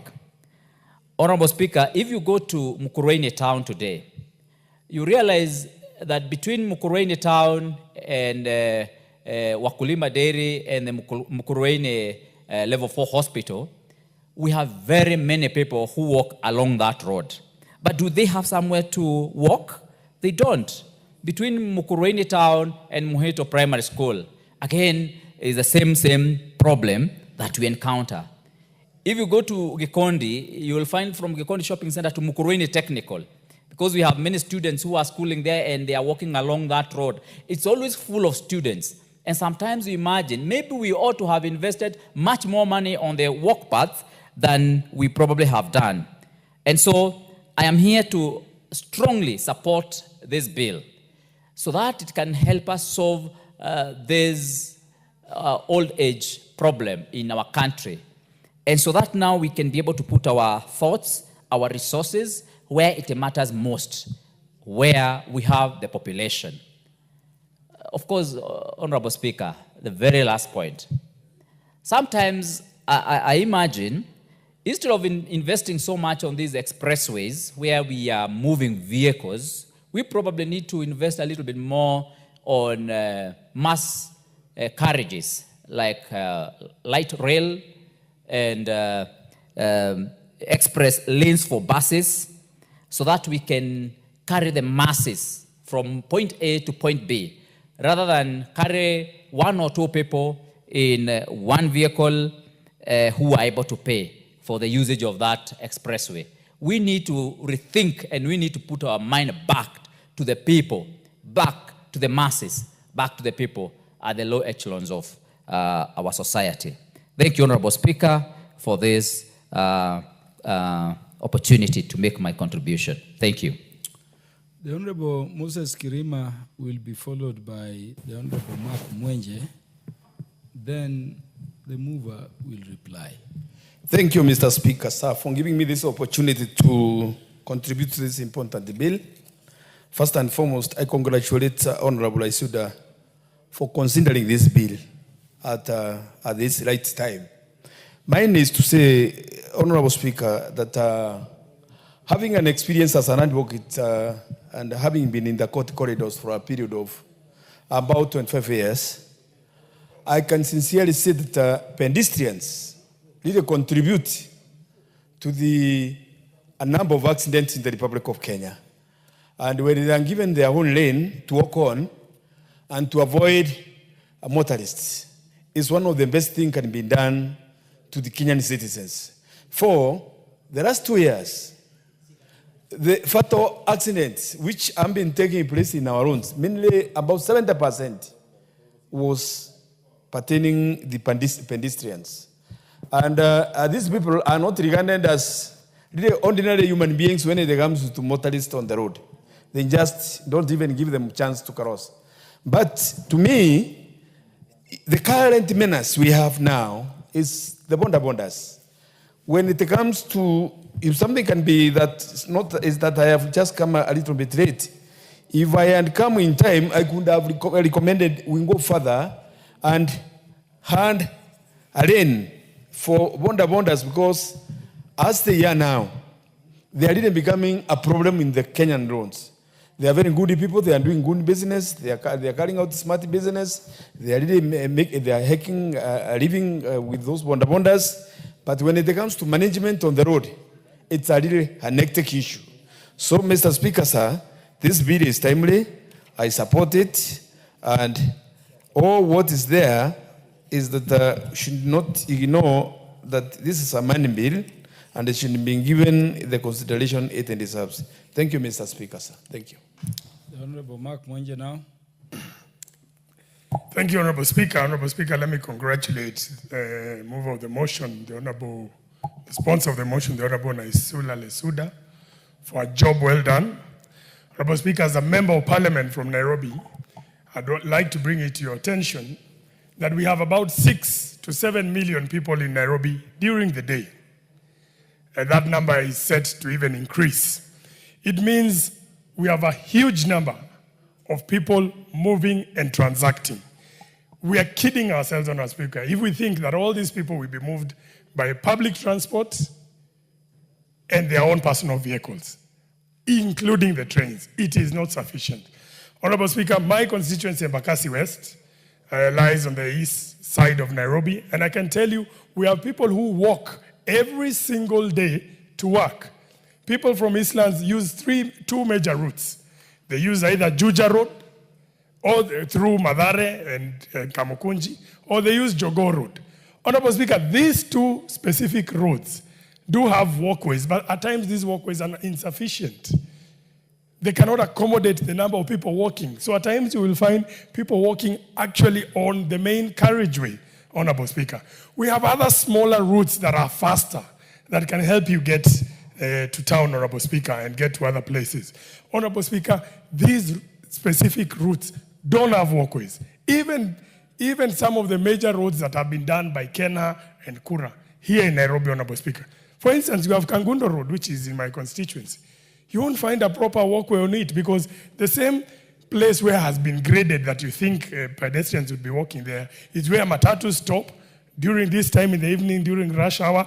That's where the matatus are trying to escape the traffic. So it means we've never considered this city of Nairobi and the country in general, that there are people who walk. We build our roads based on the fuel levy that we are collecting. So we look at motorized transport, we look at the cars, we look at the borders and everybody, but nobody thinks about the people who are walking. People from low income in this country, Honorable Speaker, here in Nairobi, all over, prefer to walk to their places of work. And Honorable Speaker, if we are going to get our country to the level of other developed countries, modern cities, we must develop walkways. Honorable Speaker, you go to a city, you go to Singapore, you go to Malaysia, you go to Kuala Lumpur. They've created walkways. Now, Honorable Speaker, in Malaysia, temperatures can hit even up to 40, 45 degrees, the humidity. They've created walkways that are even air conditioned to ensure that their people are walking there. If you go to cities such as New York, you go to London, you go to Cape Town, just down here, go even to Dar es Salaam, because they've done some beautiful walkways there.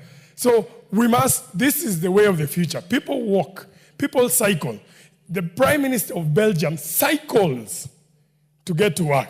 Honorable Speaker, if members of parliament are to try and cycle to work, they can cycle, but where are they going to cycle? They'll probably be knocked down by vehicles and matatus on their way here, Honorable Speaker. So we must think the way the other countries have thought in the 20th century, in the 21st century. We must think of that. Honorable Speaker, we must think of reducing pollution. How do we reduce pollution? By making our people walk. Traffic, Honorable Speaker. You know, there's a concept of park and walk that exists in the UK, in the US and other countries. You park your vehicle in one place and you either catch a bus or you decide to walk. That is what we must encourage in this country, Honorable Speaker. And more importantly, Honorable Speaker, there'll be a lot of disposable income if we allow Kenyans to walk. If it is safer to walk, people will have more money in their pockets, they'll save from fuel and all these other things, taking their cars to garages, mechanics. So there is so much that will be achieved if we spend a little bit more to ensure there are walkways around our country, around the roads that are being done. And I believe this bill is so timely that in the budget for 2025-2026, any plan that is being put forth to build any new roads, let them have walkways. With that, Honorable Speaker, I support. Thank you, Honorable Speaker. There being no more interest to contribute, the mover will now reply. Thank you, Honorable Speaker. I can see a colleague across the aisle who would like to contribute, so I'll give him even just 2 minutes, Honorable Speaker. Under the standing orders as they are, no donation is permitted. I think I can. Oh, go ahead. The Speaker. Okay, I've heard you, Speaker. The Speaker, proceeding under standing order, number 1, grants you leave to say something, but it is not practice. So you can proceed. Give him the mic. Thank you, Honorable Speaker. I accept and I believe that the issue of walkways is an issue that should have been addressed a long time ago, and I congratulate the mover, Honorable Naisula. In fact, Naisula, Honorable, really knows Nyahururu well, and there's an example of the bridge at Thompson Falls area. The bridge, Honorable Speaker, is so narrow that people from Nyahururu to Mairenya normally pedestrians compete with cars, and they are normally exposed to accidents. And this bill has come at the right time so that such facilities could be expanded so that at least we can save our people from these dangers, because some motorists are notorious in the way they drive. So I just wanted to agree with the mover, and it is the high time that this issue was addressed. Thank you, Mr. Speaker. Mover. Thank you very much for that contribution. Mr. Speaker, I want to take this opportunity to most sincerely thank my colleagues who have contributed, who have given their insights, who have given their thoughts into this amendment bill, Mr. Speaker. There are so many of them. I will not be able to name each one of them by name, but just know that I really appreciate your support, and also Honorable Oundo for seconding this amendment bill, Mr. Speaker. Having said that, I just want to say 2 quick things that have come out, Mr. Speaker, actually 3, that during the amendment stage, definitely we'll be looking at the penalties. But also, I just want to say that even if we put very stringent penalties, Mr. Speaker, it is also just about, as I have said many times, that Kenyans will just stop bad manners. It is wrong, it is bad to drive where pedestrians are supposed to walk. You don't even need a penalty. to know that as a driver. We just have to do the right things as a people, Mr. Speaker. The other thing is about trees. You can see Wayaki Way. It used to be beautiful just with trees as you drive, as you walk. But as we were doing that, expanding the road, we cut all the trees. In China, Mr. Speaker, if you cut one tree, either to build a house, to build a road, you will go to jail. And so anyone who cuts a tree, Mr. Speaker, has to plant. That used to be the motto. If you cut one, you plant 2 trees, Mr. Speaker. And that is something that we'll be looking at when we are looking at the amendments. The second thing is about land. There is an obsession of people wanting to build. You know, they look for 100 by 100 meters plots just next to the road, Mr. Speaker. If you travel abroad, you actually exit the highway. Most homes, most shops are not like on the highway, Mr. Speaker. And we must start to think futuristic as a country to know that we need to expand those roads. We need spaces for our roads, Mr. Speaker. The other thing, Mr. Speaker, is that this is not something that is known to us. The designers, we know these things, Mr. Speaker. Most of our Kenyans are the ones designing even for other countries. The same way leather, we were overtaken by other countries, and it is Kenyans who are doing it in Zambia, in other countries, Mr. Speaker. Kenyans know all these things. We just have to do the right thing. And I want also to thank Kenyans who have shown their support, Mr. Speaker. Today, this bill was trending #1 in Kenya, Mr. Speaker, because Kenyans appreciate and they are going to and they are supporting what we've been doing in this house from last week and today. And there's a good friend of mine called Debbie who told me that this bill is so timely and good because she has 5 cyclists in her house, her husband and her 4 sons. And so the Kenyans are really looking forward to this bill passing, and I want to thank my colleagues for their support. Lastly, Mr. Speaker, the issue of manholes, we will definitely look at how we can include it there so that they can all be closed. And finally, by the way, there are also many children who have reached out to me through their parents to say that we should implement this yesterday. Children want to cycle to school, they want to cycle, you know, they want to move from point A to B, and even using their skates because they're tired just sitting in cars in traffic. You see a whole family, everyone is gloomy and upset. But if people, as one of my colleagues said on Robert Basil, people will be more happier, people will be happy, Mr. Speaker, once this is put into place. And so, with those very, very many remarks, I just wanted again, lastly, to clarify the issue of 15 years, Mr. Speaker, because it's come up many times. We will be doing an amendment to it because the intention was that we will implement as soon as the president signs for the new roads. But realistically, for all the other roads in Kenya, we can give it 15 years.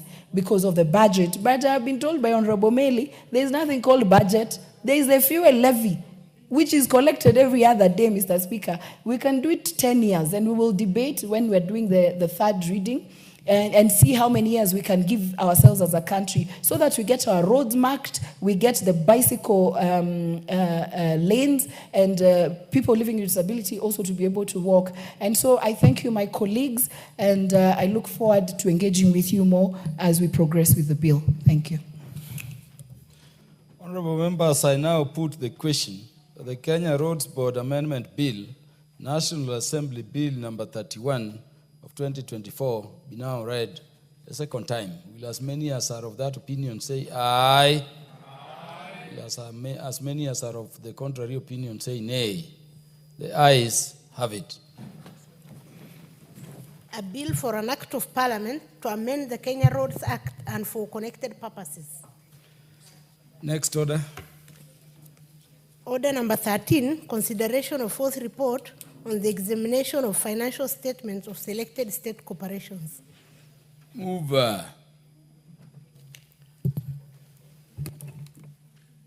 Thank you, Honorable Speaker.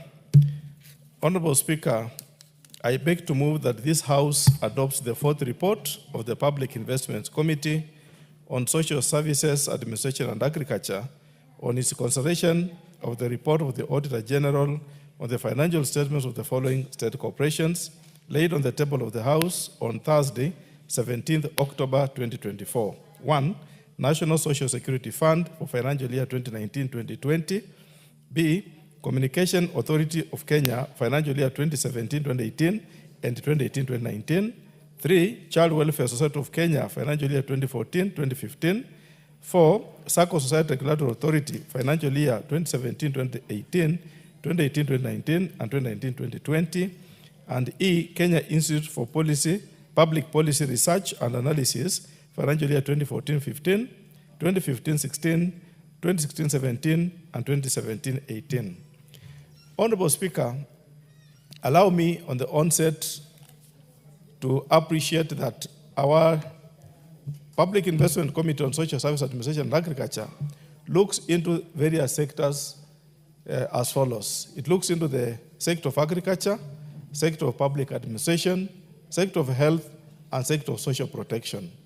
Honorable Speaker, this fourth report of the five institutions, Honorable Speaker, as examined and laid in this document, Honorable Speaker,